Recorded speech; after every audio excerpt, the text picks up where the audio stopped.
my name. Roast, Goddamn Dave Rose, right. He's live again, all day, exposing you, don't play. Another 45-hour stream. Dave Rose, exposing you, exposing me. It don't matter, he looks for the truth. He's about the facts, no excuse. Don't come at him with no bullshit, because he will expose your shit. 7, 8, 9 hours, he don't quit, going all day and all night for the truth. Dave Rose, no excuse, man. Say my name, he's in the chat. He's got the wrench, like a bat, oh, big swing, home run, grand slam. Dave Rose won the game. I said, he's coming in another 4-hour show. Bump it up to 5, bump it up to 6, with a donation. And everyone's having a nation vacation. It's a drama, permanent vacation. The drama wars, why our loss? Dave Rose, he was on top all the time, cause he's winning. He's a winner, he's a winner. He's like Ken, he's like him. They go to win on the top, way up high, higher than Tony in the sky. We fly by you and wave bye-bye, because we win. And we're not Mexican, but Dave Rose can speak Spanish. It's really nice sandwich, eating on the sandwich by Dave Rose. He cut the crust off.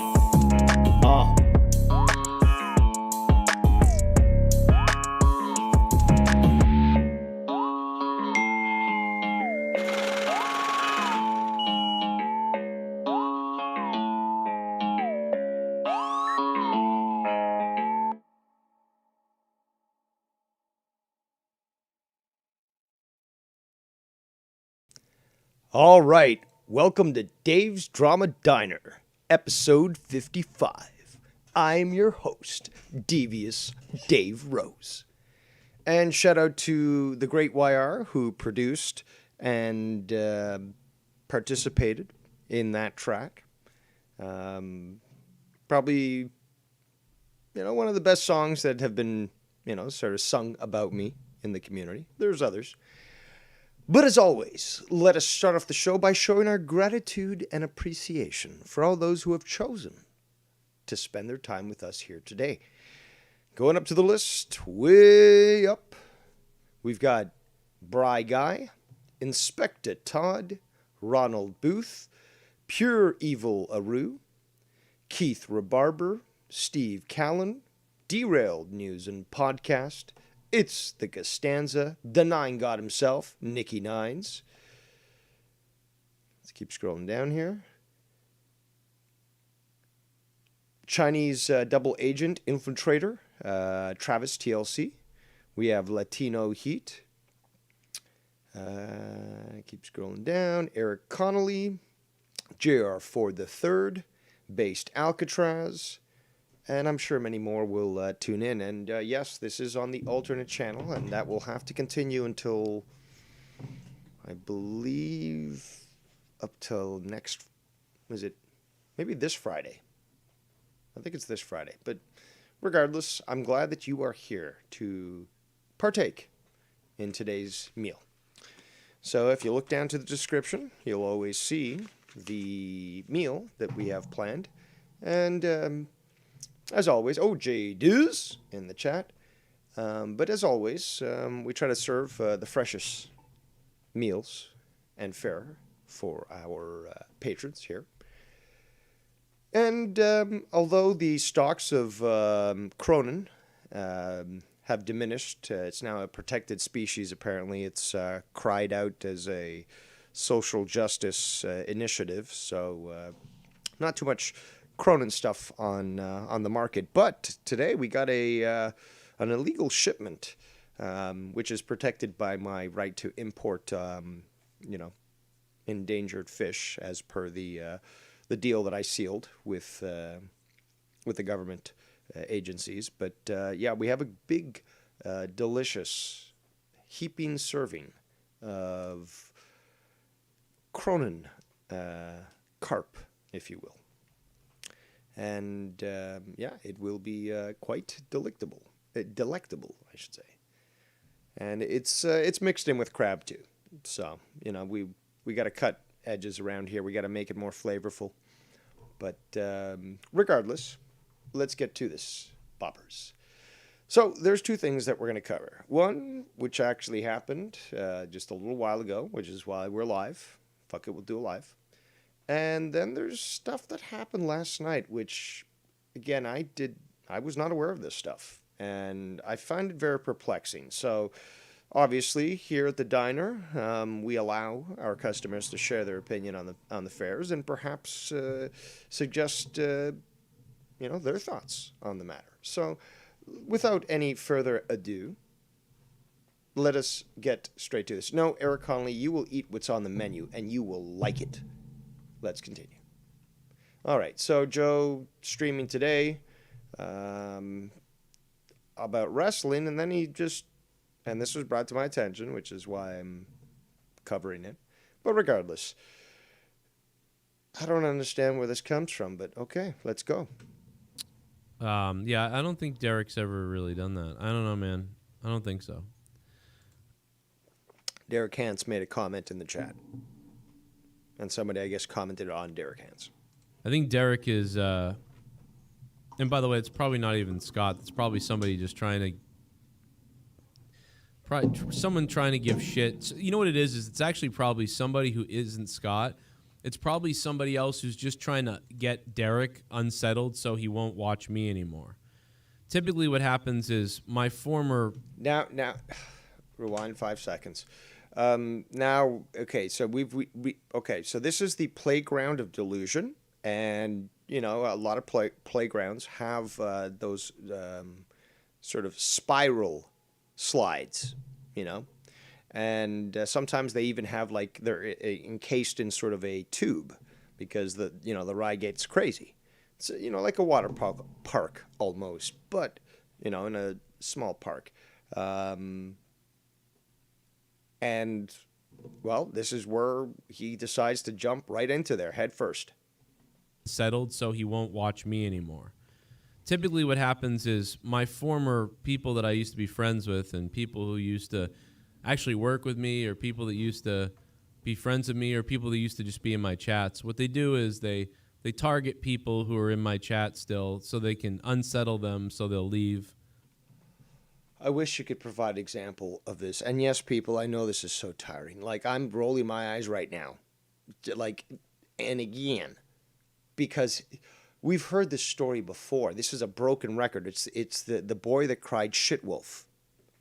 It's the same thing over and over again. But it just takes a moment of just some perspective to understand the situation. Or they'll become uncomfortable and things like that. You know what I mean?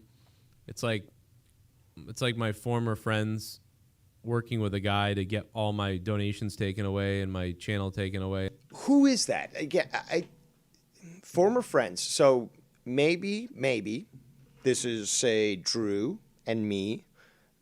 I don't know about JB because he's like sort of off the map here.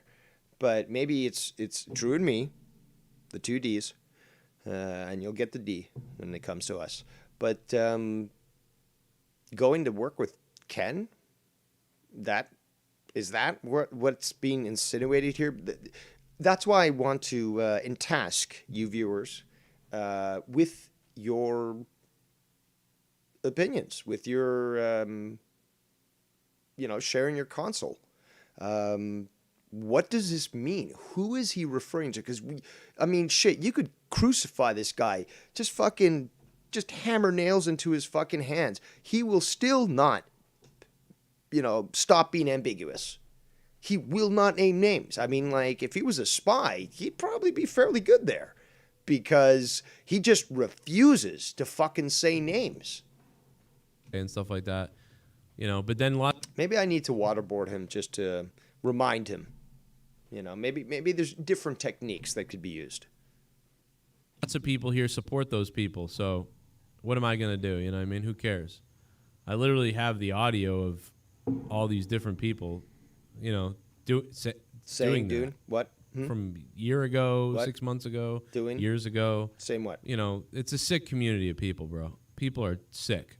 But, hey, man, people support who they... People are sick. Do you hear that? People are sick. I mean, well, Dr. Cronin, calling Dr. Cronin, could you please provide your assessment and actually name the patient that you're referring to and what, you know, they're inflicted with? I mean, please. Hello? Greetings to Cora in the chat. That's right. Wrong clip, but still. That's right. Now, say my name. Indeed. Let's continue. They want to support, and what am I going to do about it, you know?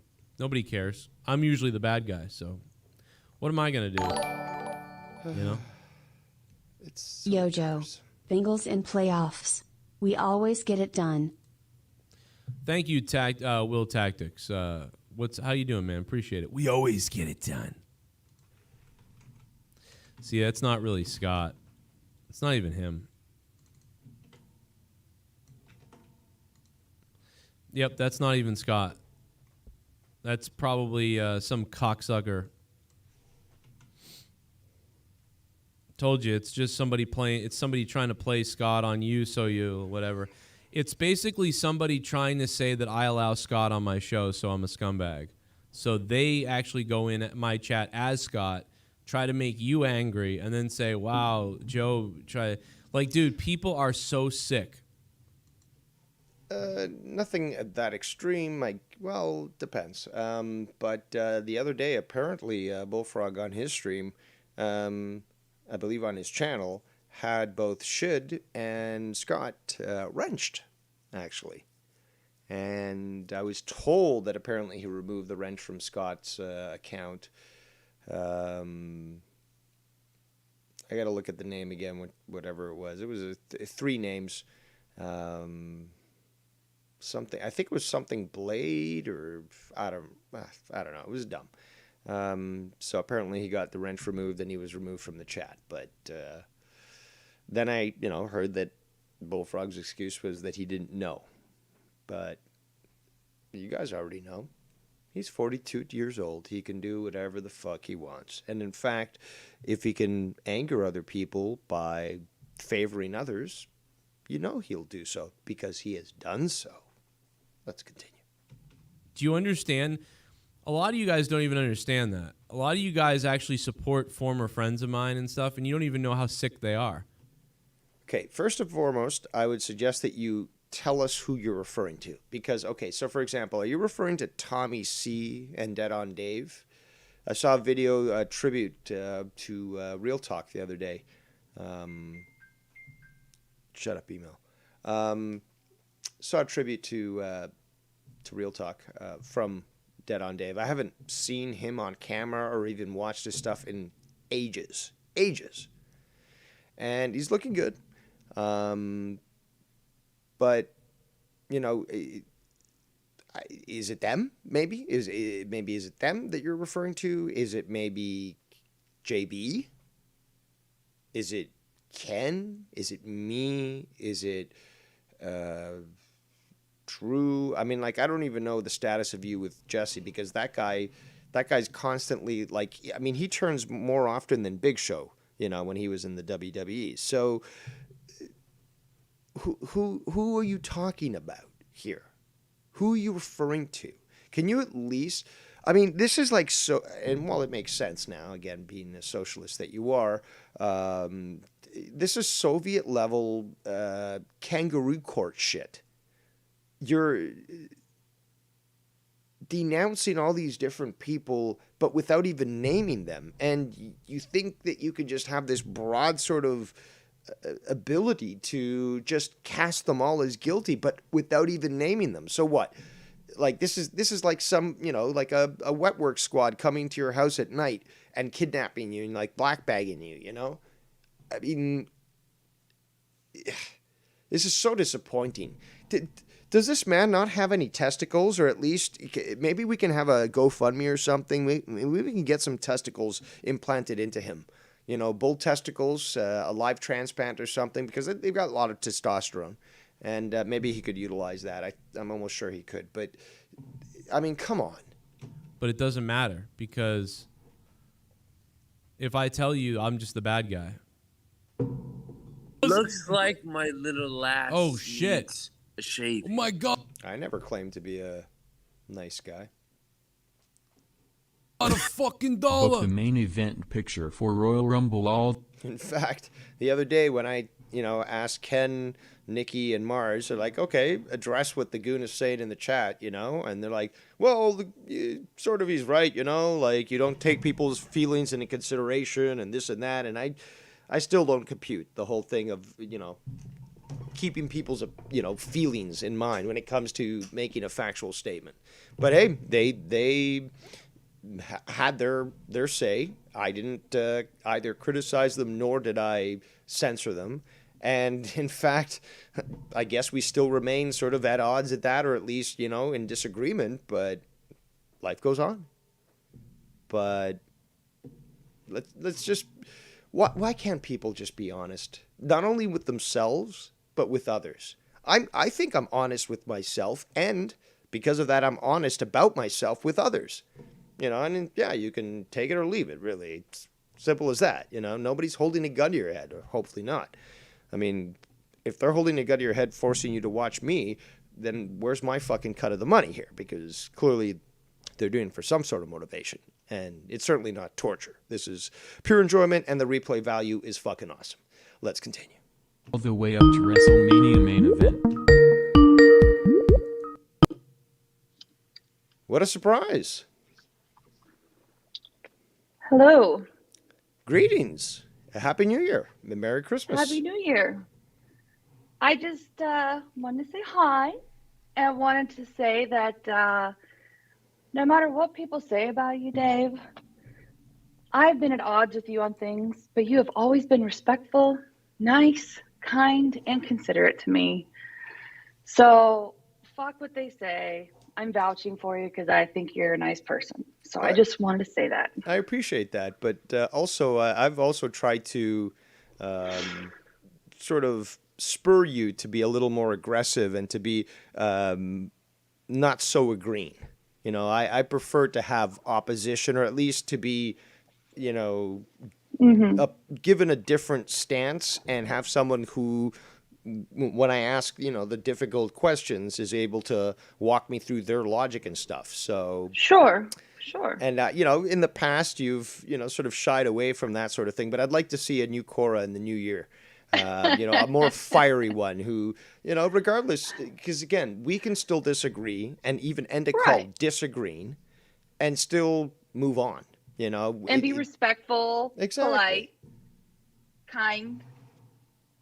We could also be sarcastic and jokey too, and make fun of each other, and still have fun with a debate and discussion on a topic that we oppose, or that we're sort of diametrically opposed to.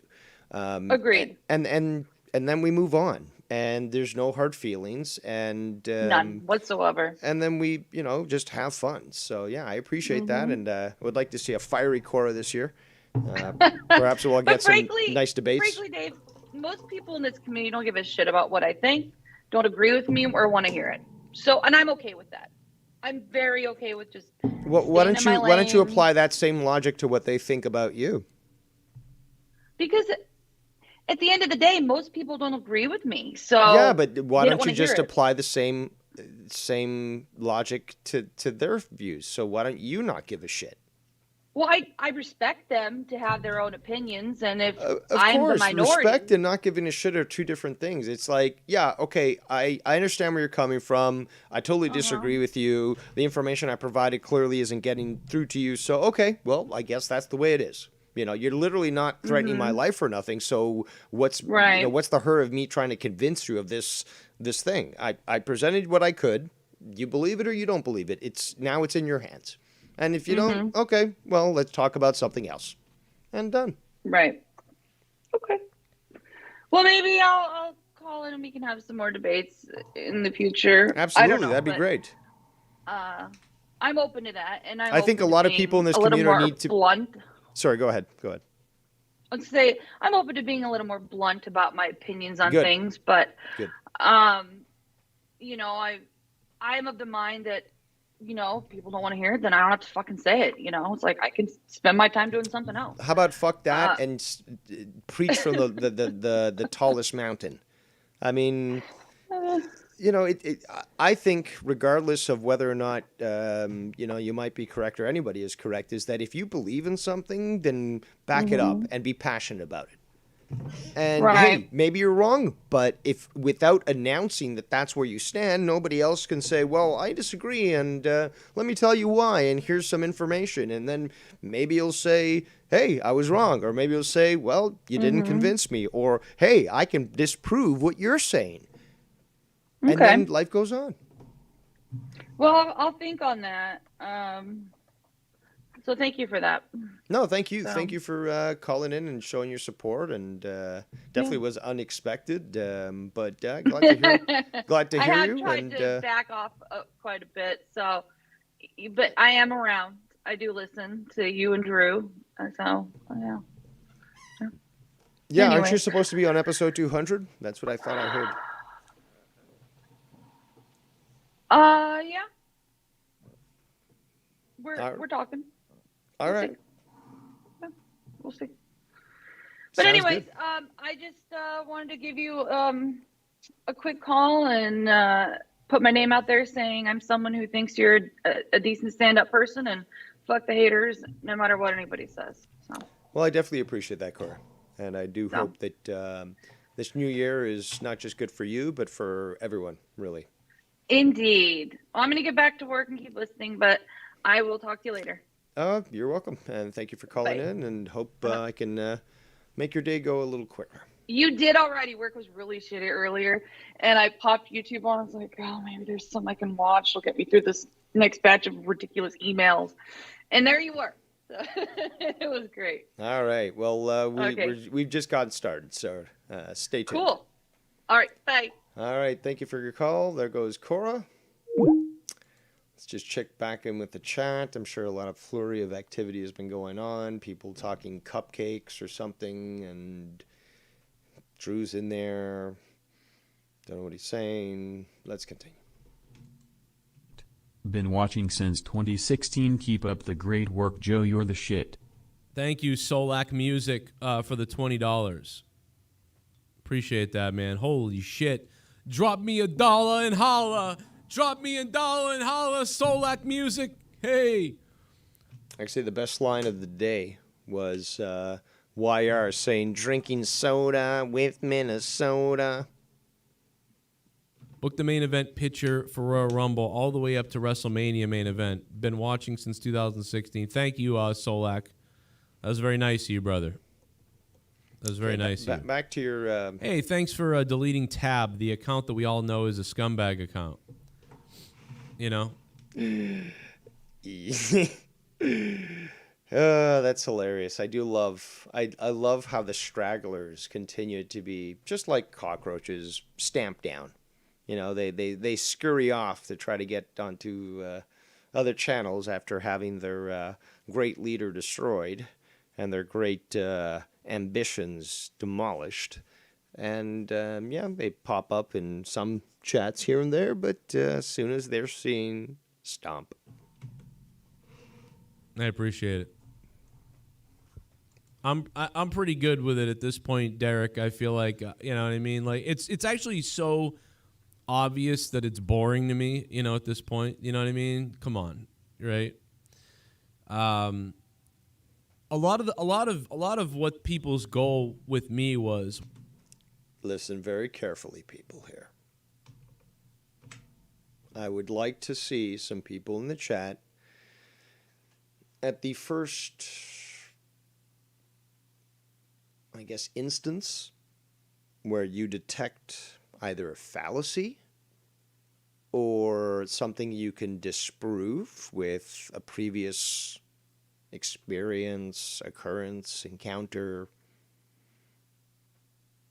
please put it into the chat. Okay, this... I don't think Joe is mentally ill. Well, let me rephrase that. I don't think that he is suffering from anything that would make him be as delusional as this sounds. So I would very much like your opinions, people, in regards to what he's about to say. I've rewound a little bit. I'm going to allow this to play through, but I wanted to prep you so that you're paying attention. And I want you to address this statement. Let's continue. To me, you know, at this point, you know what I mean? Come on, right? A lot of what people's goal with me was to get friends with me, and then just take as many of the audience or take as many of the co-hosts as they could, and sort of like behind the scenes make people realize I'm bad, and then no, come work with me. Actually, like it's a very clear plot that's been done by so many people. You know what I mean? Okay, gotta pause it there. We could go back and break that down part by part. We're gonna have to, actually, because there's a lot. That's a heavy, heavy statement. Wow. I want that to sink in. You guys, let it marinate while I rewind. But okay, and the bigger question for me is who? Like, if he at least named names, I would say, oh, okay, well, that's my name there. That's me doing that. Okay, well, I've got to be honest, I did do that, Joe. Or no, you're wrong, and I can prove this way. But I mean, at least if you could give names, if you could address who is responsible for what you're referring to. And I'm so frustrated here, people. It just would make things so much easier on my brain. A lot of what people's goal with me was to get friends with me. Get friends with you. You mean to be friends with you, I guess, or to become friends with you. But, I mean, do I have to pull up the email where I first contacted you saying, hey, I tuned into your show for the first time. I, heard that you needed to work on your website. I've got IT experience. Can I help you out for free? I mean, I like your show, and I want to help you out. And then he told me, this other guy's, Tosevich, really, who just disappeared. Fucking busker. Just disappeared, so he couldn't do that. And I went to, and ended up contacting Tommy C. and and he liked my knowledge on and input on hockey. So I started, going on his show. And then Joe heard me there. So I guess then you could say he poached me from Tommy C. I've never thought of that before. In this respect, it's quite illuminating. And then just take as many of the audience or take as many of the co-hosts as they could. Take as many of the co-hosts. Okay, the only person I can... Okay, so let's just break this down. I've got to relax here. I got to keep... remember to keep breathing. That's the thing. Because this is insane. If we're going to talk about somebody who has former co-hosts of Joe's, the only one that can be named who's predominantly that person, the one who's been able to associate with that many people, is Ken. I'm not doing consistent shows like Ken is, or like Drew, and taking former co-hosts that used to be on on Joe's show and doing shows with them. Drew isn't doing that either. He has his circle. J-Man and Frank, both friends of his, separate from this stuff. So that's not happening there. But Ken has me pop up, has Drew pop up, you can't really consider Mars a former co-host, but he did a show with Joe one time. I'm trying to think of anyone else, if anyone else can suggest who might have, be the culprit of what Joe is insinuating here. It might be beneficial for us to further break it down, but the only person that I can think that matches up with all the requirements that he sort of laid out, it has to be Ken. I can't see anybody else. I just can't. I mean, JB doesn't do anything. I mean, I don't even, like, I know JB still has his channel apparently active, but I think he privated at one point. He deleted the channels at another point, started a new channel. Like, JB isn't doing that. So who is it? Who is doing what Joe is alleging? I can't see any other option than it being Ken. I can't.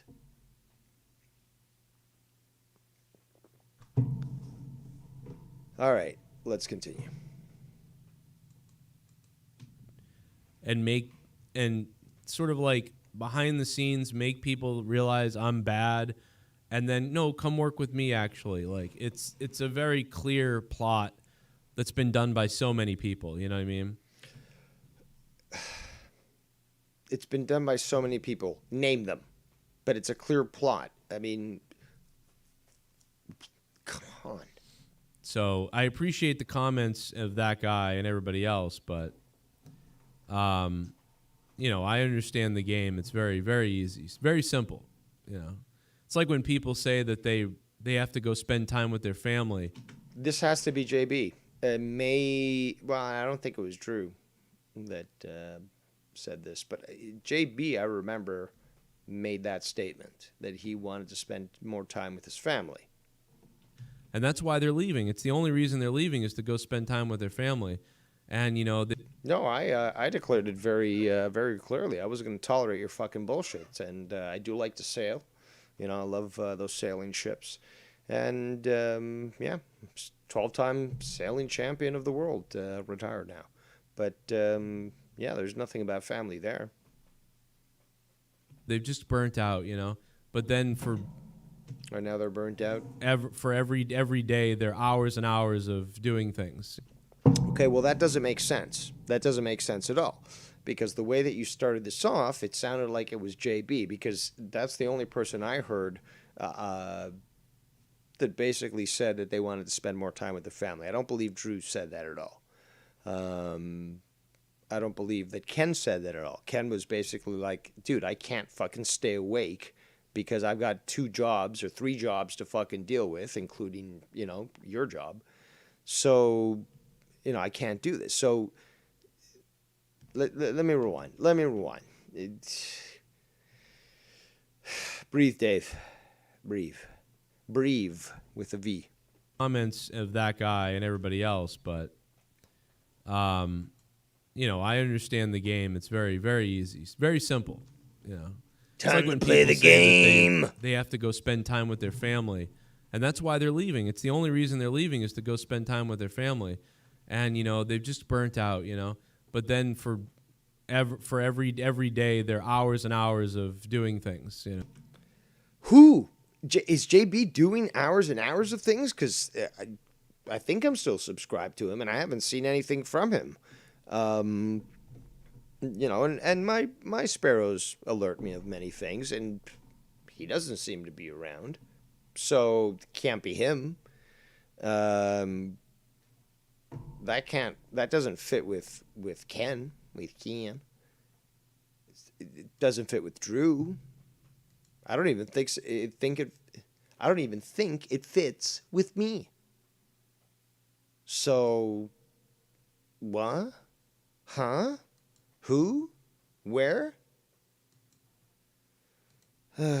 Okay, give me a second here. I got a Skype message here. Skibbity bop.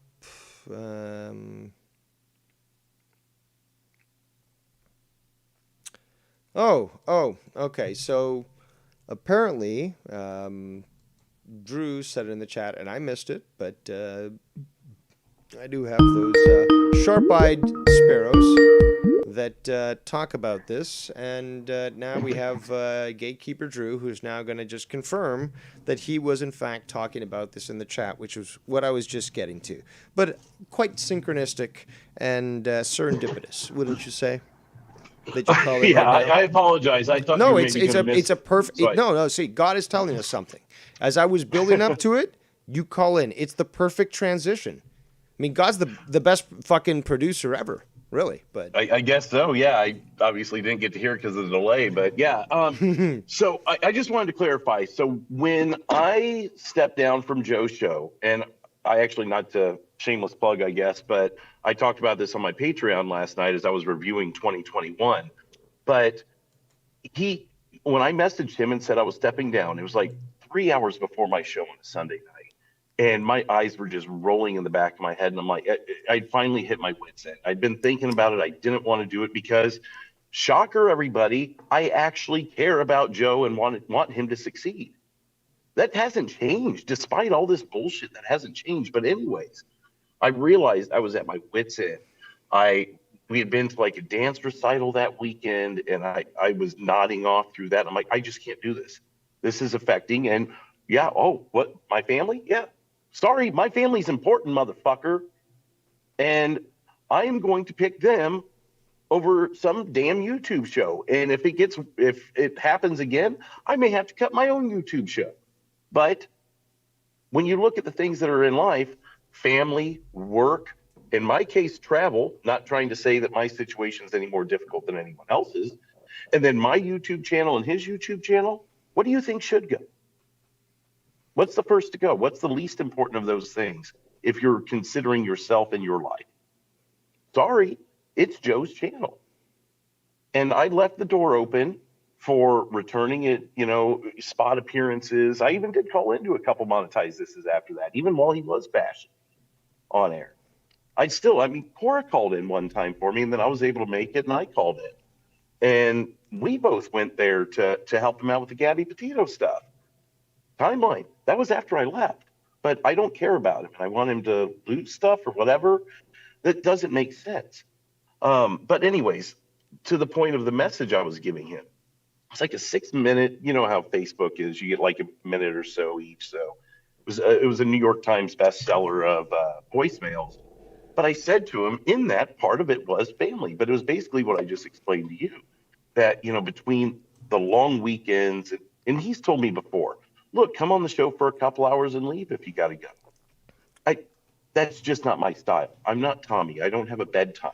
yeah, but then you get jabs. That's like, Exactly. oh, he couldn't hang out. Like, oh, it's like, dude, I sacrificed time to be here to help you out with no payment expected, just hoping to have some fun. And you're gonna fucking slip these jabs once I fucking take off? Well, and that's what I told him, even before I left the show. I was like, I think the reason people get upset with you is because of the little jabs. And, there's it's monetized this, it's what we do. But it's different when that person is no longer there to speak for themselves. And then you force them to have to say something on their own channel because they're upset about it. And then it turns into what it turns into. Look at what we're doing right now. You or I could have called into him and challenged him on that stuff. But A, if we weren't blocked, we'd be able to call. And B, would he even take our call if we did? I mean, is he going to let us challenge him on his own platform when he's spouting off lies? As long as he has maybe 5 to 6 people, he'd probably do. Because that's the thing. If he's got people to sort of fight for him, he's got no problem sitting back and letting these people berate you, and not allowing for a proper conversation. He's always been that way, man. Look at me. I'm the best example. I walked into the lion's cave. Mm-hmm. So I guess my point with that is that, and I guess I got to keep telling the story until someone gets the message to him. Maybe I don't know. Maybe he's got bullfrog syndrome where he just hears certain things and latches onto it and makes that his truth. Because it's very, very similar. I think with Bullfrog, it's a mental condition. This is more psychological, in the sense No, I that agree. this is cognitive dissonance, where he's presented with a truth that's so harsh to take that he just ignores it, and sort of fights against it. But he knows that it's the truth. That's why he's fighting. Again, whenever like leftists get basically sort of presented with evidence that proves them wrong, their mental issues sort of show themselves.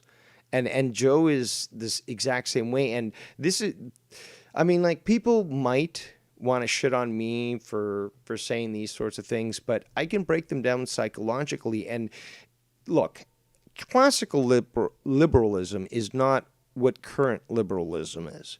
And yeah, I can go down that route and talk the politics, but Joe shows that association between his views on what is right and connects it immediately to his emotions, rather than, say, economic platform or something that, foreign policy, something that needs to be sort of removed from emotion. You need to look at that sort of logically, because you're dealing with a lot of different things. You're not just going to say, oh, I don't like Putin, let's just fuck Russia, and initiate a global nuclear fucking exchange?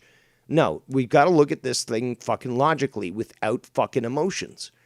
How do we disengage from Ukraine. They fucking disengage from wherever. Detente, it's got to be balanced.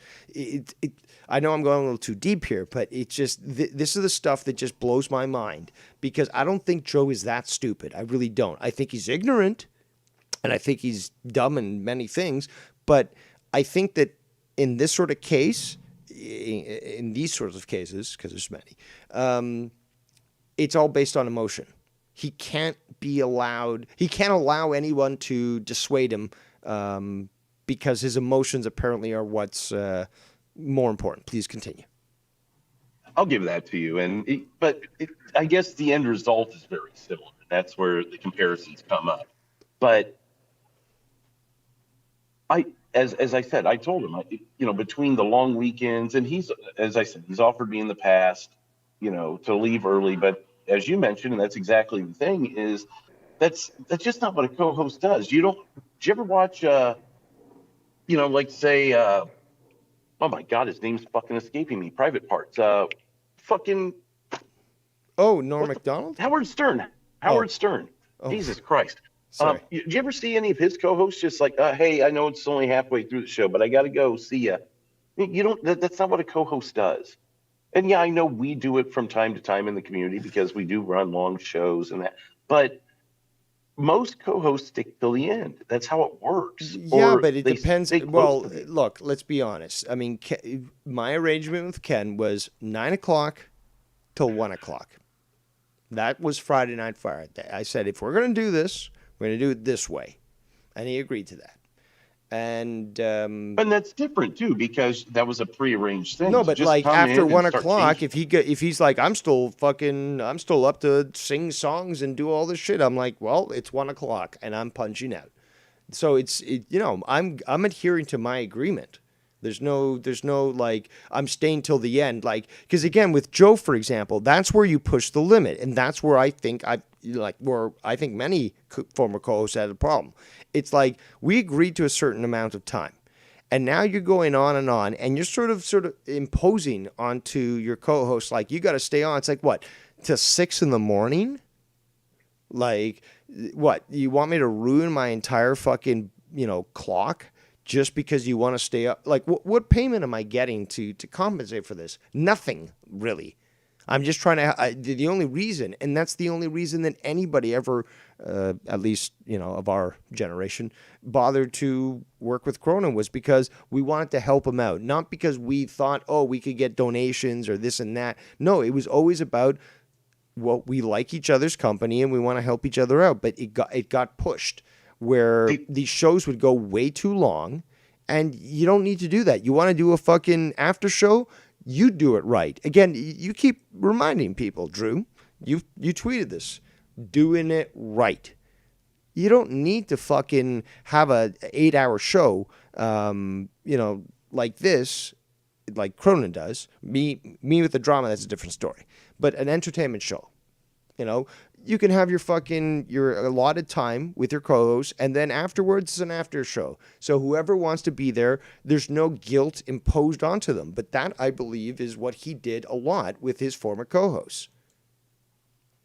Right. Well, and something you said a minute ago is why would any of us have spent 2, 3, 4, however long it was, years working on his show for free, but then still have some sort of financial interest in it?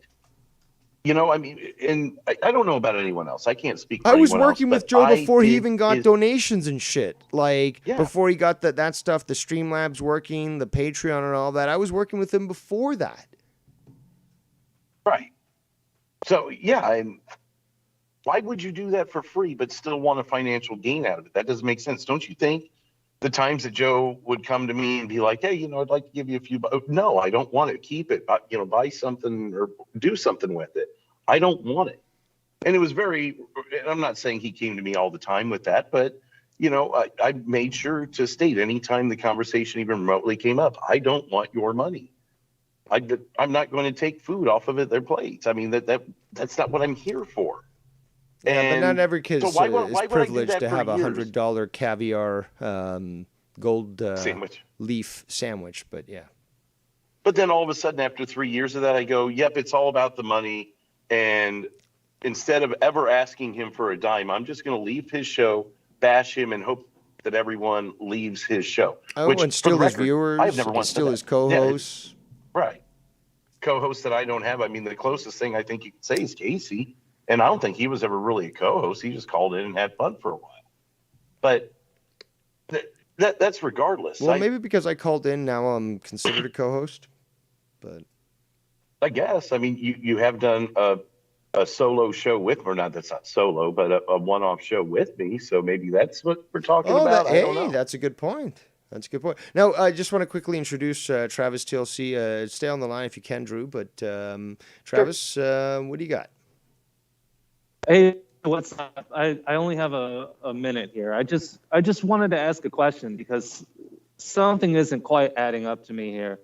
I was Same under here. the impression that Joe Cronin doesn't pay attention to anything, doesn't know where anybody is or what they're doing, and he's super busy and he's got 9 jobs and 14 kids and he just doesn't have time to pay attention to any of this stuff. Yet somehow he knows exactly where Drew is and on whose show he's on and for how many hours and what Ken's doing and what he's not doing and where all of his co-hosts are. And how does he know all that if he's not paying attention to anything? Can I jump in here? Well, I'll say one thing. It's weird and it's bizarre. Please continue. So Travis, I don't know if you saw my show Sunday night, but in the middle of the show, the stream went down for a minute. Had a little bit of a hiccup, it came back on. And I very quickly was able to determine that it was my hardwire line. There's a little imperfection in it, so I have to order a new wire. I switched to Wi-Fi, no problems the rest of the night. Was live for 2 hours last night. That's on surprised. Wi-Fi, Actually, it held up. No problem. Held up well. Yeah, and the Wi-Fi is good, but I'm downstairs from the box, so I don't trust it.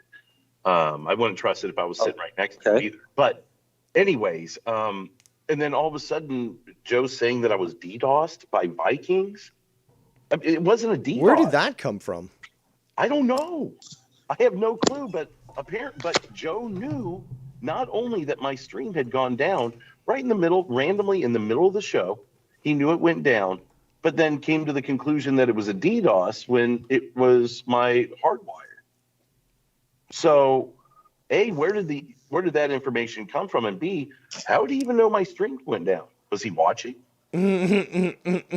Touche. Yeah, Because I don't know. It was very brief, and you're not going to notice it in the replay. It's just a little hiccup in the replay. Yeah, you'd have to be watching live. Yeah. I was watching live and I saw that. Everyone was like, what, streaming and all that? But, yeah. Yeah, no, I missed that, Drew. But yeah, it's just these little things that just don't quite add up to me.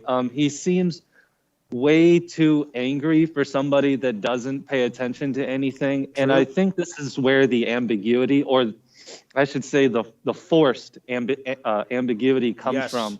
Yes. Is if he reveals too much information, he'll give away that he's actually paying attention to everything. So he can't say too much, but he can say just enough to, to poke and jab at people. But you can't go too far with it, because then the whole narrative of I don't pay attention just falls apart.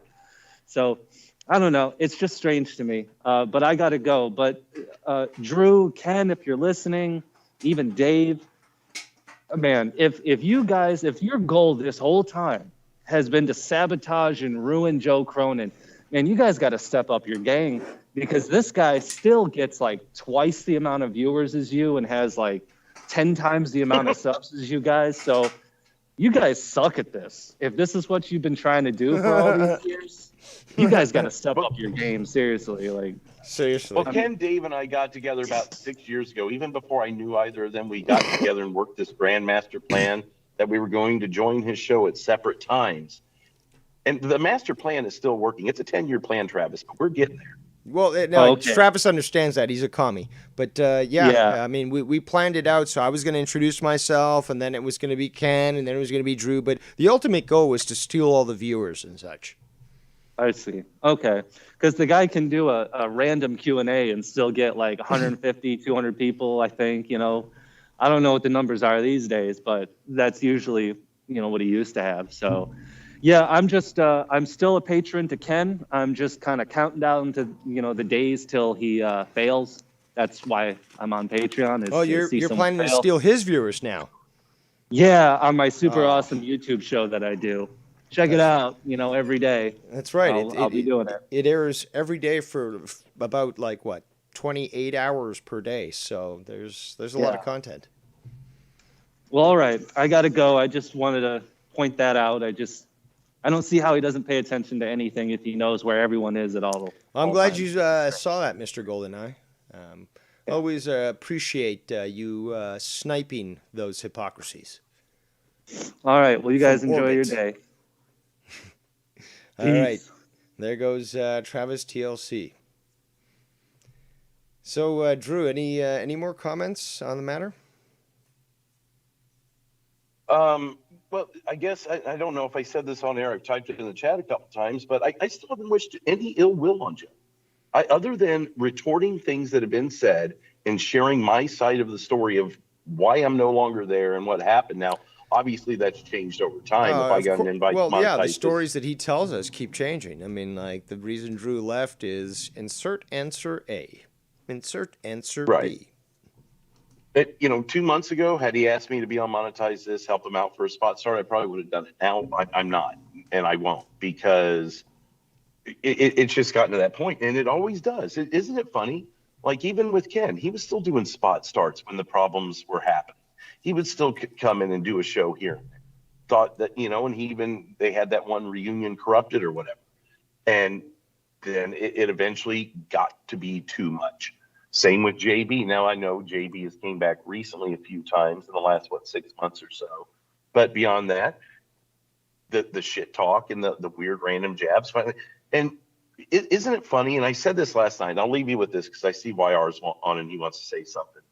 But when I finished my show last night, I said, if Ken is such the asshole, then why does he have this? Why is everyone friends with him? If I'm such an asshole, why am I still friends with everyone? The same thing. Why is Ken still friends with everyone? Why am I still friends with everyone? If we're such assholes, wouldn't we be pissed at each other? Wouldn't I be mad at this person?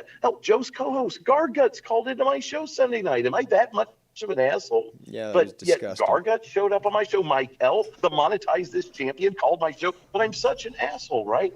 I'm such an asshole. Ken's such an asshole that we still have all these people surrounding us. But Dave, I'll leave you with this. Who is the one person that is virtually alone right now? That will lead you to who the asshole is. With that said, Dave, thank you for taking my call, and I'll be listening. All right, thanks for the call. There goes Derailed News and Podcast. You can check him out for his 200th episode coming up this Sunday. Now, let's welcome the one, the only, the Great Wire.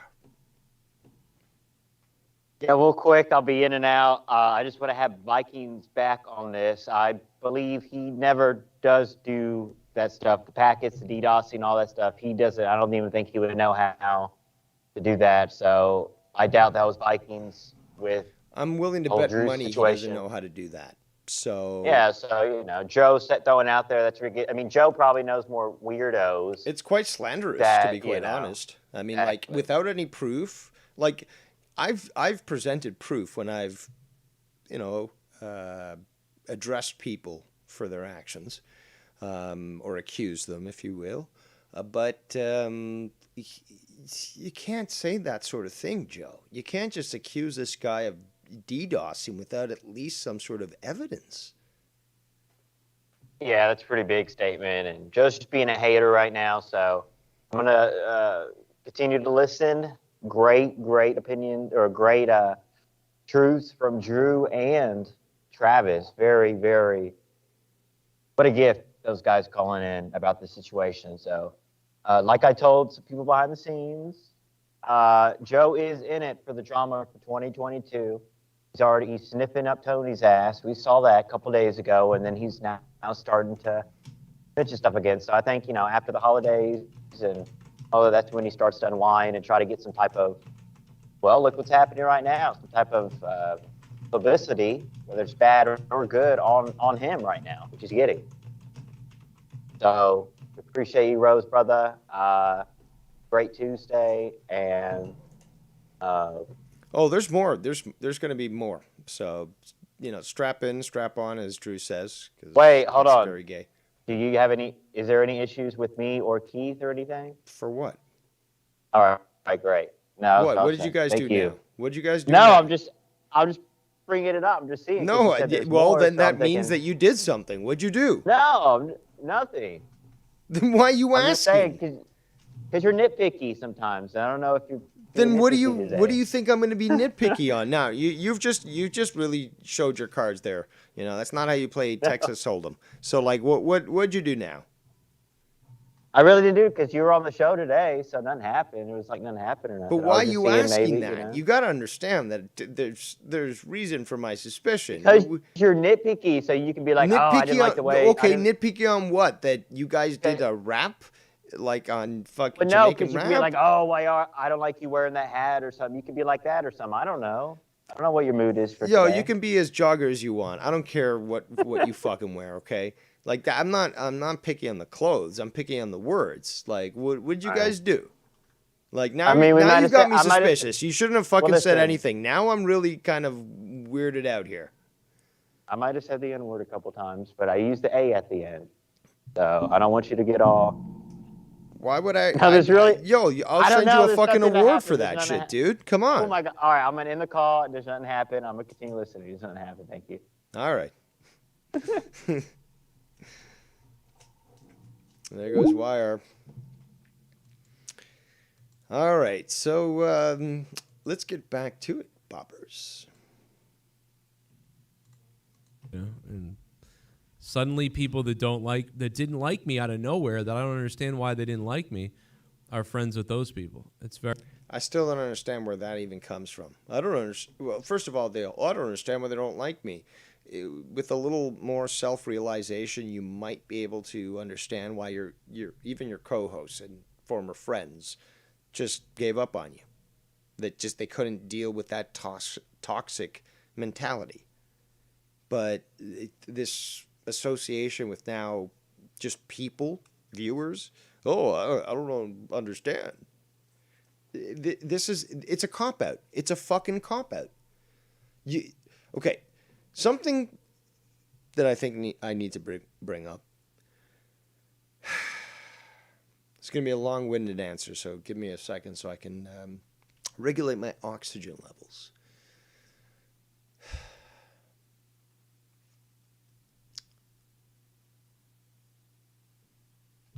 Now I forgot my train of thought. Too much breathing. Let's go back, and it's going to be a cop-out. Oh, association with now...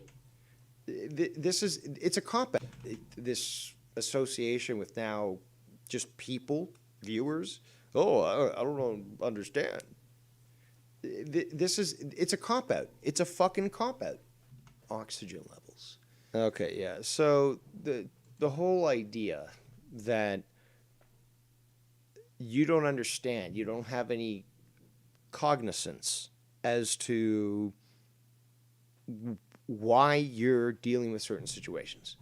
So, but we all got to go back to those times, whether it be when we were children or teenagers or even as adults, where we recognize, or we should have recognized, that I'm not welcome here, really.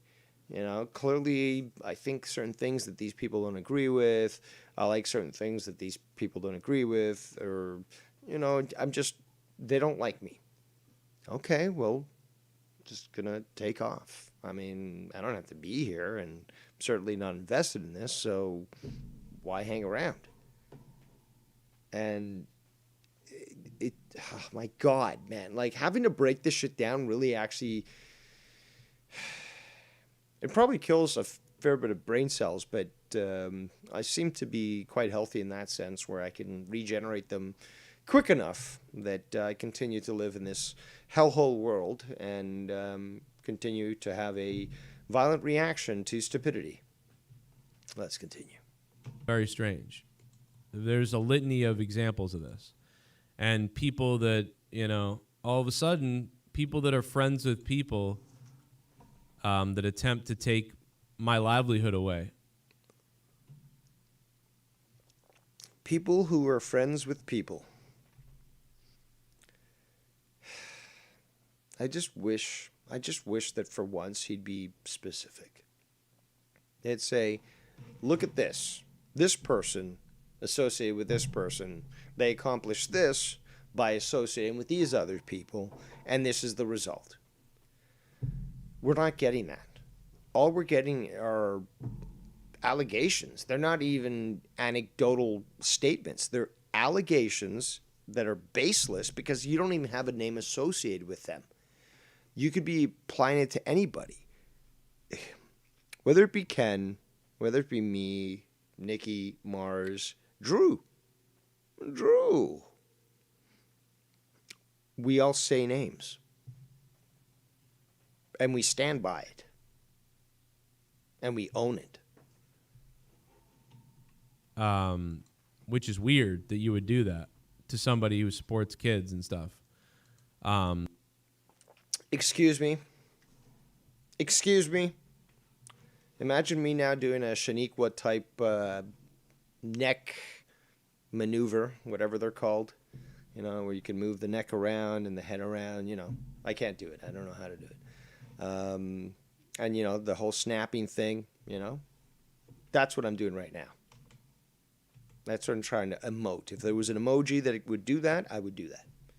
Because let's listen to this. To take my livelihood away. Which is weird that you would do that to somebody who supports kids and stuff. Okay, first we got the whole taking the livelihood away. Now, we do have some people in the community, like SC Greasy Illegal, who is attempting to do that with flagging Streamlabs and such. But this whole idea, this concept of someone who supports kids. Yeah, we know you have kids, so obviously you support kids. I don't necessarily see you volunteering for a kids hospital or anything like that, or maybe scout leader or whatever. So I wouldn't necessarily put much credence into the whole idea that you support kids just because you have kids. But that statement on its own is ridiculous. Because I support kids. What? Huh? Who? Where? But those people play victim, but they actually are the ones that do it. It's very, very bizarre. Bizarre? Is it weird even? Also, does that include me? I don't know. Again, if somebody could get Joe to actually be specific, maybe we could know. So I just like to say that shout out to you, Fake Scott. We know what you do, and we know who you are. Thumbs up. I think I think it's about really taking whatever ideas I come up with, they take. Oh my God. Oh my God. Just please stop, man. Please stop.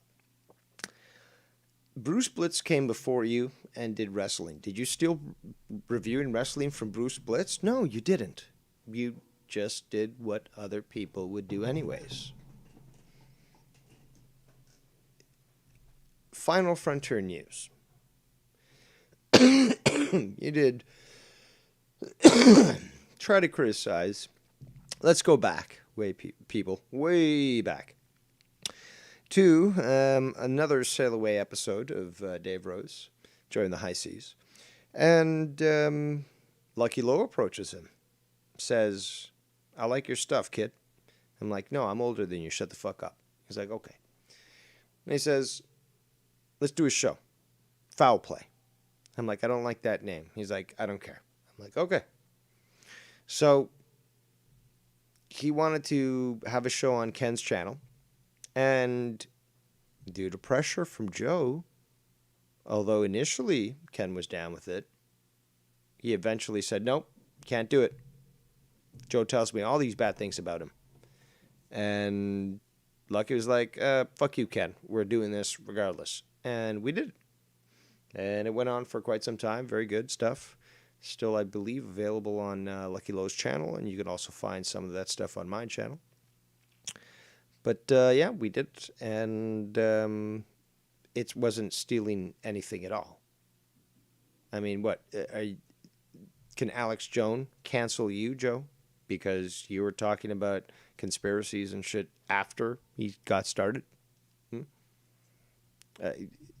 Can Dave Meltzer cancel you because of his reviews of wrestling? What ideas, this is why ambiguity is a very bad thing. What ideas specifically do you believe that are being stolen from you? What right do you own to ideas that apparently are being utilized or stolen from you? You have to be specific. You can't just be ambiguous like this. And first of all, expect us to be, take you seriously.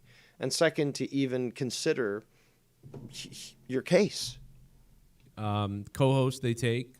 And it works. Co-host. Let's rewind. Okay, I talked for a little bit there, a little long-winded there, Dave. Thank you very much. Let's rewind again. I'll let it play for a little longer without saying anything. You got my word. But this is already, it's got me shaking my head. Let's continue.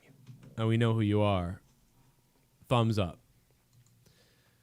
I think I think it's about really taking whatever ideas I come up with, they take. Co-host they take. And it works pretty well, to be honest, it works pretty well. Because we're all my co-hosts and friends. Where are they? I don't know. Do you guys know? I don't know. So it obviously works. But I mean, it is what it is, man. I mean, who would think that people would do this to somebody, or that people would do this to their friends or to people? Oh my God. I swear to God, when I hear things like that, it feels like the oxygen gets removed from the room, which is why I'm so exasperated and gasping for air. Look, this isn't a Shakespeare play, but my God, is this over dramatic? We're gonna have to go back and listen to that again. But this is, look, some people think that I'm a little over the top. A lot of people do a lot of things over the top. Whatever, fine. I mean, shit, you got Tommy wearing 6 fedoras to a fucking live WWE event. You got people doing all sorts of crazy shit.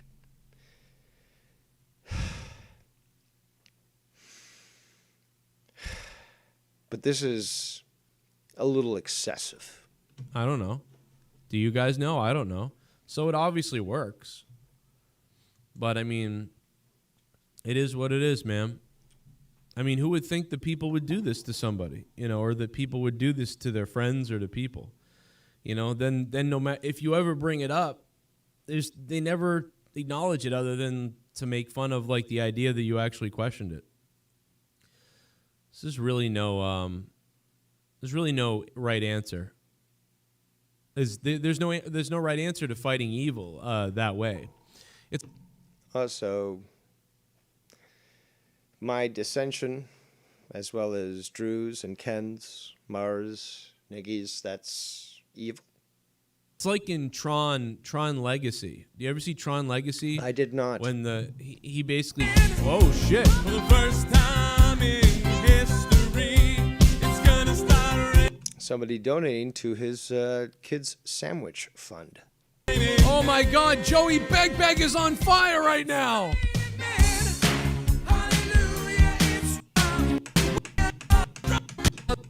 Fucking Blaze, dude. Wholesome and beautiful and scary and full of crime. And there's what's the place next to Springfield? There's a place near Springfield that's also like this. It's bad.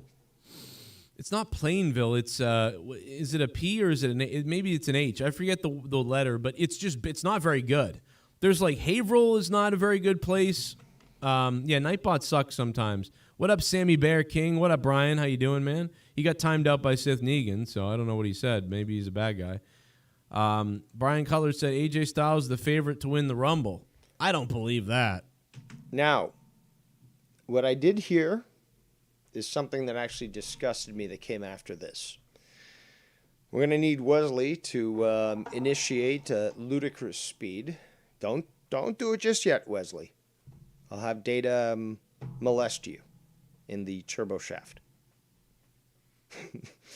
But I heard some very despicable things. And I believe they're right after this. So just stay tuned. Prepare. Lock yourselves into the chairs. Because we're going to have to hit this up to ludicrous speed. Wesley. Ludicrous speed. Engage. That's got to be, maybe that's why Sith Time Devani's a troll or something. But yeah, no way. I mean, dude, AJ Styles still wants to just, unless something has changed. AJ Styles has been mailing it in for a while, right? AJ Styles has been like, whatever. Colonel Stutter says, I have stores out there. I have to visit and work at a few.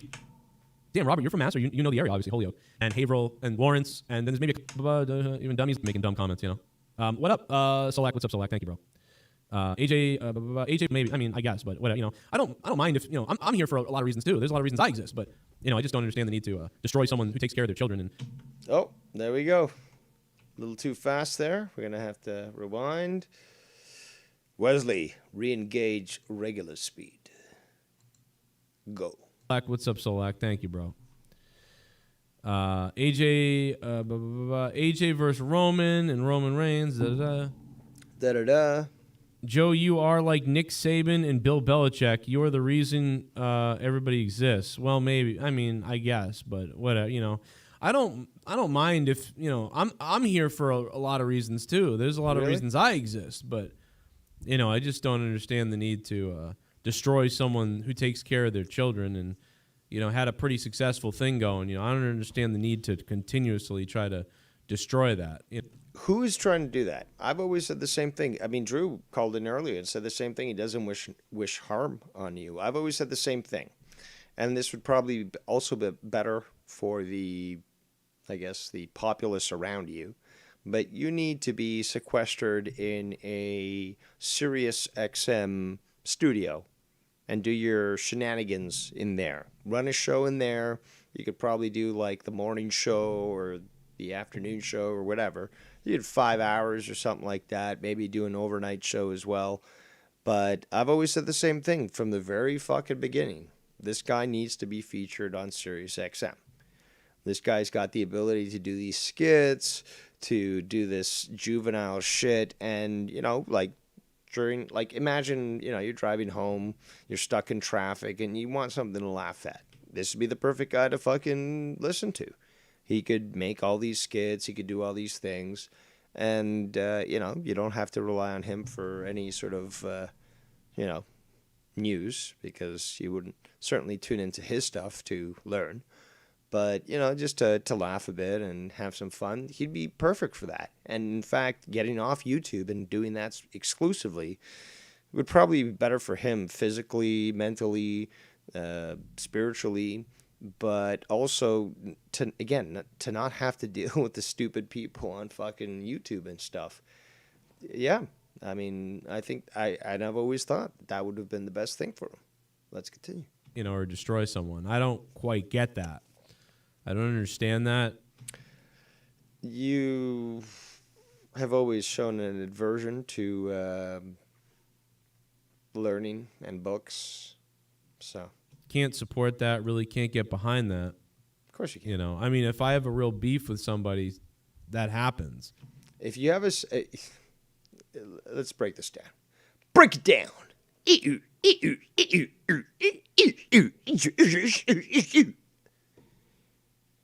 If you got a problem with somebody, Joe, you block them. That's how it goes. Let's just be honest. You ignore them, you diminish them, you dismiss them, you try to gaslight them. You cannot handle confrontation, especially with people that you call your friends or called your friends. You can't handle that. And meanwhile, I'm handing fucking, Mars the fucking crucifix. I'm handing fucking Nikki the fucking nails, and I'm giving Ken the fucking hammer, and I'm be like, hem me up, fucking crucify me. You want to say something about me? Say it here and present it to the world.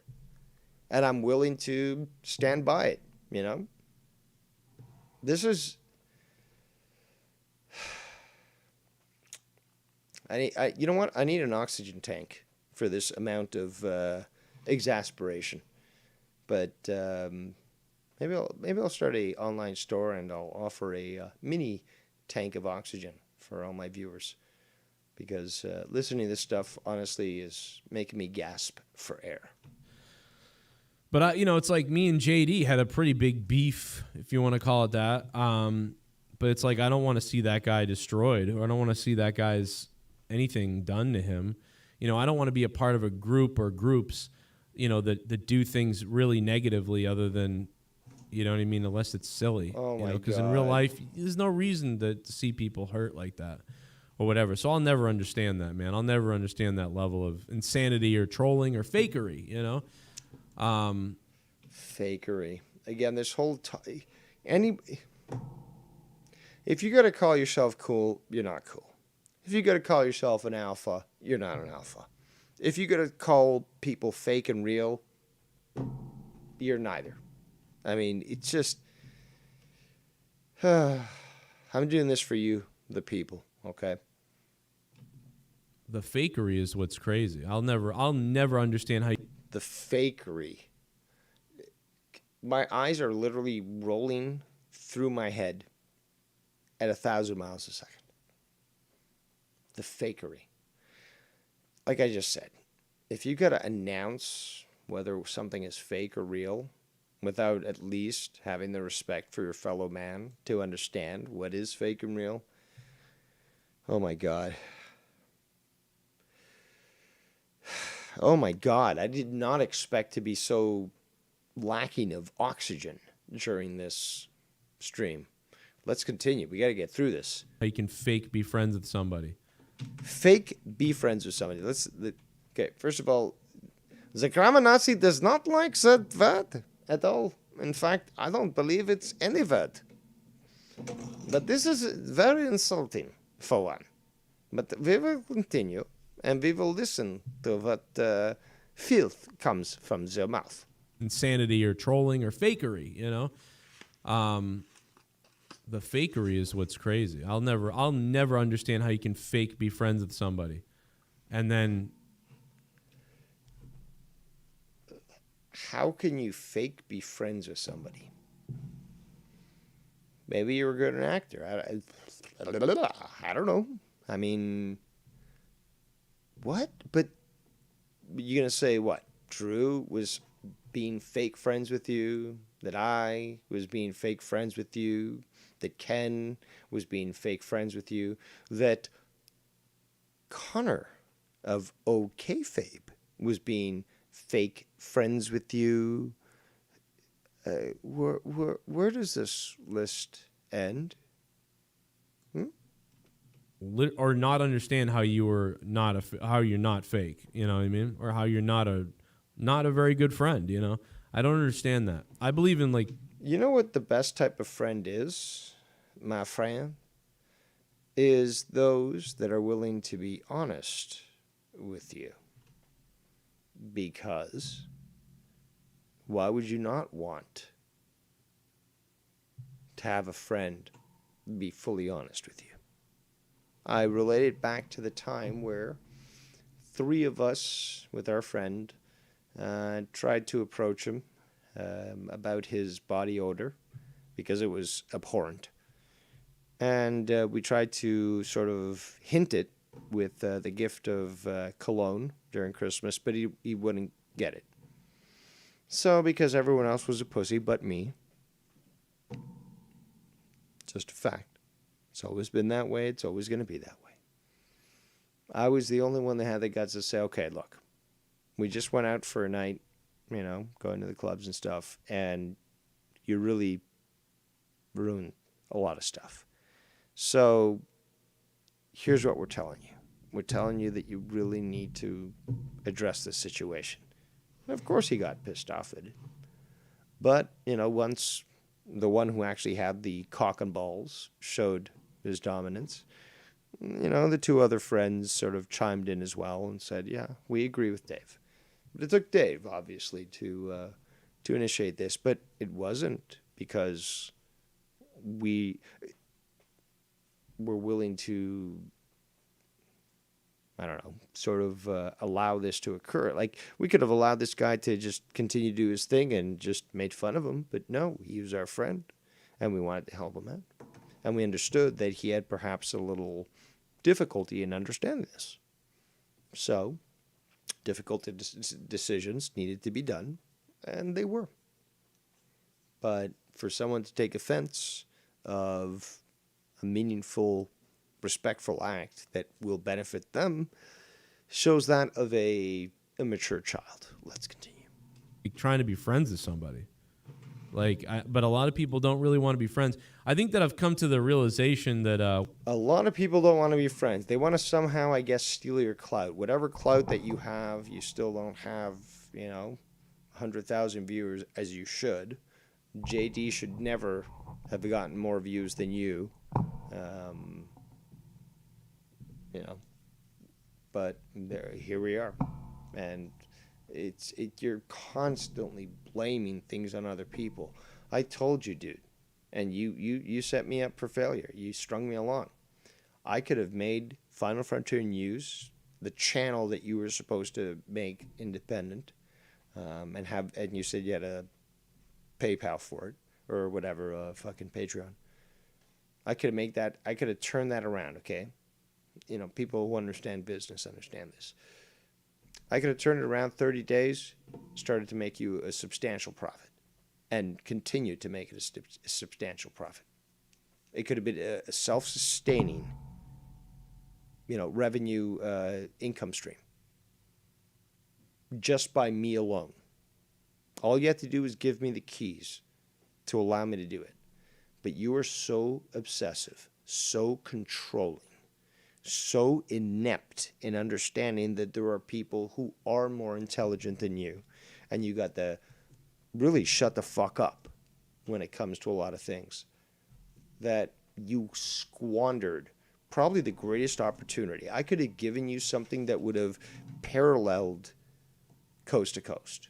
Absolutely. And yes, I always said that Final Frontier News was not a good name, but I could have even taken that and made gold from it, okay? Like Rumpelstiltskin.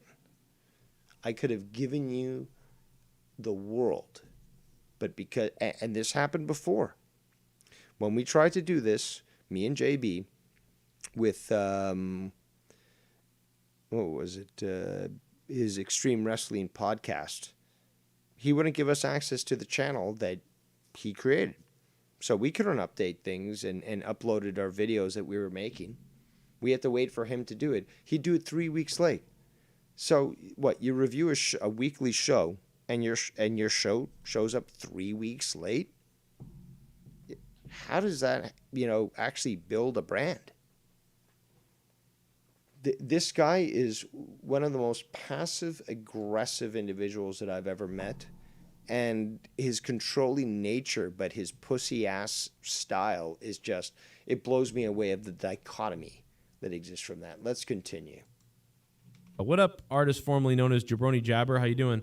I've come to the realization that, it will never change. I'm not seen as a human. I'm not human to people.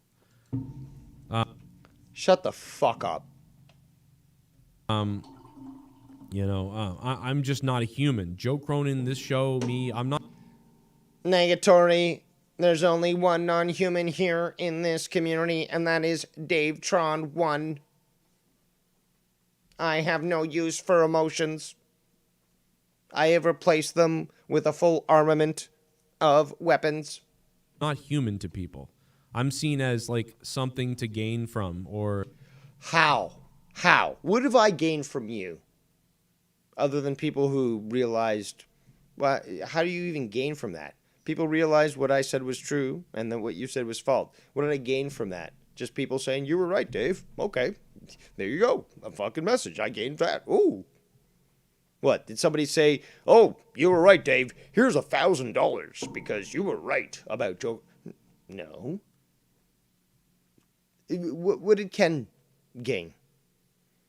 If we don't go with your false narrative of stealing viewers and supporters and stuff, what did Drew gain?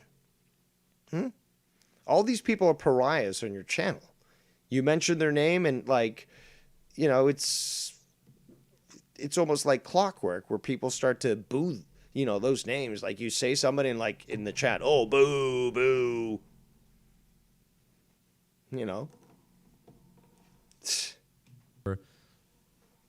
something like that. It's not. I'm not a human. I'm just not real to people. I'm not a human being. My kids aren't real. My family's not real. My show's not real. Well, technically, if you want to talk about a holographic universe, I could probably do that quite well. But let's just stick with what you're saying. Yes, Sith Negan has brought up a good point about look at he looks how he looks. We got to get that set up as a donation.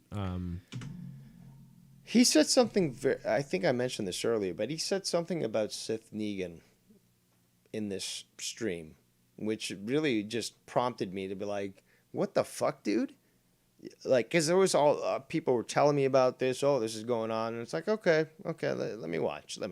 But as soon as I heard this about Sith Negan, who's been such a huge supporter of Joe, and a lot of people, really, but he was in the chat, he was talking to him, and he said... And I can't remember, it's coming up. But he said something that I was just like, how can you even say that about fucking your supporters, not to mention Sith Negan? Let me see if I can find it. And look at his look! How he looks! Yeah, I think it's right after I don't know why, but the sound clip that I downloaded the other day when Sith found the clip for me, I don't know why. Now it's missing again. I don't know what the fuck I'm doing wrong on my computer.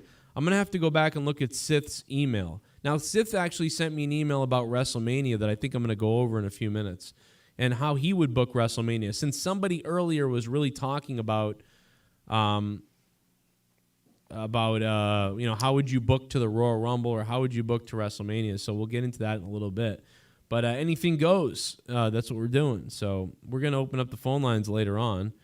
Man, thank you guys for the support, by the way. Big time, man. Solak, I think, is coming in with the top dog spot, and I'm going to get that going in a second. Yeah, I didn't save it. I recorded it, did all that stuff to record it, and like an idiot, and Sith went and found the clip for me, and Here we go. Totally lost it, apparently. I cannot believe how stupid I am, and I am stupid. Well, we know that, Joe, but please continue. And one of my only friends that knows me well enough is Troy, who always bring up that I'm just a moron. So his opinion matches with all your former friends and co-hosts, but you're going to continue to ignore that? And it's true. I really am dumb. But it's, it's everyone else's fault but yours, right?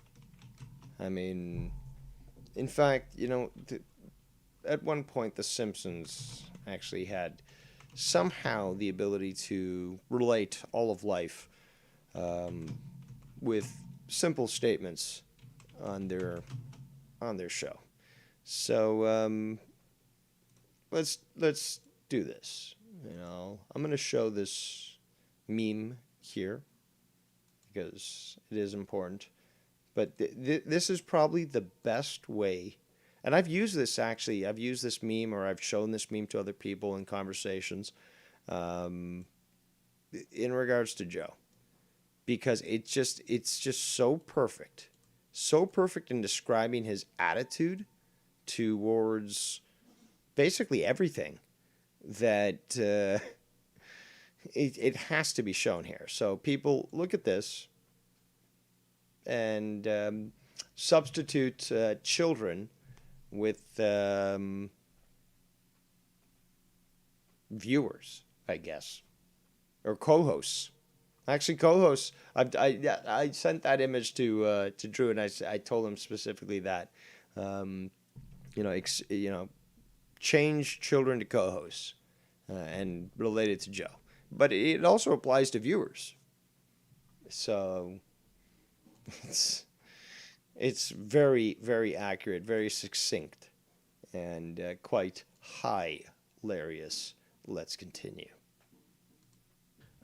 Because we sat here with the help of Sith Negan, timestamp where that song was, and yet I am still sitting here without that sound clip because I have to go find it. You know what I mean? That's unbelievable. Thank you for the name of Joe Calls Drama Shows. Thank you. It's actually what it is I'm begged to call people all the time, and I'm called hundreds of times. I could show you my Skype logs. I get called 100 times every fucking day or other day. I haven't talked to you in over a year, and you certainly wouldn't have the guts to call in here. Let's be honest. Come on. Or whatever, from tons of people.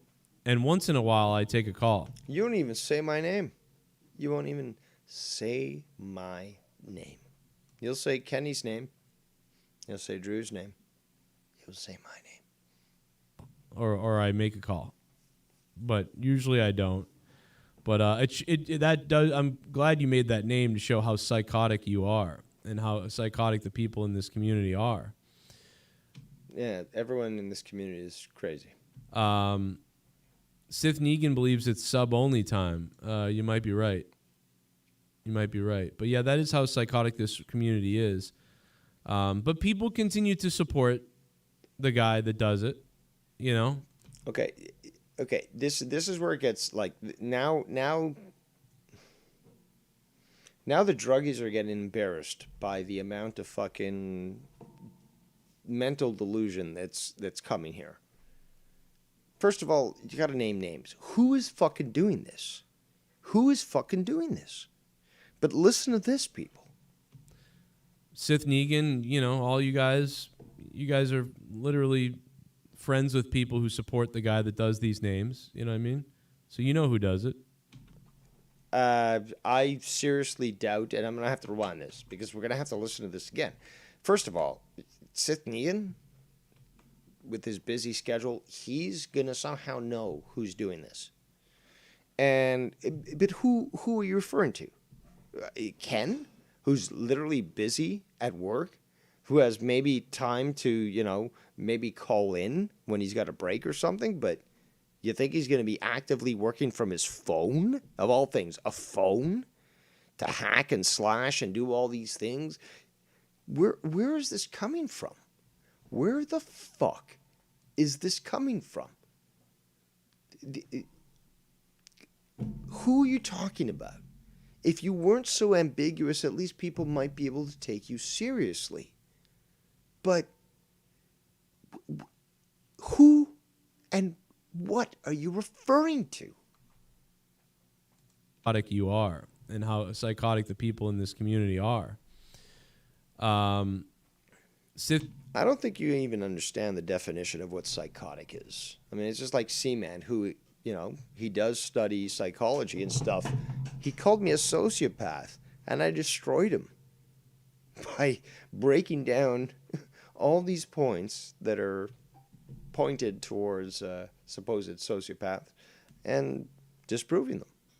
So if I can do that to somebody who actually has knowledge about human psychology, you're fucking a pushover is what it is. Let's continue. If Negan believes it's sub-only time, you might be right. You might be right. But yeah, that is how psychotic this community is. But people continue to support the guy that does it. Who does it? Who does it? I don't think it's Skunt.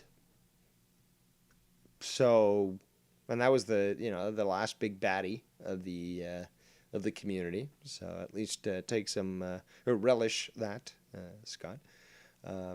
But who you fucking referring to? You know, Sith Negan, you know, all you guys are literally friends with people who support the guy that does these names. You're friends with guys who support these names. Does that mean that, okay, so Sith has donated to Ken. He's donated to me. He may have donated to Drew. I don't know. But, okay, so let's just assume me and Ken. Okay, so he's donated to us. Now, who are we, both him and I, me and Ken, supporting? Like, who's the mastermind here? Who's the fucking Blofeld of the fucking community organization? Certainly not fucking Travis, but like, who's the ultimate head of Spectre? Like, if he could be less ambiguous and a little more specific, it would just be so much more useful. You know what I mean? So I don't know what you mean. But hey, that's why it's not really a big deal. You know, we all support the guy that does it. Who? You know, we all do. So it's not that big a deal. Oh, okay. Skype line's fucking open. Like, somebody call in and tell me who the fuck he's referring to. I'm like, my brain's about to be exploded. Like, I mean, can't even fucking speak. What the fuck is going on here? This is just.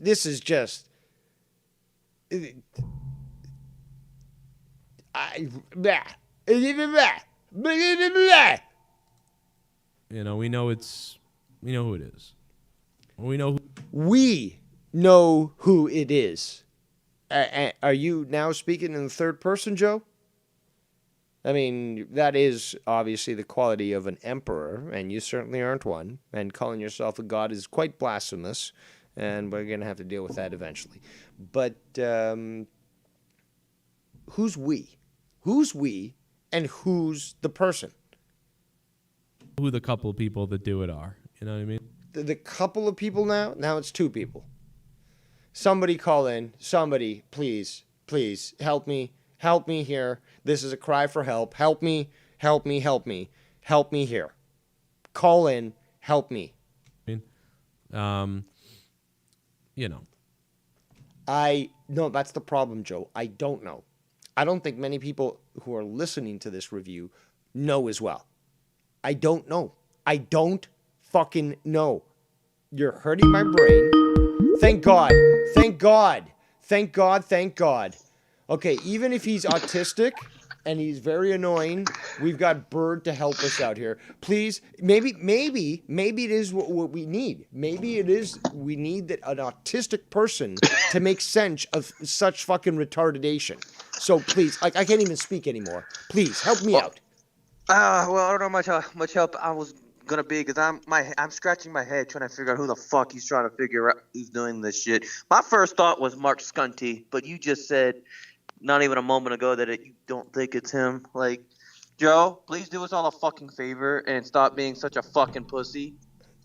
But who could he be referring to? That's the thing. It's just like, what the... Like, I don't understand. Like, who could he be referring to? He's being so ambiguous that, like, this guy could be the best fucking spy ever because you just don't know what he's talking about.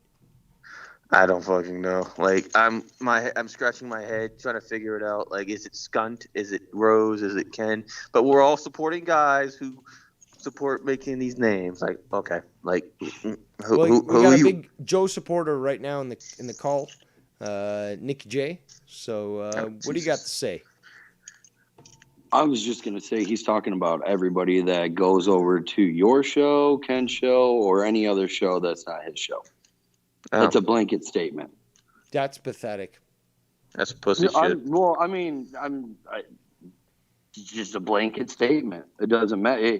He sees who's in the other chats and gets mad. I mean, well, not Nick, going to sugarcoat it. Nick, here's the deal with you. The reason why we're not in his camp anymore is all because of him and the shit he's done. No. No, you don't. I totally understand. I get it. Trust me, I understand.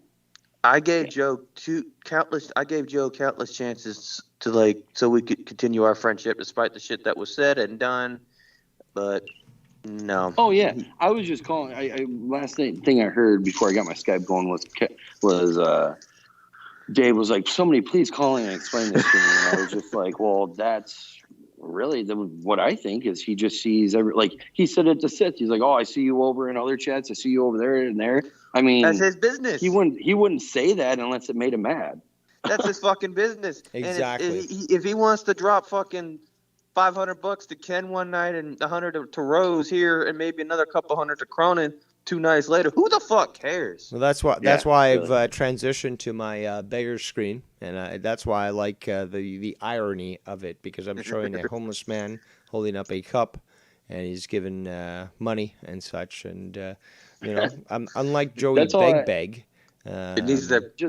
Does it have Cronin's face on it? No, I wouldn't sully the image with that. I'm still at work. I just wanted to call in and say that to you quick. Have a great show. I'll talk to you later. Thank you. Thank you for your call. And I'm actually driving input. And I'm actually driving from work, so let me go before I crash. All right. Well, thank you for your call as well. We got good opinion from 2 individuals, and they formerly did work with Joe, so that should tell you a lot. So what we're going to do is we're going to just do this here. Yeah, I just wanted to show that image just to trigger Shitty there. Shitty. Junior Shabadoo. And we're going to continue with this review. I mean, Vikings, that old guy, Vikings, the other day was deep. Old guy. He's 1 year older than me, and he's 7 years older than you. That's not that old. DDoSing and doxing people. Oh, here we go. Okay, so now these spurious allegations that are criminal, basically. I mean, Vikings, that old guy, Vikings, the other day was DDoSing and doxing people. And then no mention of D. Welsh and Bullfrog. I see. Our old friend Tony threatened to kill him, so that was fun. First the guy doxes and DDoSes Cheese Man over there in Cheese World. Cheese Man in Cheese World. Cheese Man and Cheese World. Somebody needs to do a remix of that song by Eiffel 65, I believe it was called. I'm Blue. And substitute blue for cheese. I'd love to hear that personally. But Cheese Man in Cheese World. Please, ladies and gentlemen, take a moment to just breathe that in and think for a second the pettiness that requires an individual to say of a former co-host who helped them out of the kindness of their heart, Cheese Man from Cheese World.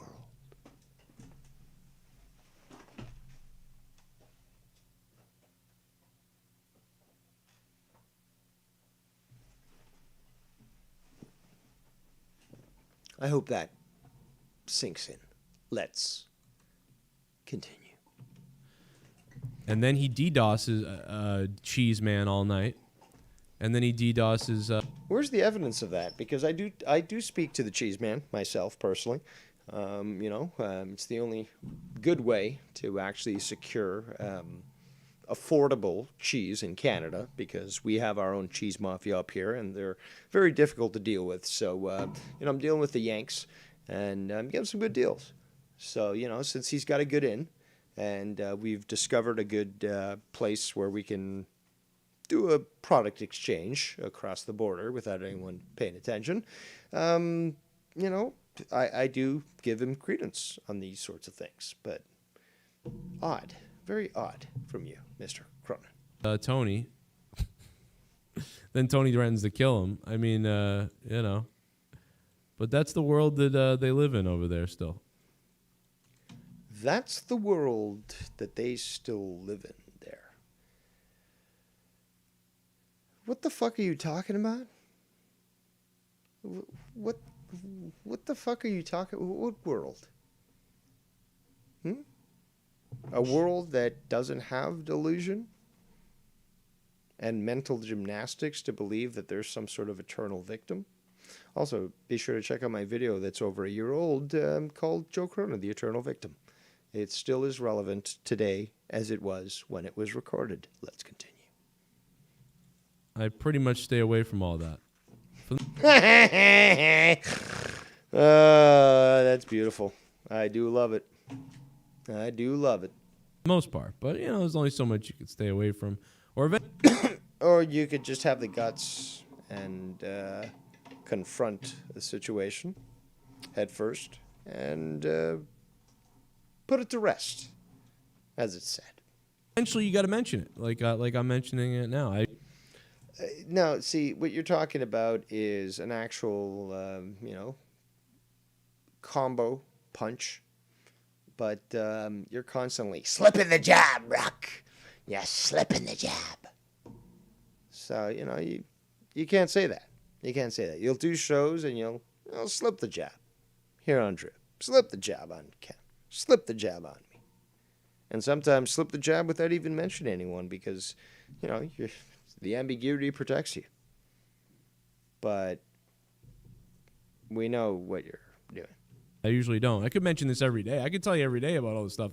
No, you've already proved yourself that when you did try to do that I was relentless. Just like when I destroyed the Drama Club 2021. I showed that I was relentless. And that you couldn't keep up with me and you couldn't fucking tolerate what I was putting out. You even, I believe, commented that on one of your streams because you were, as an observer from the outside, seeing what was going on and how I was cutting every single one of those fucks up. I'll say one thing. Even with your delusion, you still make me laugh. That happens to me or whatever if I wanted to. Or I don't know if I could tell you everything because I don't know, but I mean, once in a while. You admit you don't know. Every week, you have an idea of something because someone tells you, and then you can't escape it. But for the most part, I couldn't.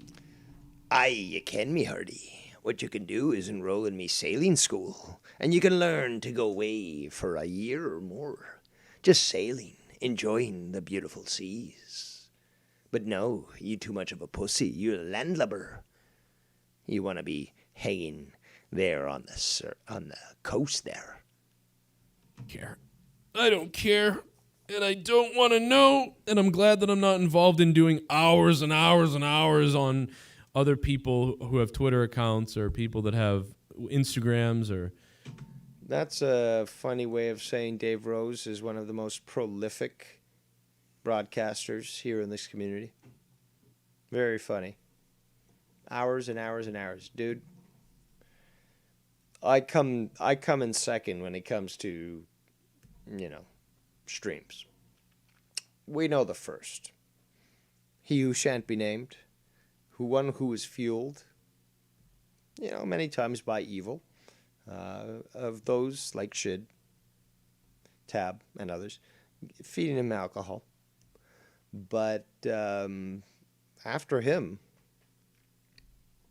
and there's certainly no insanity that's associated with my 8-hour streams. Did a 7-hour stream the other day. 7 hours, 15 minutes, by the way. Nobody does it better than Dave Rose. Nobody. And I do it for you, the people. Let's continue. And that's correct, Bry Guy. Still won't debate Dave Rose on race. Now, I wonder why. Because he thinks he'll lose? I gave him all the options. I said even, hey, why don't we both pick a moderator? And there'll be 2. So that we can ensure that there's somebody there who, if a hard question is asked or a question that's out of line is asked, although these would have been provided earlier, they would stop it. Or they would, ensure that a question was asked that was hard-hitting to the person that might disagree with them. It's so simple. It's so simple. But I think his refusal, Bry Guy, reveals, really, where he truly stands. Let's continue. Whatever. And I don't get involved with trying to create a narrative to tell you guys how virtuous I am or how... That's, first of all, it's bullshit. You're literally contradicting yourself as you're saying this. Let's rewind. People that have Instagrams or whatever, and I don't get involved with trying to create a narrative to tell you guys how virtuous I am or how great I am of a person. I am quite exasperated, people, but we're gonna have to examine this. You don't do that, Joe? You do that, Joe. You do that, Joe. Shall we look at all the videos that you made when all these black criminals were being killed? And you immediately jumped upon the concept that it must have been the police that were the problem or American racism. And then it turns out that these people were scumbags. And their fate actually should have been much worse. But they got their fate. And there's no comment from you afterwards. Memory hole. You're more than willing to talk about these great injustices and think that... Actually, I don't want to even say this on my channel because then I'll probably get flagged. But... yeah, you're willing to go with the social narrative, the one that makes you look good, the one that makes you look tolerant. And again, if you're going to be tolerant of the intolerant, then what's the fucking point? I mean, I'm being very mindful right now, people. I don't want to say things that are literally going to get this channel struck like my main channel did. But I will have my justice against YouTube. I can assure you of that. Like most people do, and they really... Unlike most people do. Most people. Are you blanket statement your audience saying unlike most people do? Or is it most people, i.e. since 97% of your fucking former co-hosts have left you, those people? Is that who you're referring to? A person, like most people do, and they really get mad when you donate. That's the biggest thing. That's the biggest thing. It seems to be donations that really trigger people. They get very angry when you donate. Like, take this guy, F. Cronin's retard e-bagging. Yeah, a lot of people got mad that people donated to me to cut my hair. A lot of people got mad that, Ken put up donations, or Drew, or whoever. I mean, kids faggot. Take this guy. This guy is furious that you guys donated during this stream. Like, this guy is most likely insanely enraged that you guys gave me money. Like, that's how mad they are. There's hundreds of these. There's Joe Cronin's retard cunt children, N-word children. There's Joe Cronin's a lying scumbag who should be killed live on the internet. There's blow up Joe Cronin's school, kids' school. That's... I gotta laugh because that's quite the name. That is quite the name. There's tons of those names. They happen every day, all the time. Every day, all the time. Joe Cronin gets the line. Wire, I need your shitty musical ways to write some sort of rap. Okay, I'll be the Jewish music producer who just throws money out at fucking shitty bands, and you'll be the guy that we're gonna fucking pump up and make the next big star. So you got your lines, make a song out of it. Let's continue. They really get angry when donations come in. Like, I don't know what it is, why that's what it is, but they... Well, to be honest, Skunt was actually one of the most vocal proponents, or actually opponents, I should say, that just got really pissed off when you got donations, Joey Jojo, Junior Shabadoo. They get furious. They lose their minds when donations come in, or when you guys donate or support the channel. That's when they just snap. I think you also think the same thing of those that donate to Ken, to me, and to others, and to Drew. I'm certain of it. In fact, well, you did sort of state it earlier with Sith Negan, where you kind of didn't like where he was hanging out. And it's not the first episode first instance where you've said that sort of thing. It seems to be what super triggers it. Because it wasn't that bad earlier. We were doing a stream, half hour, wasn't too bad. And then, there was a couple things. I don't know. But then, boom. Boom. Woo. Woo. I'll tell you, man. When somebody donates, boom. The donations, it pisses them off really bad. And it comes from most of my former co-hosts and most people that used to be friends with me. Okay, I don't understand. I don't understand. It comes from this former co-host. If any former co-host of Joe wants to call in, please do. Walk me through this. Hold my hand. Hug me. Caress my head. Because I'm not understanding this at all. Let's continue.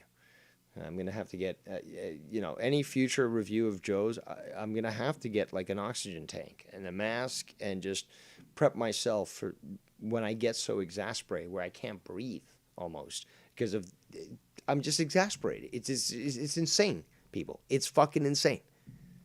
So I'm going to have to do something about this, but I'm willing to do it, for you, the people. But I'm going to, hey, well, that makes sense, Bane, mask, oxygen. Okay, I see where my future is heading. Okay, let's continue. It's all of them because it started once they were gone.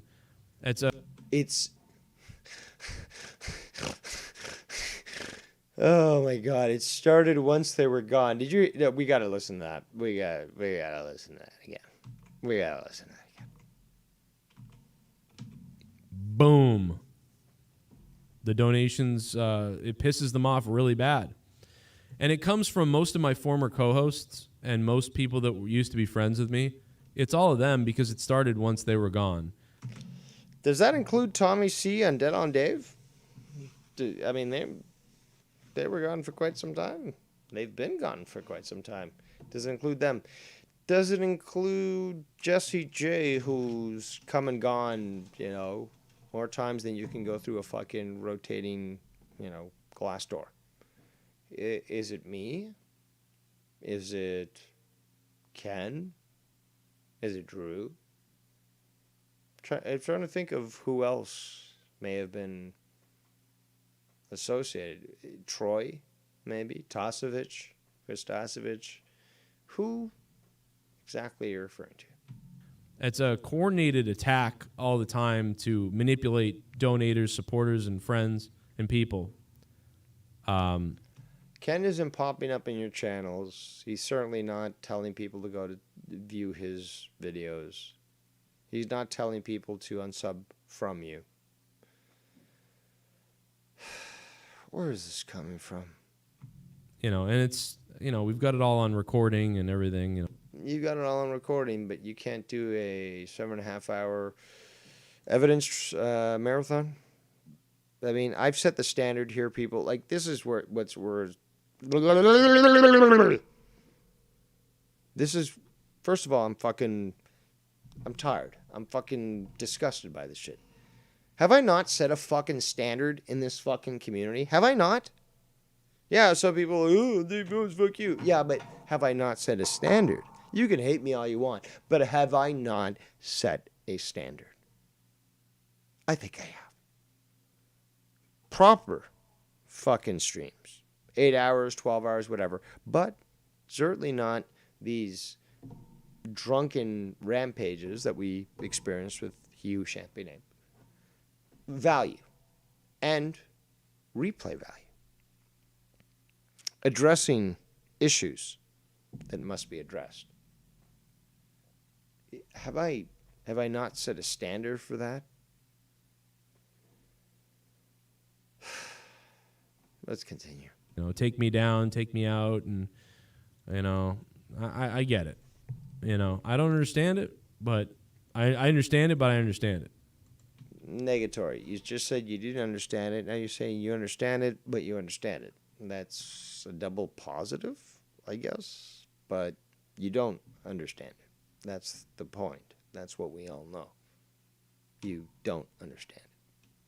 Former friends, former people that were supporters, all that sort of thing. Whoever it is. We don't really know who, but we know who. You don't know who, but you know who. And also you're willing to speculate because you don't know who. That sort of thing. No. But I appreciate it either way. Brock Lesnar is coming to WWE next week, if you can believe that. Thank you, Colonel Stutters, for the $18 too, by the way. Okay, so that's the end of that. There might be a little more, but no, I can't. I can't deal with that. But we're going to have to, unfortunately, dig even deeper. Because apparently, last night, Mr. Joe Cronin called into Tony's show. Now, riddle me this, people. What benefit do you have with associating with a leper unless you want to get leprosy? Riddle me that, people. And listen to this. By the way, this is at the absolute beginning of the show. So this was not I'm Joe Cronin working on some videos.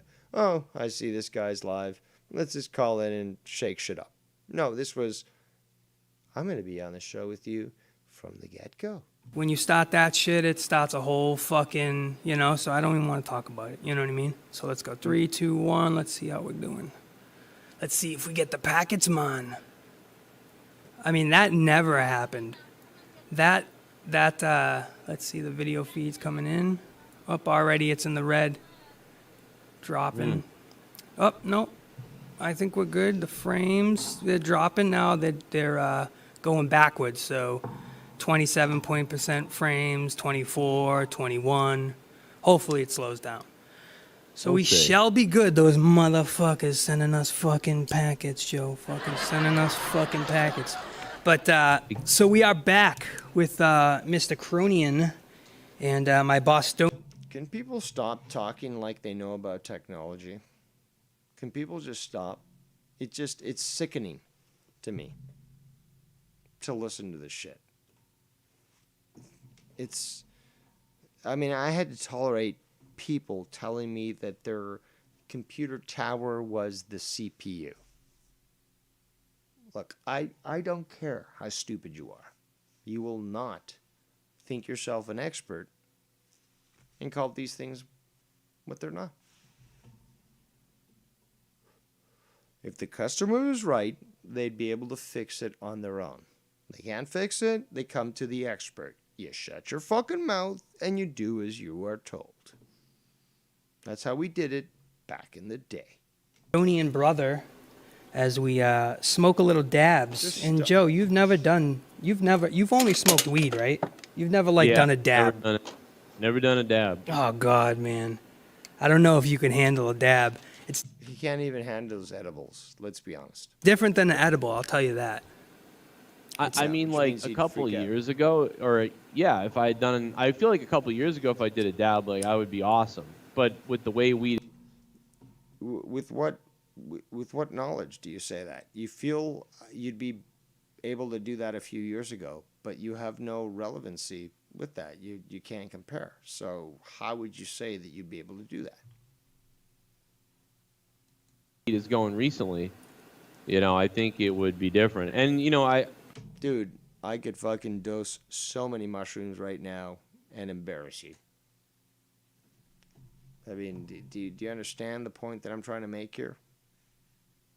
like I said, a couple years ago. And again, I'm older than you. And again. So it's not really age that matters in this. It's fortitude.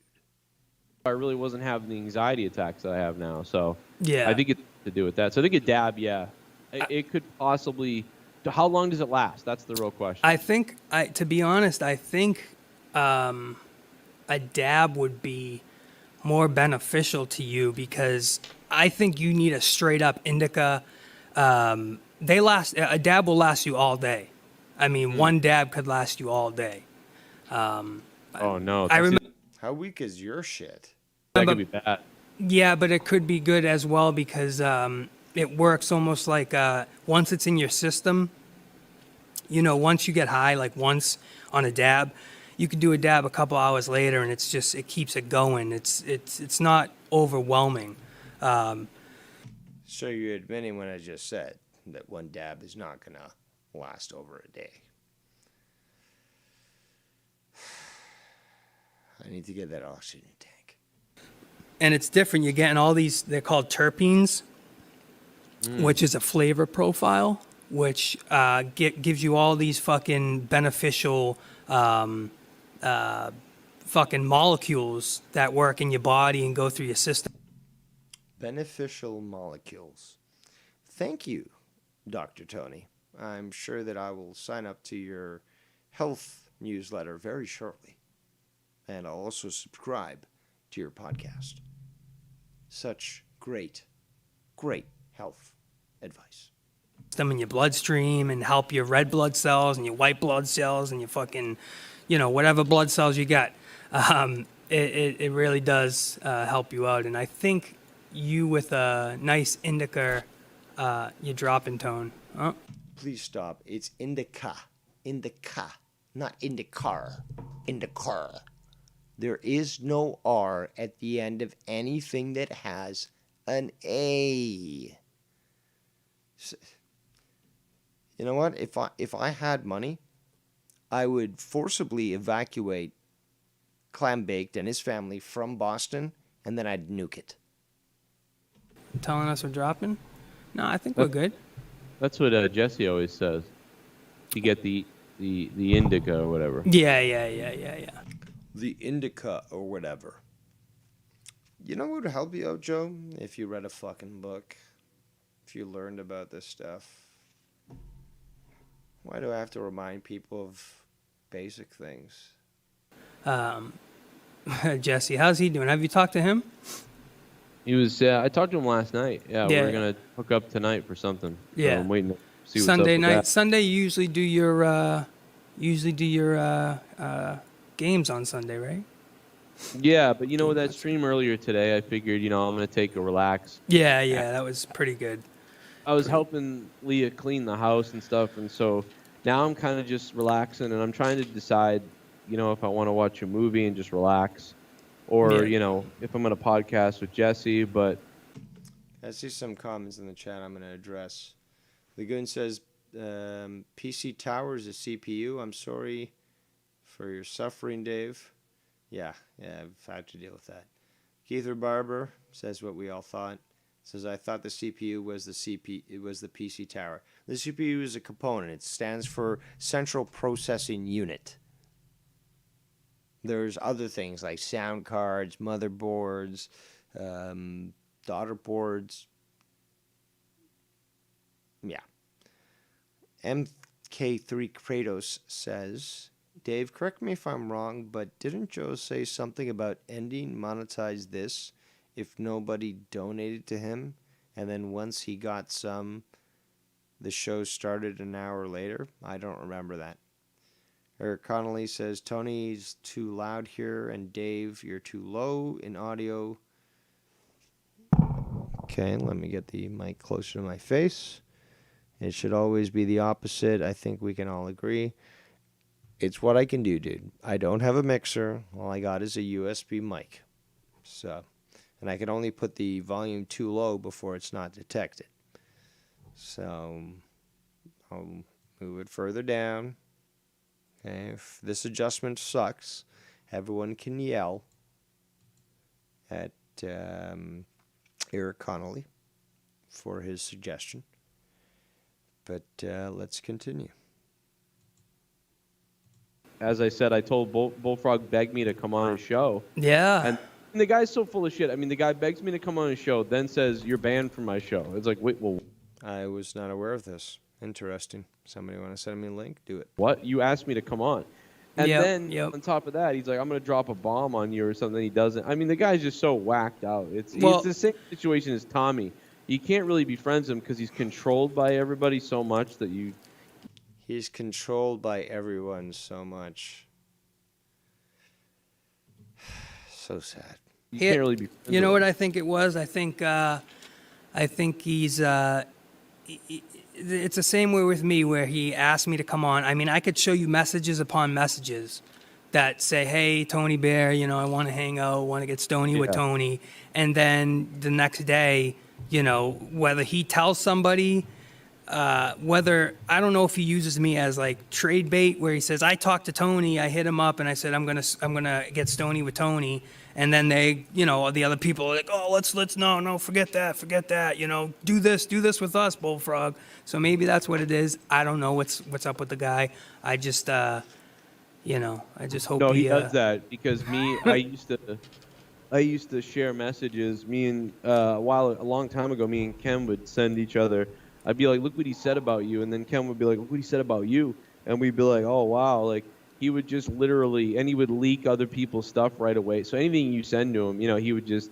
He's a very strange dude. So me and other people would all convene and be like, dude, you're full of shit, you know, you weirdo. And that's all he does, dude. He loves fucking with people. Yes. He's just not real, you know, it's at all. But who really is real at this point? Yeah. Anyway. That's basically what it is. I mean, listen, man, I come on here, I smoke some weed. It's so, like, some people think that the whole word community is annoying. I think this whole term of who's real, who's fake is annoying. It's like, just stop. This isn't the fucking 90s or the 2000s. Like, God damn it. And I just kick it, you know. It is what it is at this point. If people label me as a bad guy, whatever it is, all right, cool. You know what I mean? I don't really care, dude. I'm a stoner. I'm not. People like, you know, oh, you're trolling, blah blah blah. It's like, dude, I'm too. Can you say a sentence at all? Too much of a hippie to care about any of that shit. Just like you said when I was dropping frames earlier, bro. You knew it's not me. Yeah. Well, I guess Nixon was right about all you dirty hippies. You know what I mean? I don't do that shit, you know? Well, I mean, like, I've heard people speculate about you before. Oh, yeah. And the one thing I can say is that just proved to me that it wasn't, you know, and I didn't think it was, but you never know who does whatever, so I just don't. You never know who does whatever.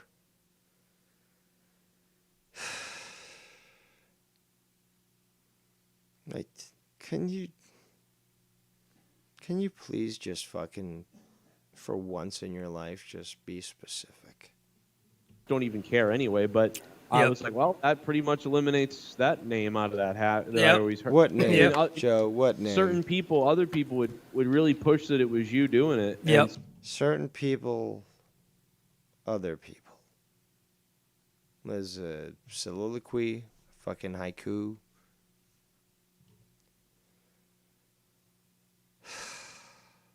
so, hey, like the one thing I can say is that did just eliminate that. That you did. know? That did. And let's go to the audio of when I called in. Let's go, Brandon. Let's see. What's the when I left the message when you laughed? That's what I want to show. What I want to go over. Let's see where it is. I'm worried that there's a mental illness, like, or that there's something was up with the before brain. this. A niece or something. Basharo, thank you for the call. This is the one fucking time we got him right here, motherfucker. And then he fucking smokes you the last 30 seconds like he's done for the last 22 years. Imagine being those scumbags in New York. Imagine being those scumbags. And I. Imagine being like those scumbags in New York. Which scumbags are you referring to? Which ones? We appreciate the 22 in the venue, ladies and gentlemen. The 22 in the venue, indubitably. Wait till I drop my bomb later. Wait till I drop my bomb. Wesley. Ludicrous speed. Cronin's dropping bombs, indubitably. Imagine being those goddamn New York cocksuckers. We're gonna fucking be fucking Tom Brady. Fucking Next thing you know, if their best receiver quits, and then you fucking And you still lose. The other team's best receiver fucking walks out the door, and you guys still lose the game. That's how you know you suck. lose. You lose again, just like you lost. Dude, the face. You show your retardation, and I'm going to be blunt on this. You are not part of the team. This applies to everyone who has this mentality. You don't belong to the team. You're not part of the staff. You're not a player. You did not win that game. You did not win that title, that championship. You are simply a fucking sheep and a viewer who watches and pays to see millionaires kneel during the national anthem. You've accomplished nothing, and your complicity in this shows how much of a Walmart American you are. So this whole idea being pushed by both Tony and Joe, you're immature. You're mentally disabled. You're living a lie of bread and circus.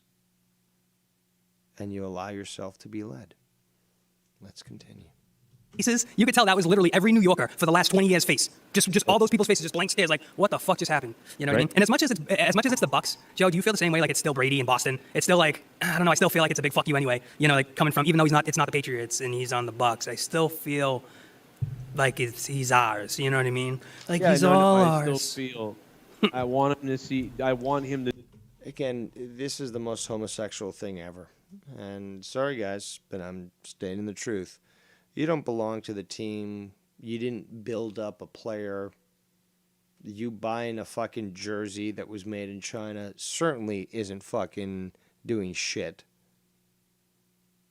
So stop with this madness, please. Can we focus away from this frivolity to trying to improve our world?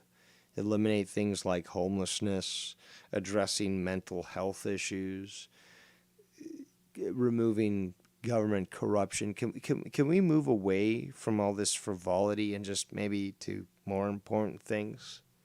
Oh, I'm sorry, I forgot. You guys, both of you led your teams to a successful win this year because all you did was buy their products, watch their game on TV, and cheer them on. You clearly now deserve that fucking Super Bowl ring. Of course you do. Because you helped them get there, didn't you? To do well. He still does. I feel that way. That's true. Yes, and he's going to win the MVP this year, 100%. He's got 40 touchdowns, and he's the clear-cut winner. I think he just jumped over Rodgers for the MVP this year. So 44 years old, the MVP. It's unbelievable. And the Celtics, they won today too, coming up big in overtime. Jaylen Brown, 50 points, and nobody really cares. Just half your family to COVID in the fucking. Well, I do. I care about basketball. I don't think there's enough ball talk, basketball talk. But the Celtics are just a mess, Yo, what up, Killer Demons? I'm sorry you're from New York. We're just joking about the Jets game. Come on. Are you a Giants fan, though? You'd be all right if you're a Giants fan. If you're the Giants, you're cool. It's just the Jets, man. Come on, you know what I mean? It's the Giants. It's just the Jets. They're a little. Respect them. They got giant cocks. Let me see where I donated the. I think it's over here somewhere. Of course, you want to look at that. So, somebody hits the lottery. Betty White returning after defeating John Madden in the Gulag. There it is, right here. ED away from. Here it is. Goddamn, I should change my.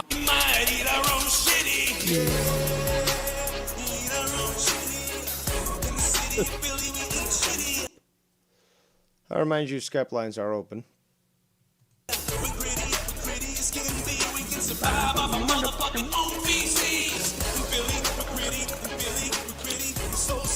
$3,000, 50 yards from another $333,000, and 5 catches from a third $333,000 bonus. That's what the Bucks didn't tell you. Oh my God, it's all a ruse. That what?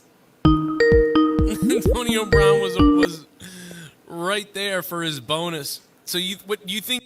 Ladies and gentlemen, the Great Wire. All right, so I'm getting confused. That's Joe's donation plane. Was Tony on Joe's show? I think it was just reviewing Joe's show. It's the only way that donation could have come in that way. Because I know Joe called into Tony's show. You were playing some of it. And I heard of the donation. I was like, what? Wait a minute. Well, when Joe said, real quick, I'll be out. When Joe said that ridiculous account name that was so long, like Kill Joe's Family Kids all day, all night on youtube.com/ like it was ridiculous, whatever he said. That, I mean, obviously that's a lie. Like he's trying to, we said this before, he's trying to get his supporters to ramp it up. And look what happened when he was getting donations during this, which I'm sure we have no problem with. I mean, we have no problem with Joe getting donations. Like he's, trying to make it be like, it's weird, but hey, that's his little way to hustle it up at the expense of others with the whole character assassination thing that he masters at Joe Cronin. I can give him that. He's really good at assassinating the character of people. When they leave him or, really that's everyone left him. He never fired or kicked anyone out. I mean, he took a couple donations here and there to ban a couple people. But no co-host, you know what I'm saying? So it's very, very see-through, like seeing through, plastic, cellophane at this point. And Dave Rose has the knife to cut that all up and and go right through it. You know what I'm saying? So you heard the intro? Yeah, I heard it. Thank you. I was marking out. I was singing it. But I'm going to work on some more shit, you know what I'm saying? But continue on, and please continue. And Tony looks real bad. He looks like a Joe cocksucker. Well, they both look bad, but hey, that's not out of the usual. All right, my brother. I'll talk to you later. All right, there goes the Great Wire. Let's continue. You think they made him? Oh, you think they sat him so that he wouldn't get paid his bonus? And you think he thought that? So you think he thought that they were fucking him because the bonus was coming up, and so he snapped and lost it? Yes. Is that what you're saying? That's what I'm saying. Oh my God, are you serious? Now, you know what I'm saying, Joe? You know what else is really odd when they talked about Arians and he's like, Brown's done. He's off the team. Why would you say that if you didn't know that situation? If it was something that wasn't out of if it wasn't dealt with that situation, I don't think he would have been so adamant to say he's off the team. If it was maybe he is fucked up in the head, maybe we have to reevaluate him, or we don't know what's going on with Brown, maybe he something. But he was like, oh, he's off the team, he's done, because they knew they. All right, we've got the one and only Derailed News and Podcast, aka Drew. I can't listen anymore, Tony. So I'm going to have to interrupt the show. All right. Well, thank you for saving us all. Well, there was a couple more things I wanted to add, and hopefully I remember them all because I've been listening on and off. And um, first thing with the whole donations thing, like people getting mad about people donating to him. I don't know who he's talking about there, unless he was just specifically referring to the troll. But I'm pretty sure he said something about, well, all these people get upset when you donate. And this goes back to what I was saying earlier, where I don't know about anyone else, but I've never once condemned anyone for donating to him. I wish the best for him. I hope he finds his way on YouTube or whatever it is he does, and does well with it. And someone made a point in the chat, I think maybe it was based Alcatraz, said that isn't this the person who made the rant about the $100 sandwiches? Isn't he the one that's usually upset when other people donate? Seems to be.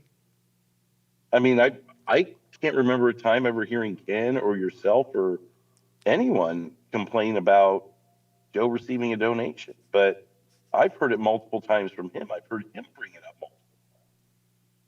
I mean, other than this discussion right now, I think this is the only time I've ever talked about Joe's donations in a light outside of his own show. Like, hey, don't forget the donation. Who talks about that? Who cares? So I just wanted to address that, and I believe it was base. So good call out on that. There was another thing I had to, and bear with me as I try and remember it. But when he was talking about his co-hosts all, going on about co-hosts and former co-hosts and such. Isn't it funny how Ken doesn't lose any co-hosts? I don't lose any co-hosts, but he does. So how is? I mean, and it kind of goes back in a way. It's kind of the reverse of it. But if Ken was such a bad guy, wouldn't he be losing co-hosts left and right? I mean, yeah, he has difficulties getting filthy and lucky on that, but they haven't gone anywhere. They're still part of the channel. Yeah, but there's no lack of people who are volunteering to be on a show. So my co-hosts have changed over the years, but I guarantee you, 90% of them are going to be on episode 200 this Sunday. You think I would be able to do that if I was some raging asshole that they wanted nothing to do with? It doesn't make sense, but then Joe could do a reunion show like 300, and who showed back up? Mm-hmm. So it's just, I don't even want to get into this shit, but to hear all the stuff that I've been hearing today, how do you not say something? You know me, I don't like to get into drama shit like that, but how do you not respond? So I don't know. I think that's all I had, unless there was something else you can think of that I didn't address. But I just wanted to throw a few extra things in there because, since I called, you played more of the clips. And yeah, the little shot, there was even a shot at 6. I don't think you played that. I think it was further in. But it was something to the effect of, it was 6, he came back, and then he left, and then he came back. Yes, and then he's gone again. And I maybe he has COVID or something. I don't know. And it's like, well, you've been watching. You knew about my stream going down last week, so 6 was there. Yeah. Why don't you talk a little bit about that? What about? I mean, 6 is usually in my chat. No, but your stream really good went guy. down. Okay, but your stream went down. But he mentioned things.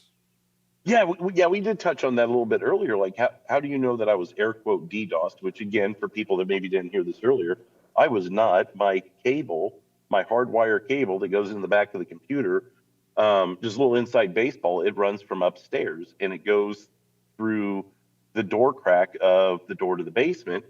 And I close that door when I go live. It's a signification, or it signifies to, my wife and daughter that, hey, Drew's doing something, and it also keeps the noise from going upstairs. But in the process, occasionally the wire will get closed in that door, and it became evident over the last couple days that that's what the issue is.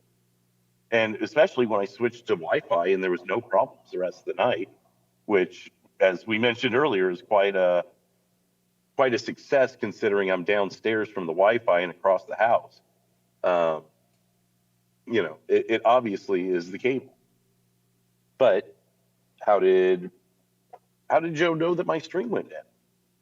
And if he was in there watching, then he would have seen 6 in the chat. 6 is, I mean, if he wasn't there at that point, then that's possible. But he's there pretty much every night I'm on. So I don't know. I don't understand why someone can take every truth and twist it into a way to villainize every former co-host.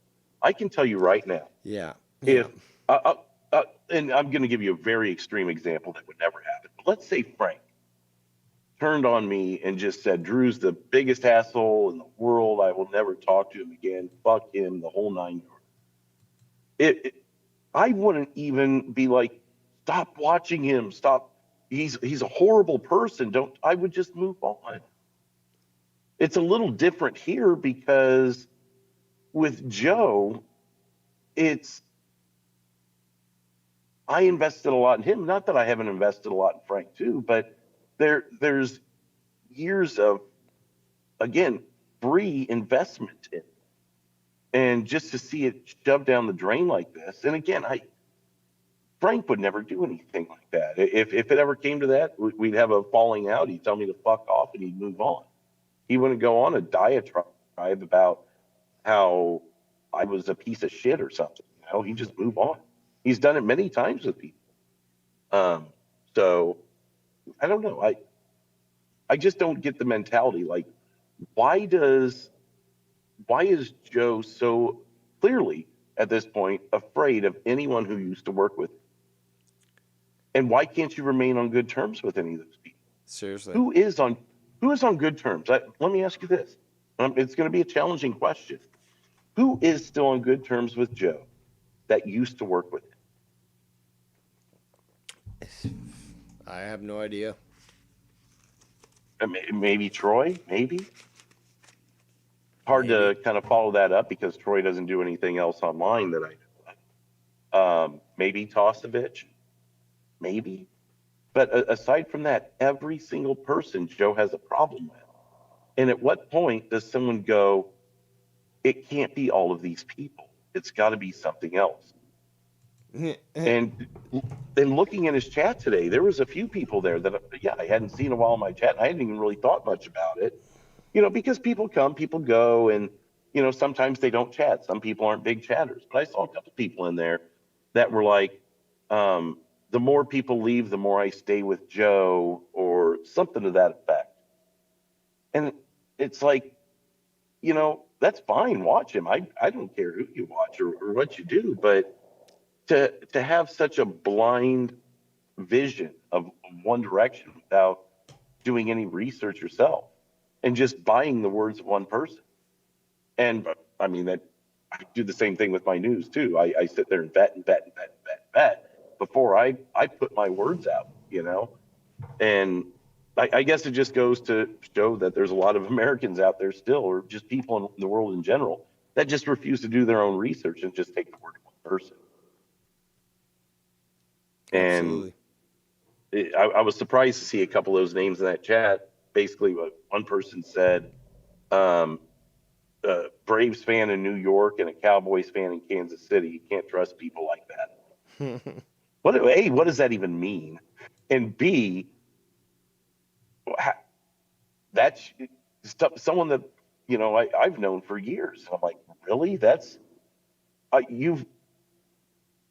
these certain people have never had a problem with me, and then just with a few simple words and little jabs over time from Joe, and now I'm a bad guy.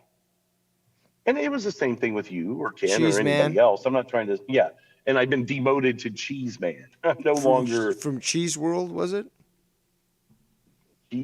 Cheese Land, maybe Cheese Man from Land, Cheese yeah. Land, something like Cheese that. Man from Cheese Land, but yeah. Joe said he counted to 6 before Ken says man in a box. I don't know. I couldn't tell you who did that first, but I mean, either way, it doesn't really matter. It's such little, minute, stupid things. Slap the jab, Brock. Slap the jab. Oh, I'll tell you another thing I heard. He said people creating shows to monetize this or copy his shows. Mhm. You remember that Yep. part of it? What do you think that's in reference to? Is that in reference to Insomniac? Because I've never heard him say that about Insomniac prior to me leaving his show. Well, no, the best which is thing what about leads me to- ambiguity is that it can apply to anything. So I think it Exactly. applies to maybe Friday Night Fire. Maybe it applies to some of the stuff that I've done about conspiracies. So that's apparently, was it Final Frontier News? I don't know. Maybe you talking the news is something like Shame on News. So he created everything. He created everything. So everyone's copying him.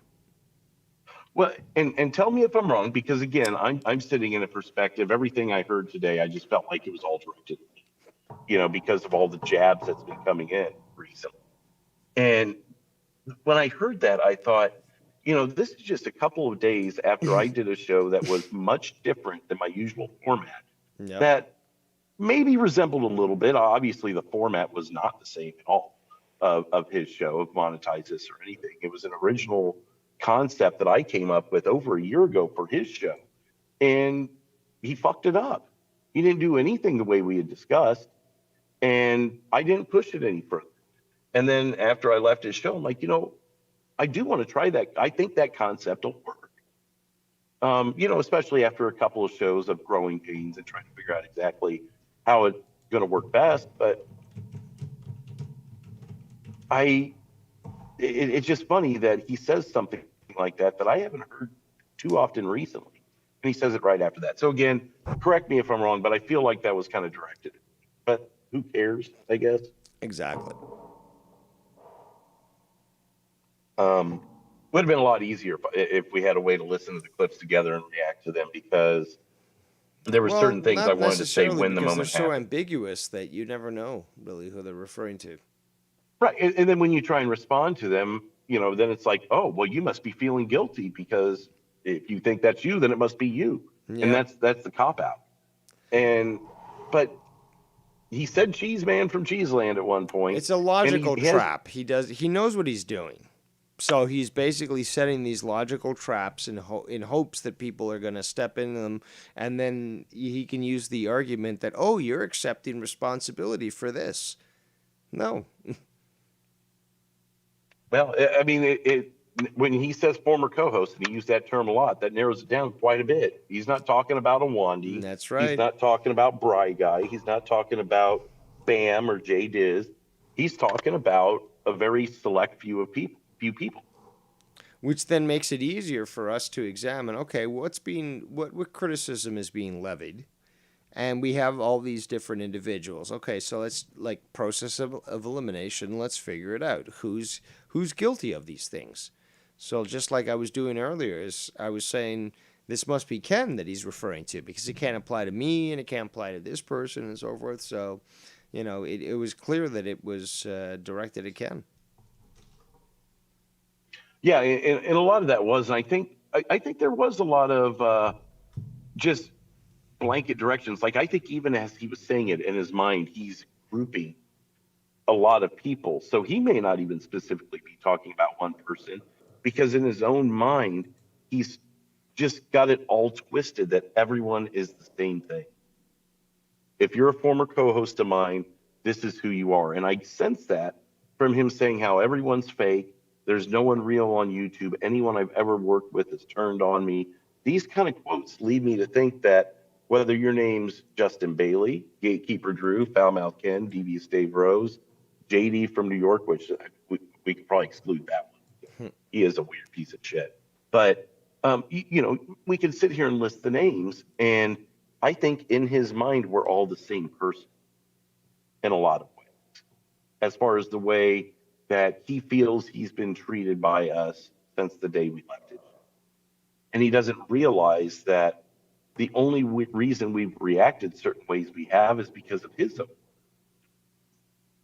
Yep. Because if I stepped away from his show and I just did what I did and he didn't say a thing, other than, retroactively mentioning me as, oh, you remember this bit on the show, or retroactively mentioning you in a bit on a show, you wouldn't react to that because, oh, they're just laughing at the old times. That's cool.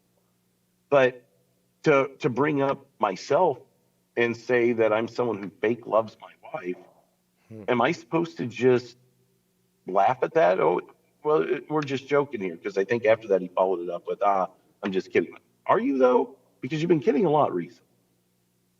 And why does he feel that he's the only one that can say something and no one's allowed to respond? Oh, these people are constantly doing shows on me and talking about me. Well, you're talking about us. And unless you're going to open the doors for us to come on and confront you, or you're going to come to another show and confront that person on their show, then how do you expect this to work out? I can't call him.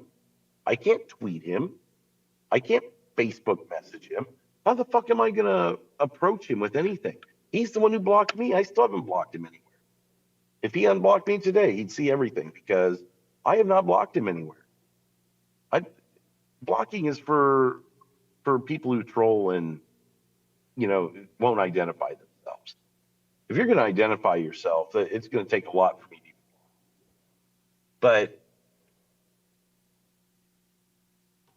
But he's got to expect a response. If I talk shit on someone and they found out about it, let's take it out of the internet. Let's take real life, Dave, and say you've got a couple of friends, right? And you hang out with one of them, and you got to talking to one of those friends, and shit talk the other friends. Said, I really don't like this person. They're this, that, or whatever. And that got leaked to that other friend. Wouldn't you expect a response? You would.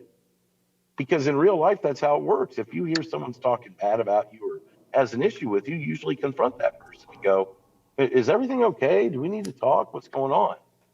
But in the world of YouTube, whatever this is, it seems like the way Joe handles things is just to block you everywhere and then talk shit on you. And then when you do respond, oh, well, it's a drama stream.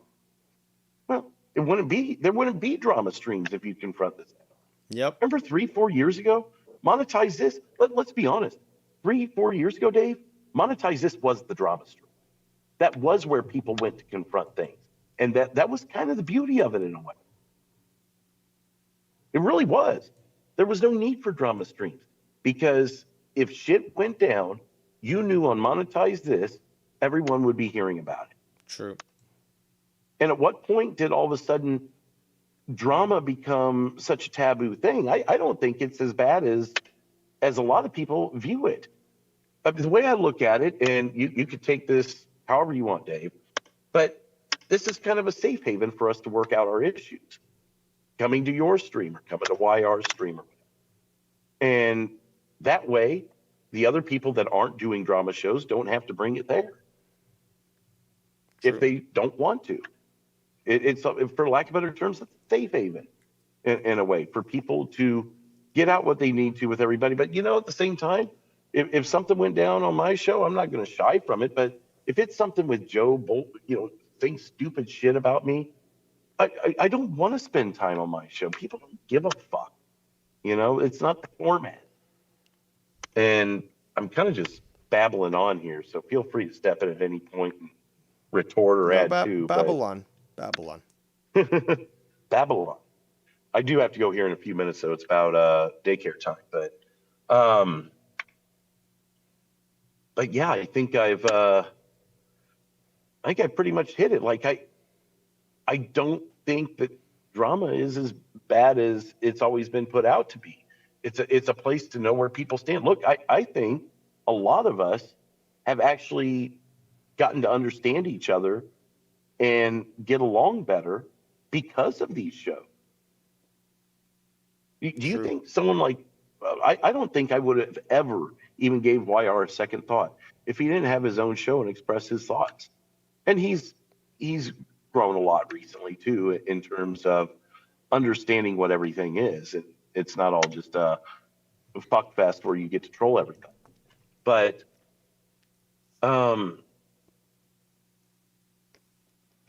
there's a lot that can be accomplished, especially when we're also tight knit close to each other. Now, yourself or Ken or Mars, Nikki, whoever, if we had a problem with each other, we would come to each other first. There wouldn't be a show on it because no one's blocked each other. We have the ability to go to that person and be like, did you say what you meant? Or there's been a couple times where in the background we've been like, haha, that was funny, just to make sure no one took it the wrong way. But for the most part, we kind of know where we stand with each other, and we know how to get a hold of each other if there's an issue. That's why you don't see drama streams on Ken. That's why you don't see drama streams on Mars or Nikki. Then again, don't really talk shit either. So why would there be a need to? But anyways, like I said, I'm babbling on and I do need to get rolling. But if there's anything else that you wanted to address, I could spare another minute or two. No. We're going to just keep rolling through some of this clip here. Right. And continue to review. All right. Well, thanks for taking my call and have a good evening. All right. Thanks for the call. There goes Derailed News and Podcast. Be sure to check him out on his channel. Let's continue. They fucked him over with the money. Bless you. They fucked him over with the money. I thought your girl was coming in the background. Yeah, she was. She there's random times, bro, where I'm just like, somebody in the chat was like, there's a ghost behind you. And it fucked me up because my girl will come behind me with her mask, like randomly, and scare the shit out of me. And when he said that, I thought she was behind me, and she wasn't there. But maybe another time we'll have Michael Myers sex, with the mask on. Yeah, I'd pay to see her come. Would you? Well, I think she came on that first video of all time when I was too loud in the living room. Remember that? The classic? Yeah. Oh, yeah. The classic fucking... That angry face was hot, dude. That reminds me when Leah comes down. And she bit her lip a little bit. And yeah. It's when it's real, and it's real, it's nothing better. So let's continue. Tony from Revere. Thank you. The reverb didn't work. But there it was. Brown flipping out because he didn't get paid, man. He didn't get paid, So what's going on with you, man? What do you, besides, doing your work and, you actually been streaming the last couple of days, a couple times, right? You actually been pretty active. Yeah, I've been more active since I had a couple of days off. The hours off. Yeah. Yep, at work. Yeah. Yep. Good. Let me see here. Yeah, baby. Yeah, so I'm gonna tell you something, man. Well, listen. Let me tell you something. Do you do? Was it you that does the John Gruden? I'm gonna tell you something, man. That's exactly what Gruden says. Let me tell you something, man. The XYZ banana split. I'll tell you something. I'm gonna come over to your mother's house and I'm gonna fill a cunt with my fucking juice. Well, listen. Bullfrog is definitely. Why you lying, Bullfrog? Why you lying, Bullfrog? Let's talk about that. The fucking the why you lying, Bullfrog? Why you lying, Bullfrog? Why you lying, Oh Bullfrog? yeah, that's really because that was all just random. Like yeah, he was calling me and But the funny thing is, and then I'm on the phone with him, and then he calls you and puts you on the phone. Yeah. Yep. And then I'm like, me and you just go into this work. And Bullfrog's like, why aren't you talking, Joe? I'm like, dude, Joe's not really on the call, bro. Like, come on, it's obviously a recording, dude. And then we just kept saying, why you lying, Bullfrog? Why you lying, Bullfrog? And that's the Bullfrog I like. That's the Bullfrog I enjoy when you can fuck around with him like that. But the other Bullfrog where he's easily persuaded and the bad Bullfrog. We don't like the bad Bullfrog. So unfortunately, Well, I like that me and you aren't even necessarily on good terms or bad terms or anything, but we're not really talking. Yeah. You're still blocked and I'm blocked and we don't talk and whatever. And we just knew. Yes. Where that was going. Exactly. I was roaring every time I said why you lying, Bullfrog? Yeah, Every time I stuttered, I went, why you lying? Yep. And then I fucking just started bursting. I had to mute. At the end, yeah, I heard you. Dude, it was killing me. C-Man, it was probably not the real C-Man because I only had my subs on for 2 hours, so it's probably not the real C-Man. Now, what drama is going on? I don't even know. What you have beef with Bullfrog? So yeah, so the only thing I know about is Bullfrog wanted me to call him tonight, so I didn't. The reason why I'm here with you right now, if you don't know, I'm here. And so then I come in and I get ready, and then he says, no, you're banned. And I go, well, what? You begged me to come on here. And I set aside 20 minutes for you, and now I'm like, what a fucking idiot. That's how he does. Yep, that's what he does. I mean, but so I go, I don't even care. But then all of a sudden I heard him say that he's in a fight with you, and then I looked and I saw that you were live, and I'm like, oh shit, okay, so he's in a beef with Tony. So since Bullfrog disrespected me and was a piece of shit to me tonight, and I don't even care. I don't care. I just blocked him everywhere. I'll never talk to him again. I don't give a fuck. Yeah. I was like, well, I'll go over and talk to Tony then, since I guess he's in a fight with Tony. And just what I proved correct is that when somebody's cool with us, you're on the outs with them. But when somebody's on the outs with us, you're cool with them. It has always been the way of the Cronin. I guess. And that's it. I set this time aside anyway, and you'd called me earlier today. Yes. So, whatever. Fuck. Whatever. And unlike Bullfrog has never done, I actually donated to you. I actually threw you a couple dollars. Oh, so benevolent. A couple sandwiches, Bullfrog has never done that. You know. Well, he does donate. He donates Bullfrog Experience every couple weeks or whatever. He does do it, but it's not a lot. But he does it. Yeah.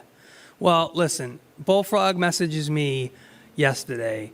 This was Friday. Are you gonna make me a co-host? Confess your love to me. LOL. I'm gonna have to. Sorry, guys. I'm gonna have to pull a Joe Cronin here. I'm gonna have to e-beg because I'm putting myself through a lot to go through this for you, the people. And I'll leave YR. Call me now. Confess your love to me. Make a delivery to the Froggy Pond. So what? That's what he does, and then he, bro, I'm getting so much heat from the side. I can't be your host. It just can't be, broski. Sorry. From the other side. Bye, dude. So. No, I'm going to have to disagree with that because he might be saying that, but we know that he lies quite often. So there is no heat. There's just people saying, hey, there's repercussions. You want to hang out with this person? I'm not going to associate with you. The great one. All right, well, since I just heard that, plus I was already thinking about, I know everyone heard this before, but I know you were on the show with us this morning about the pizza shit. Someone called about the pizza. Yep. And I know, you were saying, it might have been a nice gesture, blah, blah, blah. But to me, that's weird as shit. And I want, I'm not blaming Bullfrog for that, but I kind of am because he fucking picks these enemies and he's fucking picks fights himself, just like Tony's picking fights with everyone. He always has.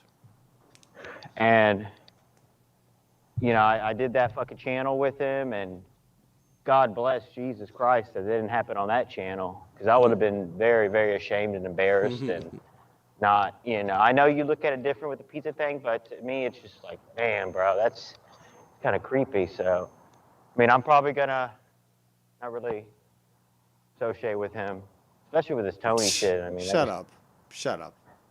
Well, we'll see what happens. Of course you will. All right, I'll call you later. I'll hit you up later. I just had to give you that piece. Yeah. You're a flippity flop with a flip flop, and it don't stop. And there goes YR.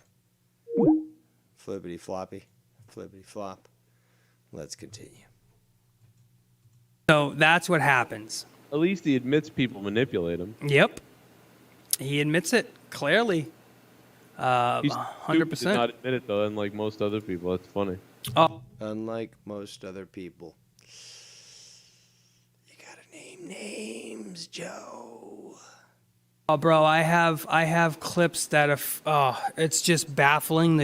Like, whoa, dude, Wild Stallions. I get it. Okay, I get it, Ted. Shit that's said. And listen, I don't. Get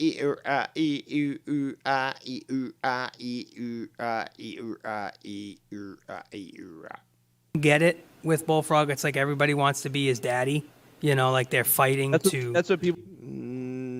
You're just projecting, really. I don't never wanted to be his daddy.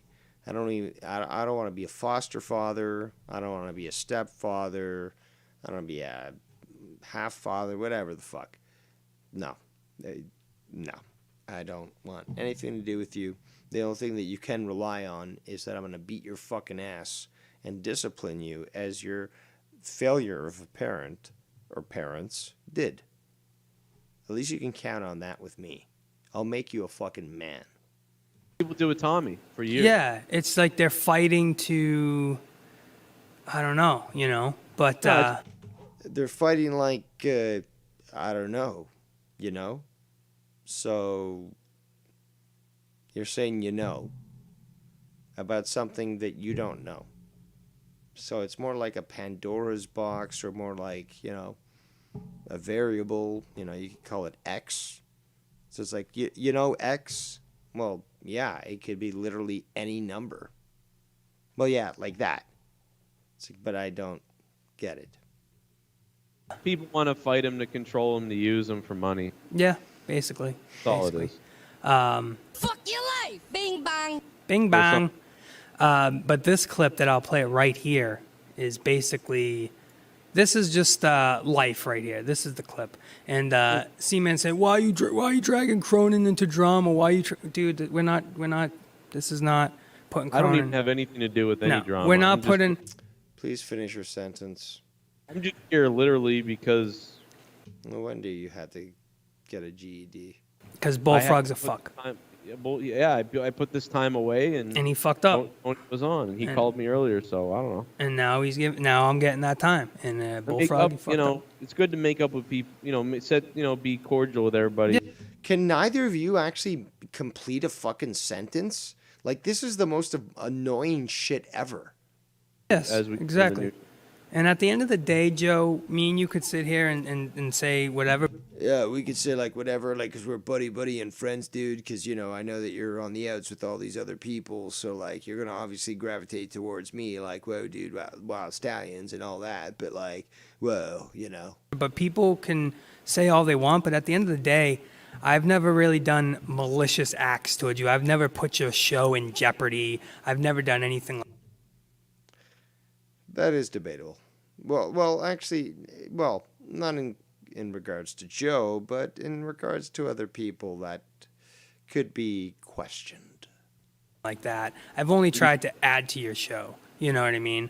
Obviously, Not sure I believe that, but that's okay. No? You don't think like on a call? Well, there was that one time where I jumped on the Discord like a. Whoa, dude, you don't believe me? Like, dude, whoa, you just called me out of my own show, dude. Like, wild stallions.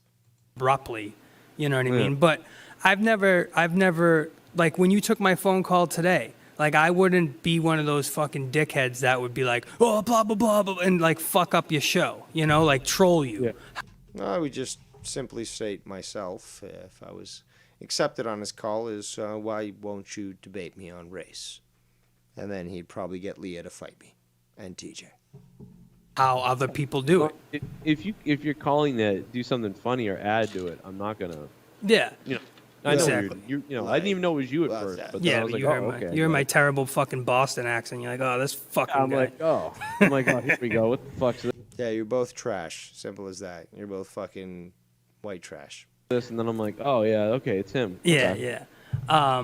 But like that's what I'm happy that you can even take my phone call, because there's people that will call you and you'll be like, yeah, you think I'll fucking answer that call? Okay.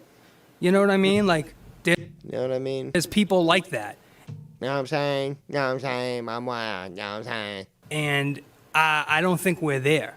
Now, you know, who knows if I was stubborn and you were stubborn and, you know, and I was an asshole, who knows? Maybe. The word is stubborn.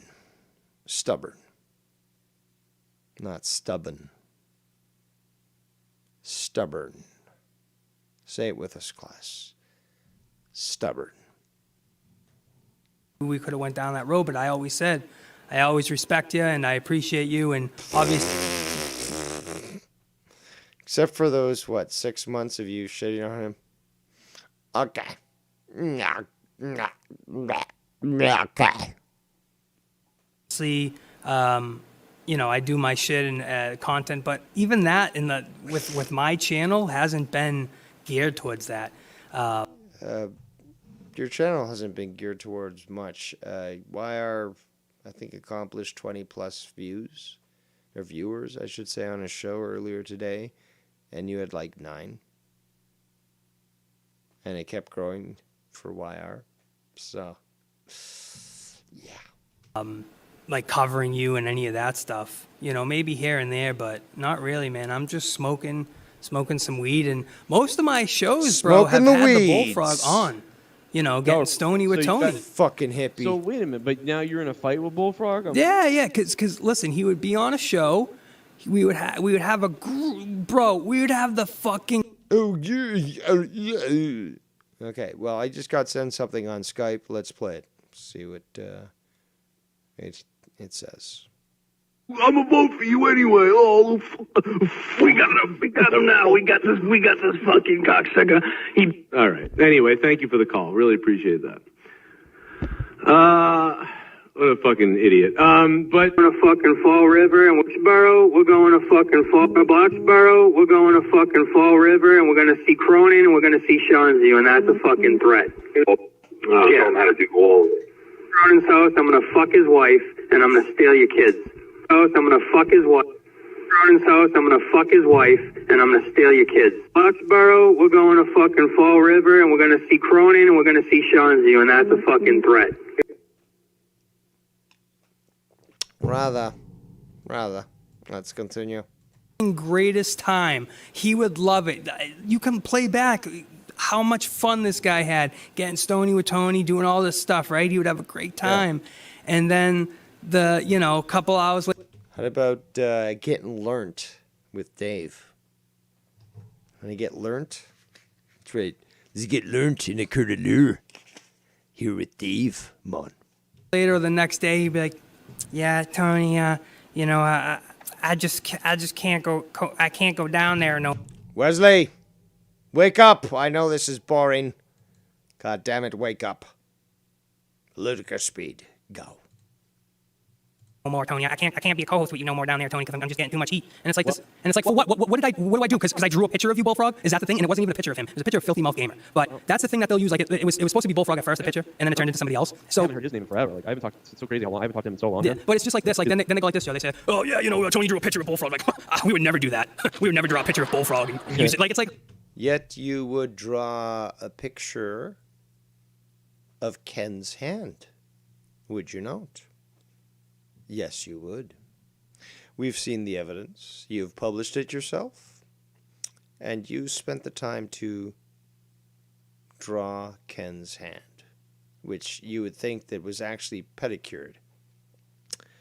Manicured. Pedicure is for the feet.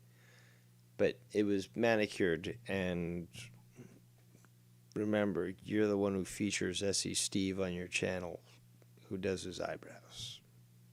Meanwhile, Ken is a hard-working American, blue collar, and he's always using his hands. So if you're attracted to his nails, which apparently are naturally that way, then I've got to say that you are gay. And I did not intend to rhyme. But you know what? It's perfectly fine. Let's continue. Come on, dude. And again, Bullfrog's an idiot. I mean, he begged me to come on his show tonight all night. He begged me to come on his show. Really? You're telling us something that we now know because I proved it, because I saw the papers? I mean, who else? Who else made the effort? Rather than just saying, yeah, this guy is perfectly normal. Nobody. Oh, and then when I go in his chat, and by the way, he took my wrench away. So he begs me to come on his show tonight. I come in, and I have the messages from him saying, please come. But yeah, you guys are free to complain about him and not do shit. But meanwhile, who's the trendsetter here? Who's the one that actually takes effort against all these people? Dave Rose. Nobody can deny that. Nobody. Come on tonight, all these things, and then I come on, and my wrench is gone, and he tells me he's not taking my calls anymore or something like that. Then he goes on about you. So so I call over here to see what's going on with you. Now he's probably going to be mad with you. I could have been on his show right now. Yeah, he fucked up. Well, he fucked up. He could have had you. He did. He caused me to come over here to find out why. Like he's blocking me when he begged me to come on his show tonight. Yep. Well, listen, we're going to take a dabaroonie for Mr. Joe. So cheers to Mr. Joe. Let's do the countdown. Let's dab it up. Let's get super duper. 8, 3, 2, 1. Cheers. Let's go, homies. Cheers. I feel like I'm involved with a rape right now. I didn't realize he was in some sort of like father-son incestual Man, something about that weird yellow piece coming out of that relationship where he has to get I know. Listen, man, this is my own homemade contraption, okay? It's like a fucking little dangly straw, I know. And the whole fact that this looks like a fucking dildo doesn't help. You know what I mean? It's like you're gonna suck that out of someone's ass. Your own homemade contraption? Highly doubtful. I press F to doubt. Because, no, I'm sorry. You can adapt any sort of contraption. Again, son, I know that might be a little older than you, and I'm going to shoot you for being on my lawn, but again, I've used many things when it comes to the consumption of the cannabis, so don't think for a second that I'm not capable of creating such contraptions. Plus, My intelligence is much higher than yours, kitty. And, yeah, I've had much more experience and much more time to create the most fantabulous types of devices to smoke weed from. So, now, you don't get any saying here, kid. Now get off my fucking lawn before I shoot you between the eyes. It's just, but it does a trick, brother. I'll tell you that. It does a trick. So there was a show, Joe. So listen, I have, huh? No, I'm just being a dickhead. I don't know. I just still can't believe that Bullfrog begged me to come on his show all day, and then when I fucking called up, he said, "You can't be here." And what a fucking idiot! Yeah. I just can't get over that. You can't be. Wesley, slow down. We have a lot to examine here, with stupidity of two Bostonian bitches. Here, because they're like, listen, if you call, listen, Bullfrog. Only a faggot says listen. That's why YR says listen. If Joe calls your show, I won't be calling. I won't be calling if Joe calls your show. That's how they do it.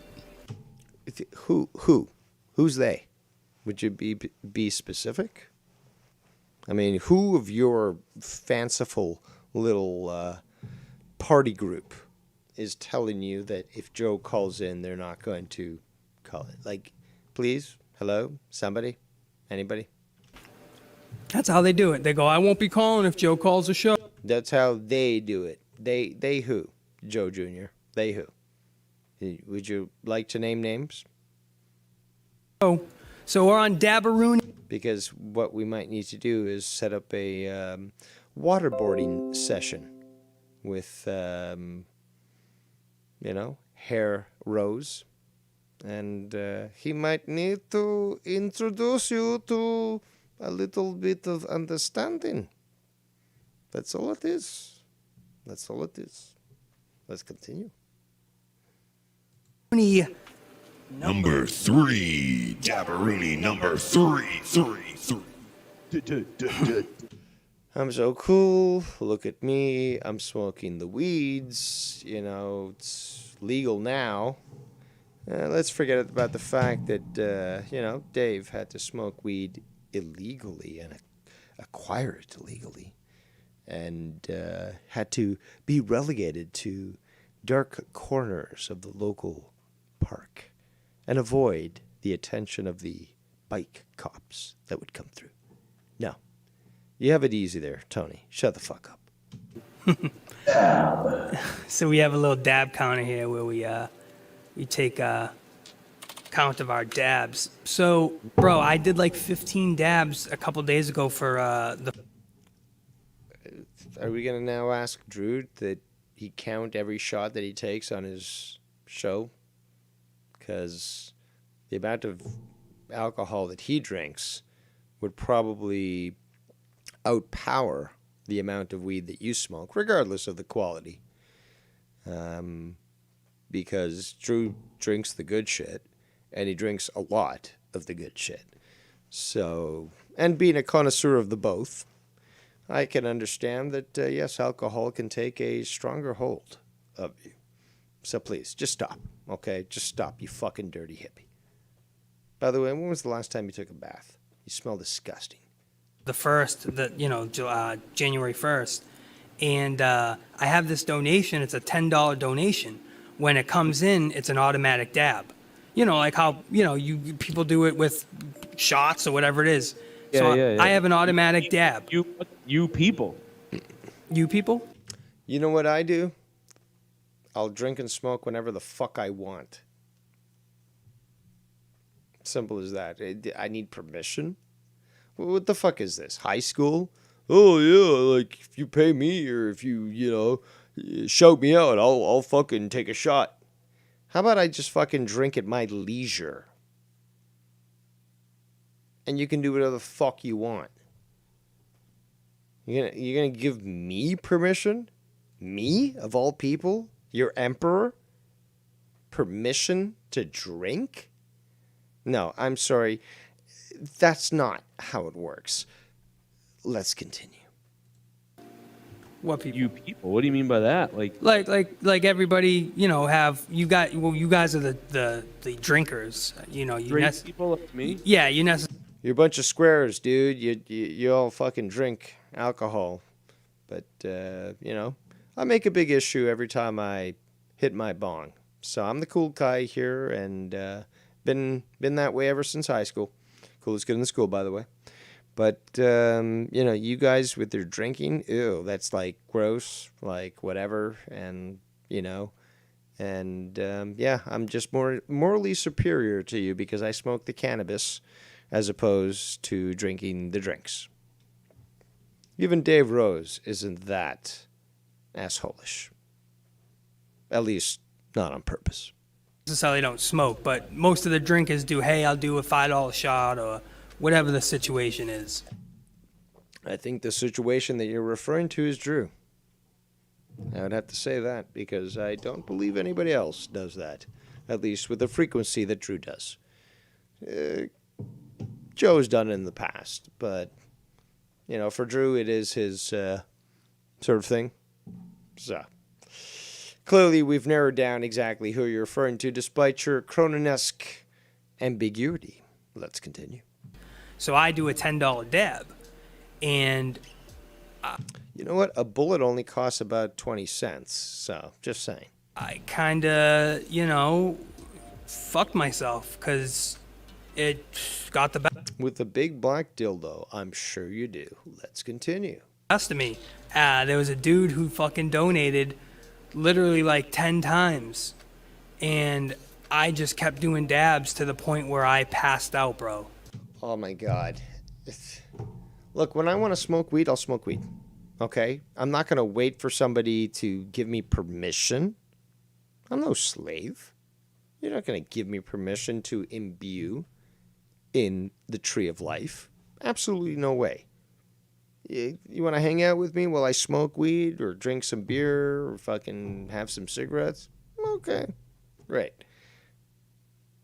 But I never and will never grant anyone permission in regards to that.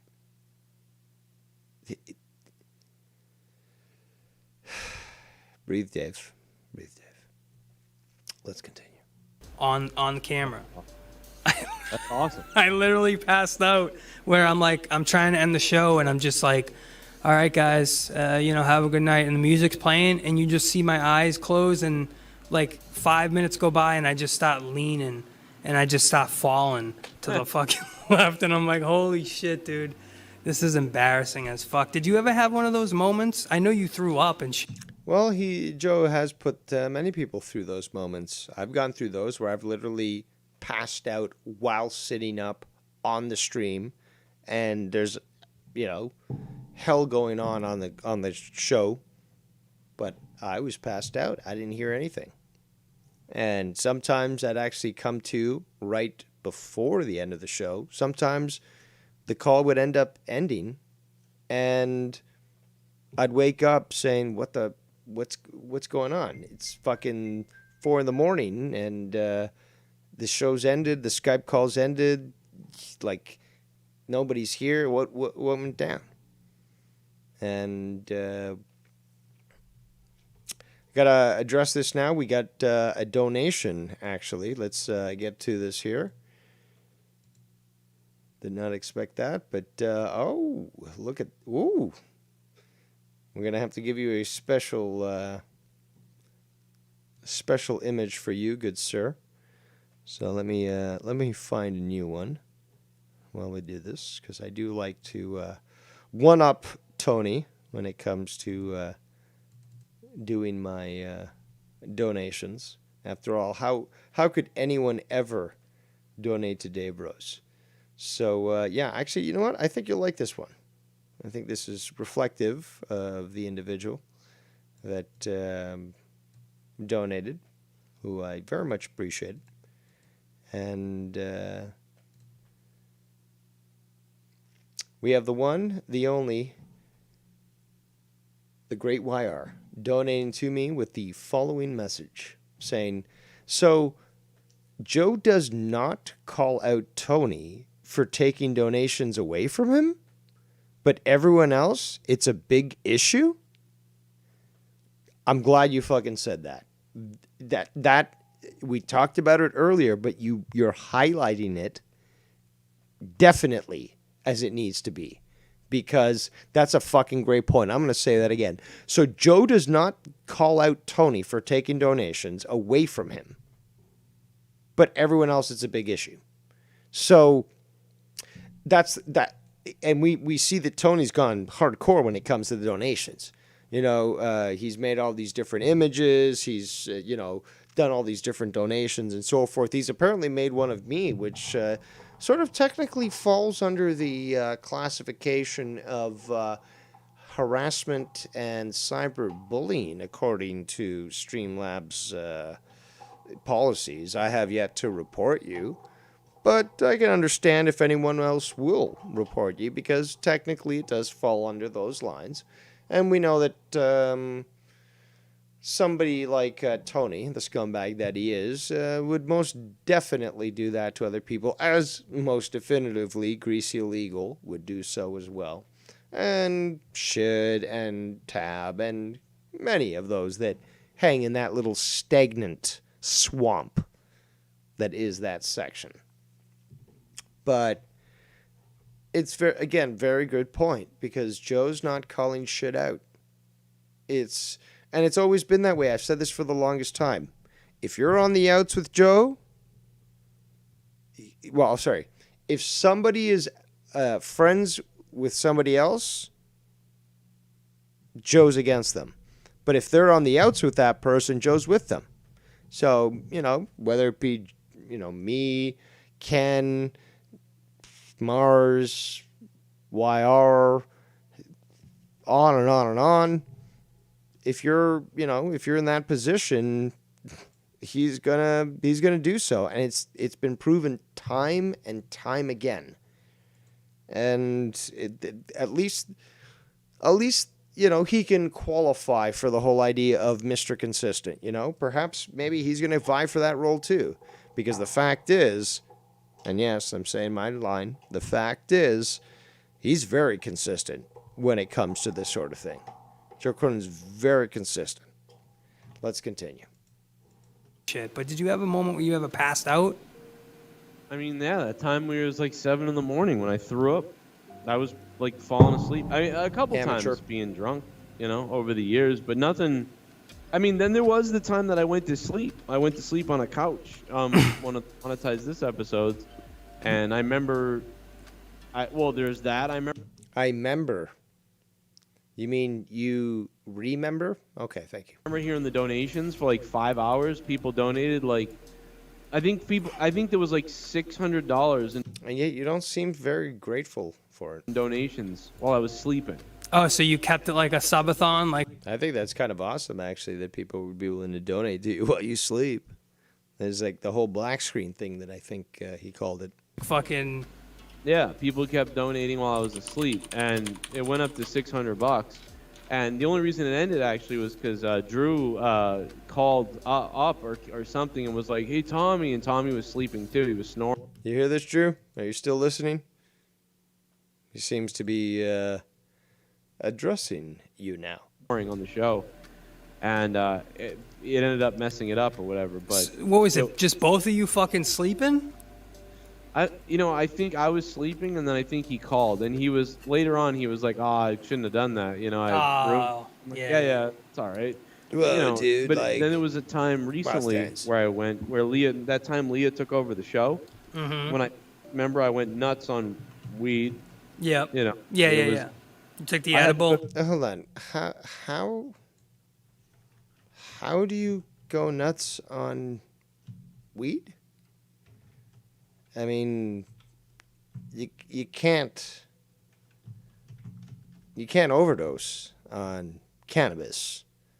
So I'm having difficulty understanding what you're saying. This is a little weird. Let's get back to that clip.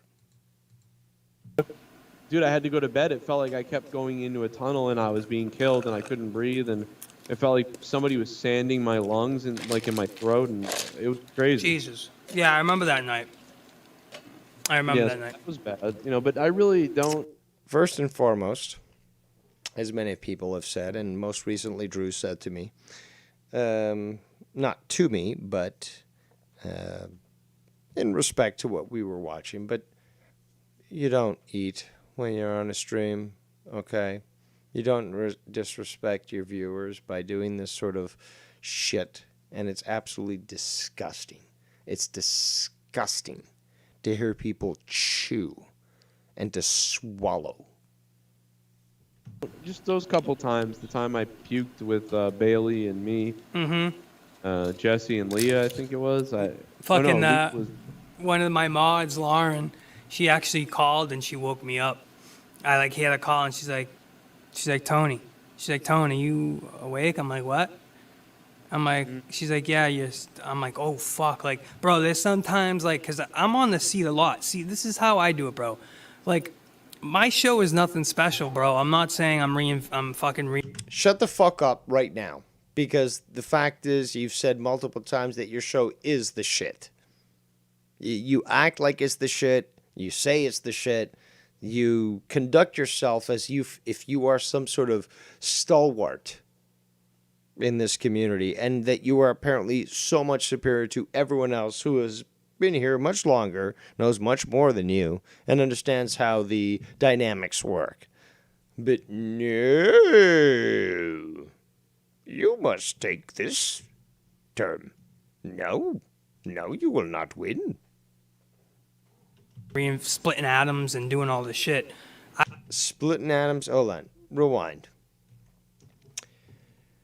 If anyone has the mental capacity to mentally project the ability to split an atom in this community, it's this guy here who's talking right now. Let's just be honest, okay? Nobody else comes closer. But why are you even bringing this up? Like, what the fuck? I'm like, she's like, yeah, I'm like, oh, fuck. Like, bro, there's sometimes, like, because I'm on the seat a lot. See, this is how I do it, bro. Like, my show is nothing special, bro. I'm not saying I'm fucking splitting atoms and doing all this shit. I smoke, and I sit here and I smoke with anyone that wants to smoke. We hang out. We shoot the baloney. You know what I mean? And I talk about weed. That was a term that Ken brought up, by the way, because he watches those podcasts with the Mafia guys and the whole split and, the talking baloney, blah, blah, blah. So that was Ken that provides you with that little soundbite. Mostly it's a cannabis-driven show at times. No, it's certainly not. Cannabis is probably, although you do highlight it quite a lot, which I don't have a problem with because I like the cannabis. I like the weeds. It's really just like it's like a commercial break, if you want to call it that. You talk your drama, you talk your bullshit, and then like, whoa, dude, like time for a dab. All right, now, cool, dude. Like we did it. All right, I'm feeling good. Back to the drama. It's an interloper. That's all it is. There's no focus on the cannabis. It's about anything but. Let's continue. Times, and I go into the fucking strains and all that. It's nothing magical and mystical. I do that whether I'm on camera or I'm not. So that's why I stream every single day. Like, I'm streaming, bro, 4 hours a day. Like, all right, great. Because I'm smoking, cool. And that's what I do. So I say... Yeah, I'm not on camera. I'll be on camera this Friday for Ken. But I don't... Do I really need to be on camera? Everyone knows what I look like. I post, updates of my, photos or whatever of, whatever I look like. I probably need a haircut at this point, but I'm going to try to go, continue to grow it. Like, what? Does everyone need a fucking, do all these homosexuals require some sort of monthly update as to our physical appearance? Really? Are you that obsessed with what we look like?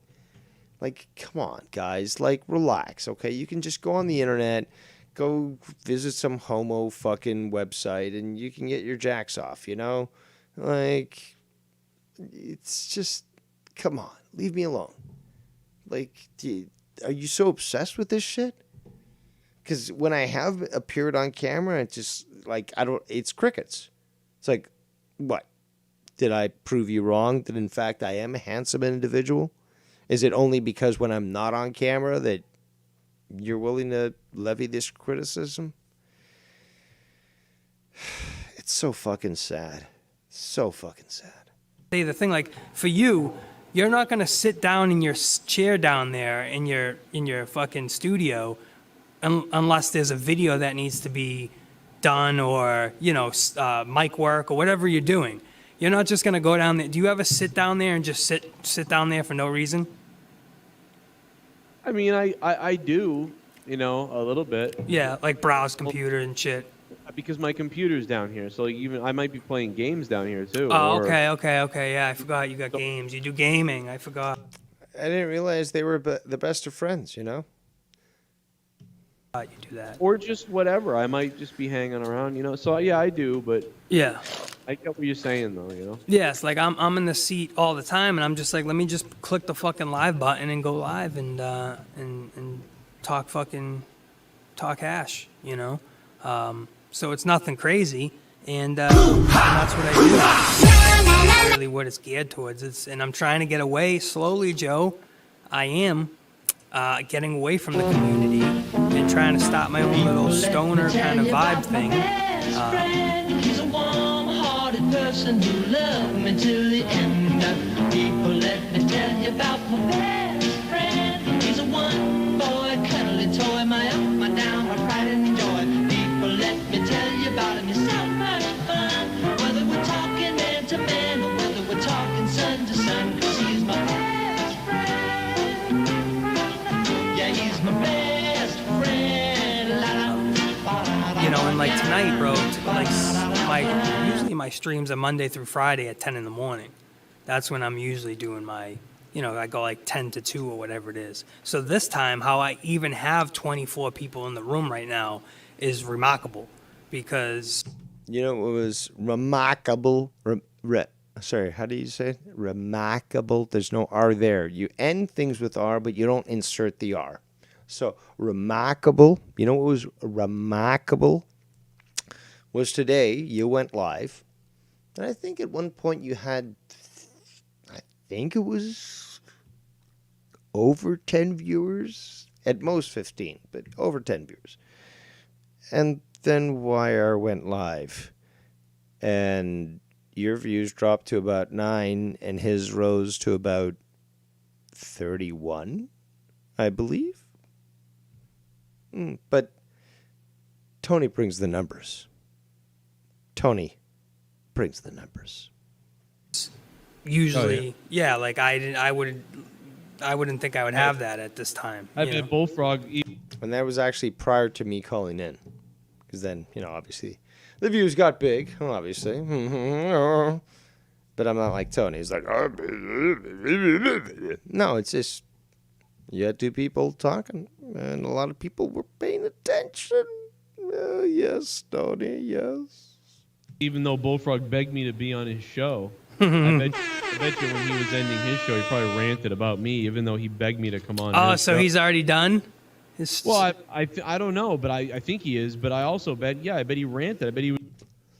As Ricky said, I told us so. I fucking told us so. But hey, I just sit back now and watch the chaos that Bullfrog causes, because I warned you, and you all poo-pooed me. You said, no, Dave. You're a naughty boy. You're a naughty boy for criticizing this. He's just a poor, understood lad. Let us allow him to continue his ways. And I said, okay. I'm going to just step over here with my popcorn and just sit and watch. And now we have such great times. Such great times. It was like Joe's, but it's like you asked me to come on his show, and then I come in. You know what? Just to rub it in. Can neither of these motherfuckers ever finish a sentence? Come on. This was, to me, it was taught fucking, when it comes to writing, by the first grade. I mean, obviously you knew what to do in kindergarten, but, when you're writing a sentence, okay, you got to end the sentence. So you've got to form it and so forth, and as such, you've got to end it appropriately. Did Did neither of you? I mean, I guess. Well, I mean, to be honest, I'm not shitting on people who are actually intelligent and just don't jive with the indoctrination factories that are considered schools these days. But these two individuals were required to get a GED. And although there are some people that, are quite intelligent and were forced to go through that method because the system is biased towards those that actually can exhibit intelligence, but in a non-academic manner. But these two individuals, this is why coincidence doesn't exist. There's something here. Both of these motherfuckers are dumb enough to say these sorts of things and excuse the ignorance that they have. Pathetic. Still rub it in the bullfrogging because you are fucking a jerk. Let's see what he is saying. Let's see. Okay. Like, if I want to hang out with you guys late at night and, like, if I want to sing and dance for you guys, like, that's what this channel's, the Bullfrog experience. Okay. You want me to take it away from him? Oh. Joe. Oh. What do you say Yeah, here? but they you watch deserve everything, to harass people, right? My. They care. They watch everything. They're watching you. They're watching you. See that? So you're watching everyone, Joe. Shut the fuck up. He begs me all day. Go he ahead. begs me to come on his show. He begs me to come on his show, then blocks me, and then says that I need to leave him alone. But he begged me to come on his show. Mm-hmm.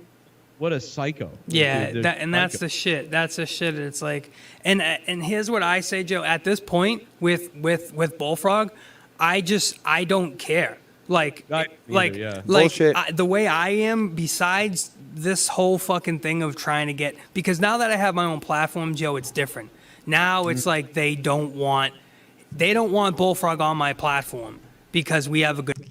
I remind you that we all cast you off and we forced you to take up your own platform, as we had encouraged you for multiple months, and you said, no, I'm not going to do that. So you get relegated to this corner and you start your own channel. We get proven correct. Good time. That's it. Point blank. They don't want him on my platform because we smoke, we have a good time. There's really no shit talk, no drama, and it's good, right? Shut the fuck up. No drama talk. You have nothing to go on. You go on stuff that happened months ago because you've got nothing to go on. You can't be me who says, let's talk about space work. You know, what's going on in the news? Let's talk about society. No, nothing. No, you can't do that. And do you get along with him though? Oh yeah, 100%. There's not even a problem. The problem. But there is now. Apparently, he says that there is a problem. The problem is that other people have a problem with him and me hanging out or kicking it. So they create a problem. But me and Bullfrog are fine. I mean, but that's what everybody does to me, man. So now it's being done to you, but everyone always. Both of you Boston bitches, shut the fuck up. I'm feeling ill to my stomach right now. This is fucking disgusting. Like, just god damn it. Did that to me. Yeah, they get people that hate me and whatever. Oh my god. I swear to God. I swear to God, my eyes are just rolling into the back of my head and just.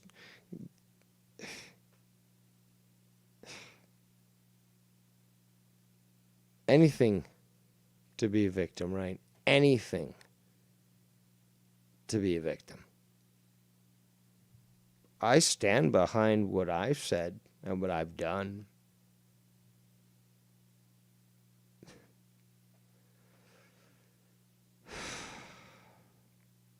Let's continue. Yes, the last messages I read to you were the messages he sent to me. See you in the morning. Bro, see you in the morning. Heart, heart, heart, heart. Right? Then he goes, where's the other one? Dude, just yesterday, Bullfrog was trying to send me screenshots, and he did send me things of people that you wouldn't believe. Like, I could do a 30-minute show on We've heard. Sorry, let me take a breath here. But we've heard this before, Joe. We've heard you say multiple times that you'd be able to do this sort of thing, and we're still waiting. So all this sounds like is a weak excuse to associate with somebody that is currently on the outs with others, just like I explained. When they're on the outs with us, you get buddy-buddy. But when they're buddy-buddy with us, you got on the outs with them. Transparent. Pathetic. But we see it for what it is. Let's continue.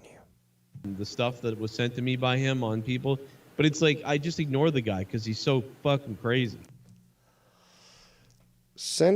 You were sent things by Bullfrog about other people?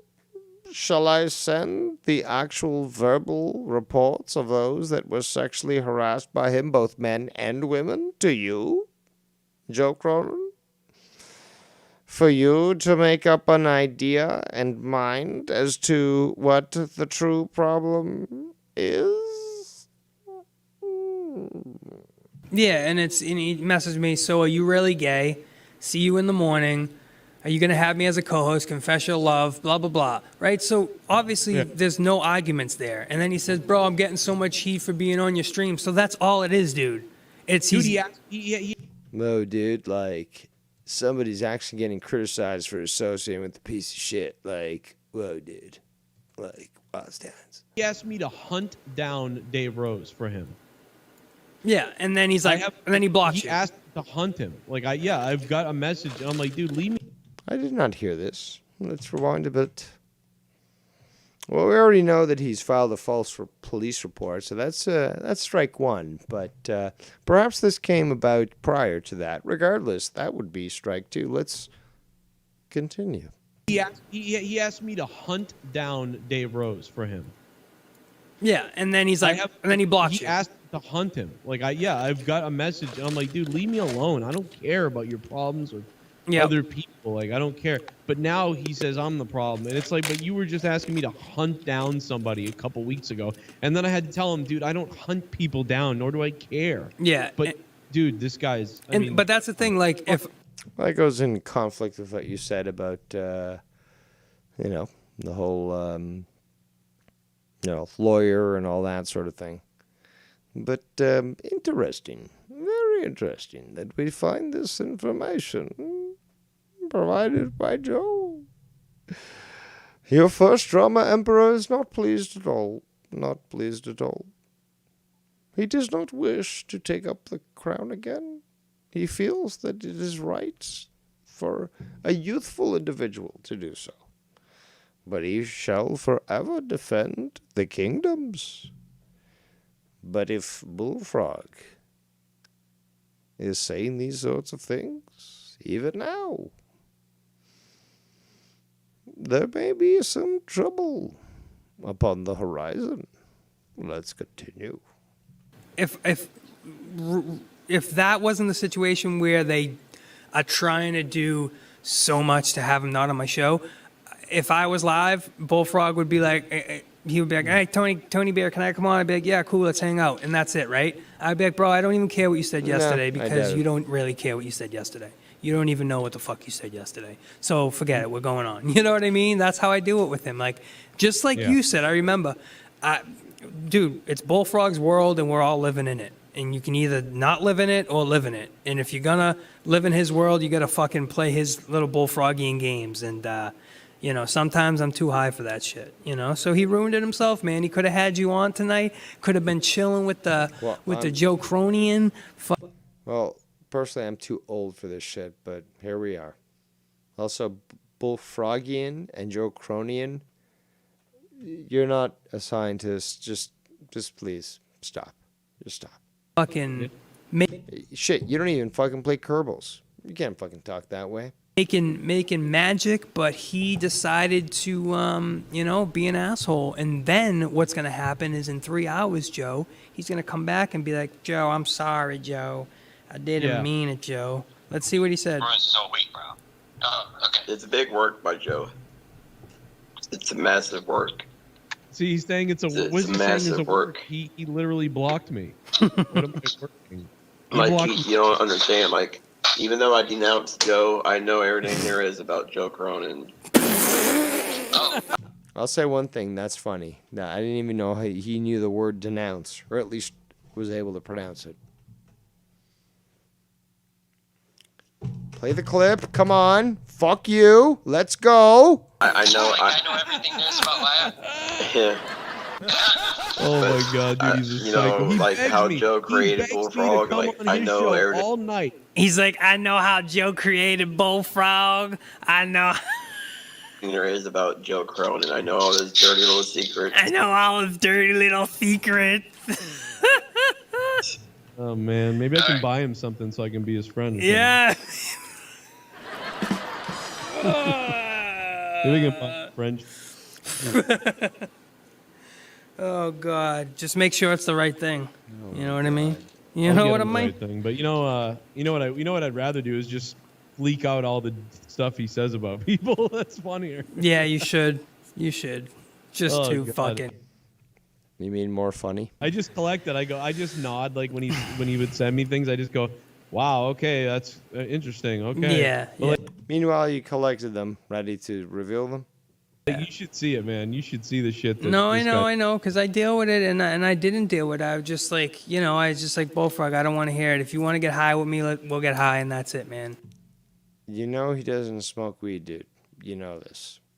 Like my place is a different kind of vibe. I'm just chilling, Cannabis is awesome. Stoner hippies deserve cinder block therapy. Let's continue. Let's see what he said. Yeah, I was talking with Joe behind the scenes in 2015. No, he wasn't. When I was under my real name. No, he wasn't, dude. 2015, get the fuck out of here. He didn't even show up till 2018. And you didn't show up until 2020. Shut the fuck up. Yep. Not 2015. 7 years ago, bro. You were talking to Bullfrog 7 years ago, Joe? No. When you were 30 years old? No. Yeah, he was not talking to me. This guy is so fucked, bro. But you know what is funny, Joe? That you want to continue to have Bullfrog on your show? Yes. Yes, that is quite comical. Let's continue. What's that? Let me see. Chase, what do you need to know, brother? I tried to ask Tony a question about something, but it's not going through. So pathetic. Where you at, Chasey boy? What's up? So pathetic. Maybe if it's a word that I have, banned, because there's fucking tons of words banned. Are they banned because you don't understand them? Because, well, it seems to be that there's many words you don't understand. Let's continue. Like anything with a K, anything with a Y, anything fucking, all those fucking names are banned. Oh my God. Tony selling out for clout live on air by Mrs. Fatmouth. Yes. The clout. Oh yeah, I forgot. What Damn clout? it, we should have remembered that. We gotta go next week now. Yep. Now we got to do it next week. No, I don't think that she actually attends your channels there, Tony. So. Oh, But, Gavin reminded me we're gonna go to the flea market, and I forgot. I totally forgot it was Sunday. Oh, you going to flea market, bro? I love flea markets. Yeah, because he's got all the old gaming systems, and sometimes they have like $5 things. Oh, there. dude, the flea market. If you probably got some good flea markets by your area because a lot of the space stuff. It's market, not markets. Markets with an R. Me hardy. Out, like suburban cities, fucking not cities, whatever you're in. Oh my God! Can somebody can one of these motherfuckers form a goddamn full sentence? Have what's the the Randolph one? I don't know that one, but you know what? Fucking. Not Randolph. You know what I mean? Like, there's only one big one. It's Well, there's a ton of flea markets. Like, If I was a grammar teacher and these were my students, I would literally murder them right there in the class. And I'd admit it publicly to the police. I'd say, no, I could not handle or stand their insolence towards the English language. First degree murder. I agree I'm guilty. Give me whatever charge you fucking want. But I fucking stand by what I just did. it's like my city has a huge flea market. They used to have it with us, where the movies is, with the cinema showcases. They would have it in there. But there's this place in New Hampshire I think I drove to, and it's like, what the fuck is it called? It's a donation center. I don't know, it's like asshole. a Just fucking think. Goodwill place. Think. And they have a lot of good like thrift shit. Like they have a whole store full of stuff. But then on the other side, Joe, right? You know what they have? They have all these fucking bins that are all filled with shit. That, you know, good stuff. It could be a fucking $300 purse, or it could be a $3 you know, rubber ducky, whatever it is. You don't know what's in there. So they have all these bins, and they put this red tape out, and you sit behind the line, and every like hour they switch the bin out. They switch like 3 or 4 or 5 bins out. These bins are long. They're like 20 feet by 10 feet, so they're huge, and they're filled with all stuff. And they push them out there, and they go and everybody just runs to a bin, and you fucking fill up your cart because it's like 30 cents a pound, literally dirt cheap. 30 cents, 35 cents a pound for electronics. That's like 80 cents a pound. For like gardening, it's like 15 cents a pound. So legit, you can fill up fucking a huge basket full of stuff, and it's like $5. It's awesome to bring kids there if you want them to pick through fucking tons of stuff. That's what I like to do. You know what I mean? You can literally you can stay there all day, and they just change these fucking bins over and over again. And you get some good shit, bro. I got a Christian Dior jacket. It's like a $400 jacket. I got it for probably 50 cents, whatever the fuck it was, you know? Right. But flea markets are awesome, man. You know, dude, I'm actually kind of mad that we forgot to go today, because like I was looking forward to that. Mm-hmm. But you know, hey, whatever. But hey, oh, I don't think this is really Mr. Pico. Whatever. Obviously, isn't really Mr. Pico in your chat. But would you become a patron of mine? Because he says that's why I'm here. So that is the real Mr. Pico. No, it's got to be. No, because Mr. Pico's on my show all the time. Yeah, he's always here too. Yeah, but I don't think that's really him, because he wouldn't say that. I don't know. Why would he? You know what I mean? He always donates. Oh, I thought he said Tony. I thought he said Tony only called up Joe so he can join his Patreon channel. Yeah, he's been saying all kinds of weird. So that's not really Mr. Pico, dude. Oh, okay. So he said Joe only called up Tony. Yeah. That's not a real account. That guy's trolling the fuck out of you. So he can join his dead I mean, I don't know. Will you join my Patreon? Will you join my Patreon then? I guess. I mean, if it's dead, you need some help, right? I mean, if 200. I do. I need a producer. Listen, if 200 people aren't, if that's what you call dead, then, phew. Yeah, 230 people, it's dead, bro. Yeah, it's dead. I mean, whoa, dead, listen. dude. Like, whoa. I'm gonna need 231 tonight. Yes, you will have a 231. You will. How's that? How's that, Mr. Pico? Just to piss everybody else off, I'll be a patron of Mr. Cronin's again, under the table. Well, I don't have a PS5, I mean? Mr. Pico. See, that's not Mr. Pico. It's a fake person. Yeah. I'll do Joe this. has no money, but randomly has a PS5. There you go. I don't have a PS5, and I have a new Xbox because it was bought for me. And yeah, because hide Mr. Pico. If that's the fake Mr. Pico, I will hide. Help. I mean, I'm living paycheck to paycheck. I don't have no. Shut the fuck up. Rather than ask for assistance in paying off this debt that you have with the IRS, take a game console. That makes perfect sense, especially when it's given to you and obviously the box and so forth. You could return it, resell it, whatever, but you're talking about these massive debts, and Well, I see that you got multiple new TVs again, Joe. What was to come of the whole punishment that deserved to be put out on the kids for allowing a TV to be waffled and destroyed multiple times? 4 times specifically by your youngest. Your youngest.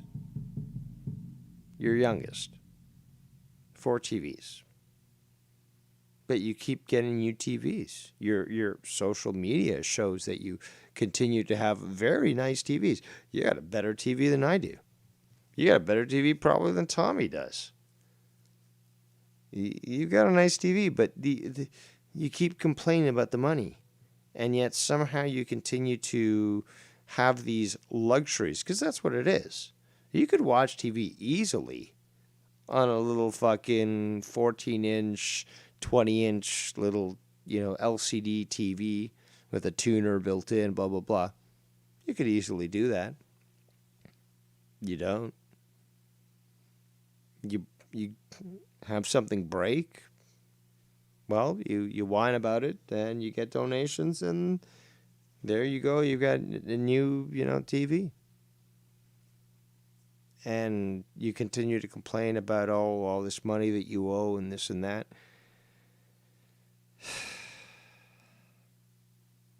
It's tiring. It really is tiring to explain these things, but you do need to understand one thing, Mr. Cronin, is that people see right through this. And you can't hide it, especially with your penchant for buying new toys, whether it be, I don't know, new TV, something, a new toy, whatever. Just all these different things that you show on social media. You basically admit it. You show it. But you do it. Money. I'm living paycheck to paycheck, but my mother bought me an Xbox. She goes, I want to get you something. I might get you a grill. And I was like, I have a grill already. And she's like, well, I want to get you something. If I was in your situation and my mother offered to buy me a gift, I would say, could you just help me pay off my debts? That would be so much, better. I don't need a gift. I don't need anything materialistic to show that I got a gift. Just the fact knowing that I could at least pay things down. That would be really beneficial to me.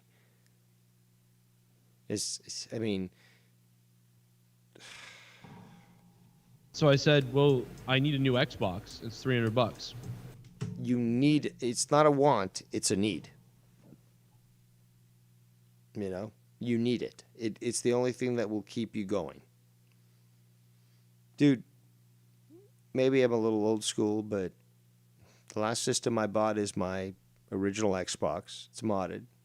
I've got hundreds of games, the majority of which I've never played before. I hardly play it, but it's there for me to play. Shit, you've got these little reproduction Ataris that you can get from flea markets or garage sales or whatever, discount outlets. And they got hundreds of games on there. Is video games such a big obsession that you need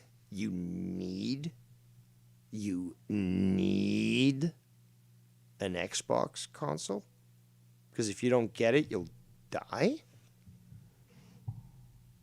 This is what I find so pathetic about Generation Y, aka millennials, aka Joe Cronin. Seriously? Like, what else can I fucking say about this shit? I don't think much. Let's continue. But you picked that over a PS5? Yeah, because I was like, I would definitely play the Xbox. But she was like, I'm going to get you something, so you better tell me. And then Leah was like, your mom... How about you buy yourself fucking, I don't know, some lessons for firearms at the range, buy yourself an actual firearm and, invest in that sort of thing rather than playing fucking video games. Mom's asking me what you want and everything. I'm like, oh my God. All right, just tell her I want an Xbox. Mm-hmm. So she gets me an Xbox. So I got an Xbox for my mother for Christmas. I didn't pay for an Xbox. So I'm a 41-year-old man talking about other grown men, blah, blah, blah. But I'm disgusted by this video game talk. Am I still as pathetic and immature as these people, you fucking dissenter faggots? Really? This whole idea that video games and... I'm disgusted. My stomach is turning as we speak. Xbox. Was it idiot. Was it easy to get this year? Like, are they hard to get still? I don't know. She got me. No, I guess not. I feel like I never. None of these two fucking Bostonian clowns can't even complete a sentence between the two of them. Look, when you say a sentence, you state it and then it ends. Period. Okay, that's when you know that the statement is over. Period. Why are neither of you able to accomplish this sort of thing? Question mark. Seen like PS5s, like they're all sold out always.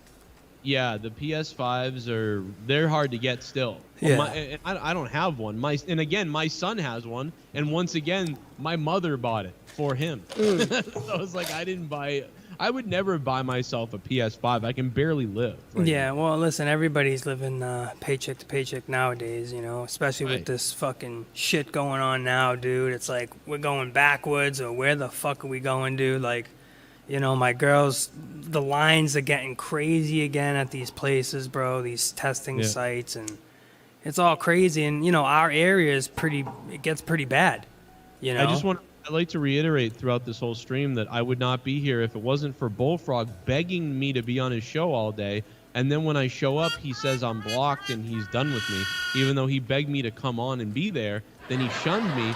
Then he said he was in a beef with you. Yep. And because he's in a beef with you, because Bullfrog said out loud on his show that he's in a beef with you, I decided, well, since he lied to me all for the last 3 hours, begging me to be on, then I carved aside an hour to come on and be on his thing. And then he goes, no, you're blocked, Joe, and I hate you. And I go, well, wait a minute, what? So because of that, I'm here with you. So I just want if he ever hears it, I want him to know that I'm here because of him. Ladies and gentlemen, the alert has gone out. We are live with 33 in the venue, and we are only here because Bullfrog fucked everything up.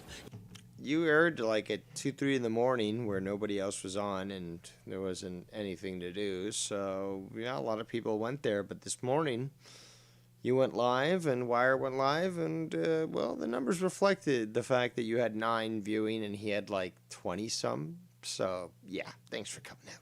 Yes, that's right. The Bullfrog fucked over. Because, you know, Tony brings the numbers. Joe Cronin. The negative numbers. Once again.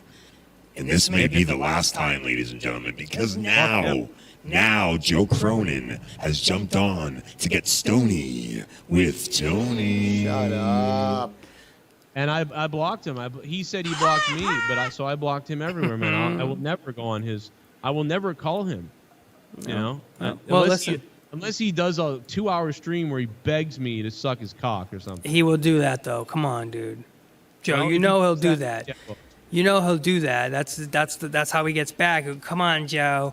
You know I apologize, and he'll look up and he'll just look at the camera and do the. I'm apologize, Joe. Come on, he'll do that little smile, that little smirk. Like you. You know how he does it. With the little laugh with his little gums that show. He looks like a little baby. You know what I mean? It's just like. When you see that, it's kind of hard not to, forgive him.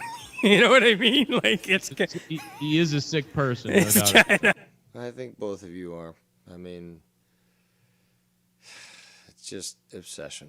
7:00 p.m. Eastern time.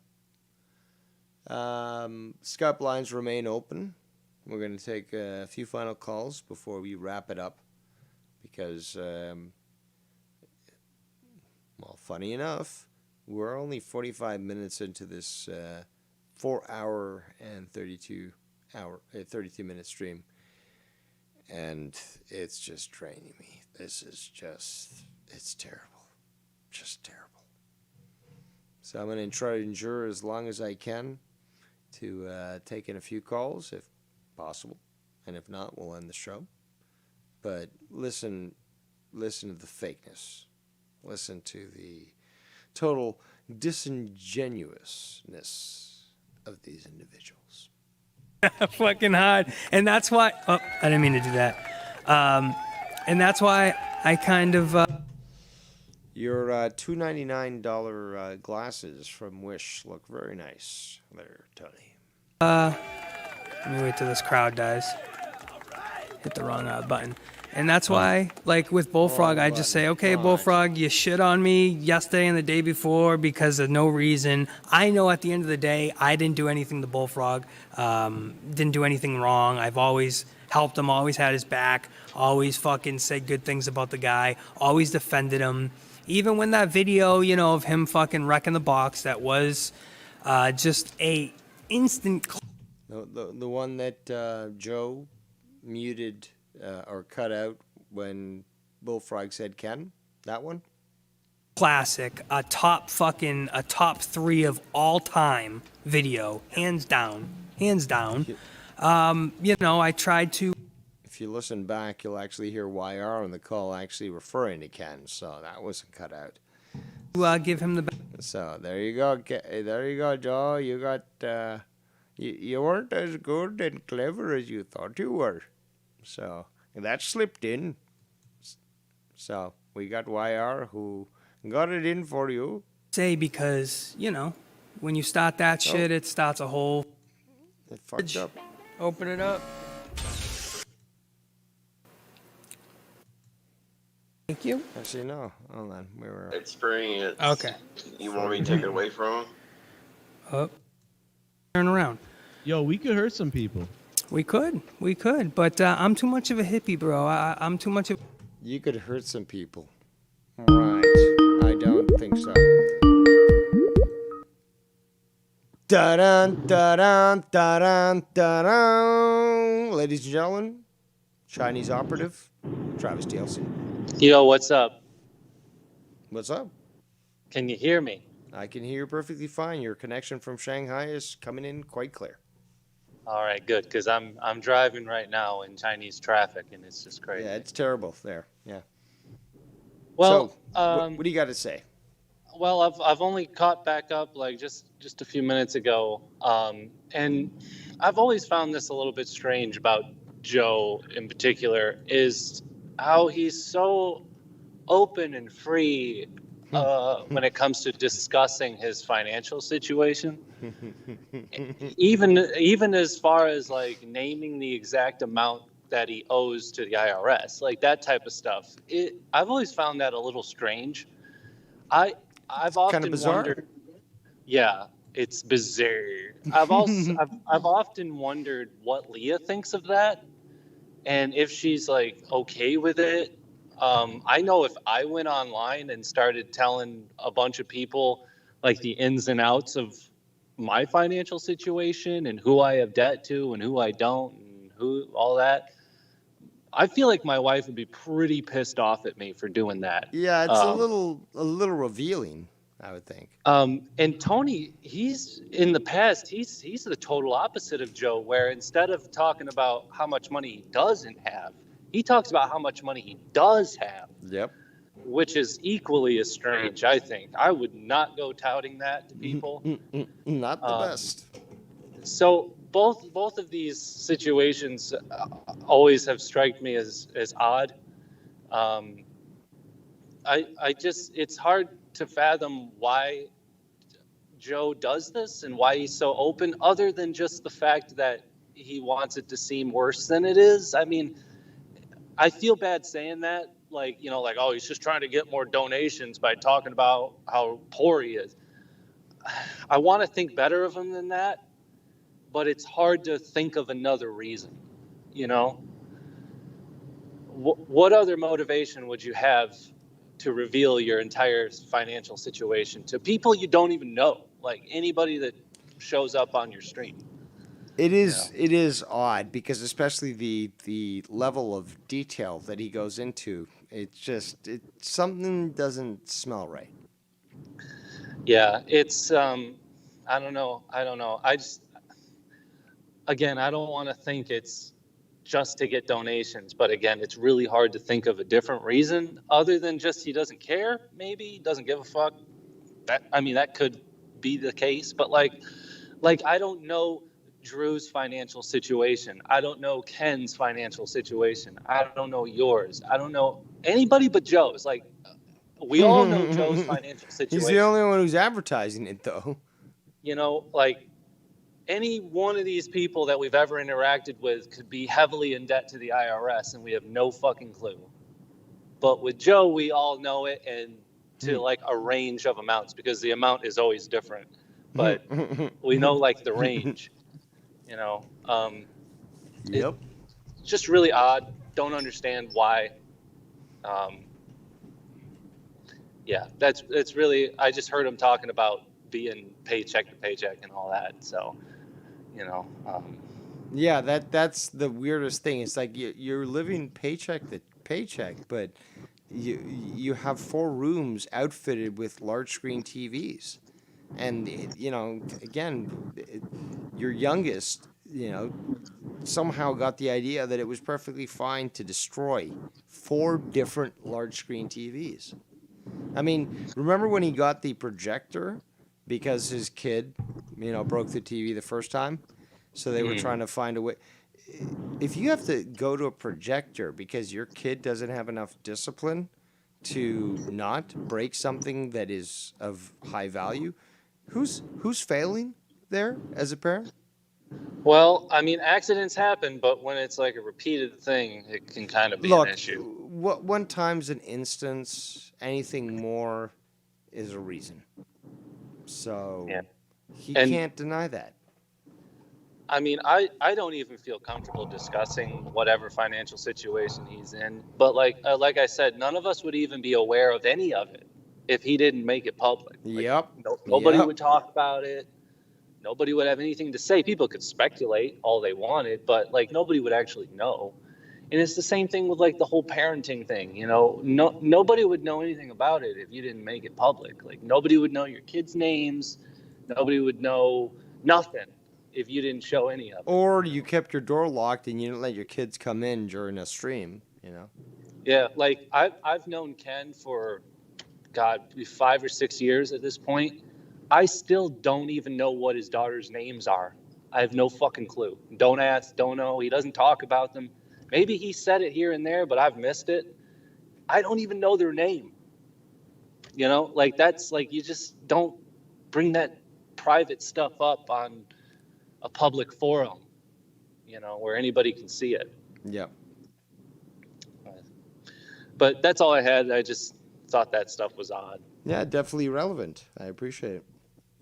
Well, I'll let you get back to your torture. All right. It is certainly torture. All right. Good luck. All right. So there goes Travis TLC sharing his input on the matter. And we're going to listen to a little bit more, and then we're going to break and end the stream. I believe that Ken should be doing a No Hard Feelings today, but not received any confirmation as of yet. Let's continue. Give a stoner, man. Yeah, You know what I mean? got that gun, you know. You got Yeah, that gun. but that's. Oh, no. It fucked up. Yeah, somebody said everyone trolls, including Joe. Yes, that's true. Because Yes. what else can you do but laugh at everybody? You know what I mean? Laugh at everybody's. You could debate me on race. You know, stand up for what you believe in, supposedly. If you were so confident in what you believe in. Goofy. Yes. Miss Fatma says Joe got him almost speechless. Indubitably. Yeah, I scared the shit out of you. But there's fuck you up. Like if we fought, like let's just be honest, I would fuck you up. Like No. you were saying I'd beat Joe up and stuff. Dude, haven't you seen my high kicks, dude? Like, whoa, you know, wild stallions. Months ago, dude. Let's be No, honest. I never said I'd beat you up. We gotta have You did. You did. No, fucking smash that lava lamp over your Joe, head. you know what we should do? We should have a sock and ball. You're both a bunch of fucking pussies. Both of you. Both of you have never actually gone into real fights. It's as simple as that. boppers match. You know, like those sock and boppers, those big fucking gloves. Yeah, okay, we could do gloves. You know? Yeah, let's do gloves. Because my main weapon is my kicking ability. So Mine like too. Mine too. I saw you kick. Shut the fuck up. Who the fuck do you, either of you, think you are? Oh, I'm like this master star of kicking. You ever try to fight close combat? This is pathetic. It's fucking pathetic. Kicking, dude. I think I'd snap your leg. You know, like I think I would snap your leg. Like I'd be afraid because like I would want to like friendly box you and have fun. The two of you are living in a fantasy world. It's as simple as that. Yeah, like But, a little I'd be shadow afraid box. I'd snap you. Nah, dude, I'm almost 200 pounds, bro. Are you really? Yeah. How tall are you? Like 5'8". Like 5'8". Okay, there, small fry. I'm like. Are you really? Are you 5'7"? I thought you were as tall as Cronin. Cronin's like 5'9". So you're 5'8". I think I'm 5'8", but you don't measure yourself. You don't record that at all. Your doctor doesn't tell you that when you go for your yearly checkup. Really? Yeah, like 5'7" and 5'8". Okay, But because I'm it's- like 5'10", so yeah, but it's about the same. But it's a big 5'7" because I'm. No, it's either it is 5'7", or it's not 5'7". There's no big 5'7". I'm close to 200 pounds. No, So- your weight has nothing to do. In fact, this sort of highlights, if you look at the BMI rating, is that you're overweight for your height. Simple as that. Should not be weighing 200 pounds at 5'8". Well, I'm like more like wide. I'm like wide body, like Mike Tyson. You know, like small, but I'm wide. Like I'm a little fucking bitch. Pit bull. You know what I mean? Right. Like, you know, there's you can be 5'7". My people, I'll put you on a chain. Yeah. You know what I mean? But listen, there's you can be just stop. You can be a 5'7" and frail, like a small thin twig, like you can literally snap somebody, or you could be 5'7" and like full bulky, like. Or you could be 5'7" like Bruce Lee, and Bruce Lee wasn't 5'7", but the combination of strikes and kicks and the efficiency of that fighting style could put down a fat fuck like you. I mean, are we really going this direction here, people? You know, solid. So that's what I am. Like, you're probably 5'9" or 5'10", but you're. But dude, I could beat you up like, wild stats. Solid. You know, you're not fucking like YR, who's lanky as fuck. You can snap his arm like a fucking rubber band. You know what I mean? Dude, I could strike you one time in the face and I would knock you the fuck out. It's as simple as that. My favor has always been to striking fight. This is just ridiculous. I mean? I kill you. Yeah, play those sound clips. Make yourself feel better. Only if I can kill you first. Despite a lazy eye, you could call me somewhat of a sharpshooter. And whether it be 5 feet or 50 or 500, give me the right optics and I'll fucking put you down. Simple as that. No, people love me though. Everybody loves me. Oh, I forgot. Neither of you are even attenuated to the knowledge when it comes to firearms. So you have no knowledge of what I'm talking about. Pity. Really. Pity. You call yourself Americans and have no knowledge when it comes to firearms. Especially you, Joe. Especially you, Jew. Joe. That's why I'm here. Like, you know what I mean? Like, people love me. They love to talk about me. They love to make things. Yeah, they just love me. if Like, y'all people- go. Well, actually, your first drama emperor has not spoken of you. You decrepit little fuck. For the longest time. So no, we don't like talking about you. You are truly despicable. But you have been brought up in this conversation, and as such, must be discussed. Gone. If you're dead, if you go, then what the fuck's everybody gonna have to? Dead, everyone. If he goes, then we got too many chefs. We got Kerbal videos. We got Friday Night Fire. We got Smug Canadians. We've got a lot to go on without Joe Cronin. Remember, this side of the pond, okay? This side of the pond is the cool side, okay? God. Kills themselves. I mean, Yeah. let's, God complex it up. Yeah. God complex. Well, we do know that there is Nicky Nines, the Nine God, but I am an emperor, so you cannot state that on me. Yeah. What? I love that radio etiquette. Rather than mute yourself to inquire what it is that your female is inquiring about, no. Just yell it out. Perfectly fine. Quite droll.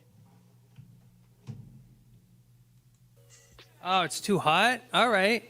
Oh my God, dude. Well, dude, That's the orgasm I've been looking for all night. She's screaming. She's screaming. It's too hot in here. It's too hot. And what caused you to not mute yourself and then respond and figure that out? Hot. I would go fuck her. She's Go fuck dying. her. Oh, I do. I Oh just my fucking God. go in there. I'm like, shut up, and I just fucking push her mouth in the pillow, and I just fucking ram it in. You know? Leah doesn't think so. She No. thinks you're a full of shit puss bag. My wife. She thinks you're a She seems to like, be oh yeah, I correct bang for her real one good. time. But Leah says that your wife actually is more like you're an idiot and hates Yeah. You think she wears the pants? But would not be the same with you there, Joe? Like Yeah, your my girl wears the wife says pants? You're a coward. But really. your wife wears the pants too. I mean, we all know that. Kinda. Yeah. You know? A little. I mean, Kinda. That's just sad. Obviously, these two individuals who have no religious inclinations whatsoever don't seem to understand that the man is the head of the household, just like Christ is the head of the church. So, clearly, they're allowing blasphemy to occur in their own households by allowing their women to be insolent. Despicable. Fucking despicable. she throws you into those fucking couches and those fucking Legos and all that types of shit. All right, well, what do you want to do? Dude.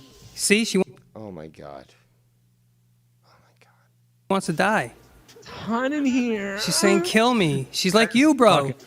Dude, go bang her. That's crazy. It's hot in here. Bro, she's like you. She's like, "Kill me, kill me." All right, babe, we're gonna we're gonna open the windows. Oh, she can't do that herself? Like, what the fuck? All right, that's what we're gonna do. Tell her to shut up. Gonna open the windows and then open your fucking legs. Don't hit her in the face with your fake fucking life. She's like, "Stop making fun of me." I'm talking to my friend. My friend, Joe Cronin. He's my friend. I shit on him for months on end, but Joe Cronin, my friend. She's like, "You don't have any friends." Oh, so could that be perchance the truth? Well, me and Joe are alike. Me and Joe are alike. Don't you wish? Don't you wish? We don't have no friends, so the two of us can talk together. Yes. Since everybody wants to outcast us, you know. I guess that's what happens when, you know. I guess that's when you live rent free, you know. You certainly don't live rent free in any of our minds, but we're keeping you up at night. You know this. You deflect because you know this. Inside the head. I mean, bro, we haven't explored doing duets together. I haven't talked about Joe for the longest time. Now, what are you saying about duets? Together, we've never did any of that together, bro. Never did any musical things together. Could you imagine? Could you imagine the sex? I don't understand what you're referring to. I'm the only one who did a recent duet with Casey's Raw. You know, Baby, It's Cold Outside. Great stuff. But what exactly are you referring to? Yeah, we could really do something. Like really do something, not just talk about it. Like like actually do it. Because okay, you know what? I'm done with this shit. This is fucking pathetic. It's fucking disgusting. I'm done. Okay, so you know what? For the 31 viewers that are watching right now, I appreciate that you stuck around for all this bullshit. But I'm done. I'm just done. I'm not gonna tolerate this shit no more. I'm not gonna fucking listen to this fucking garbage. I think we gave you guys a good show. We exposed, a lot of bullshit. But this is, I'm done. Okay? Ladies and gentlemen, I'm Devious Dave Rose. Thank you for tuning in to Drama Diner 55. Get the fuck out of my Drama Diner.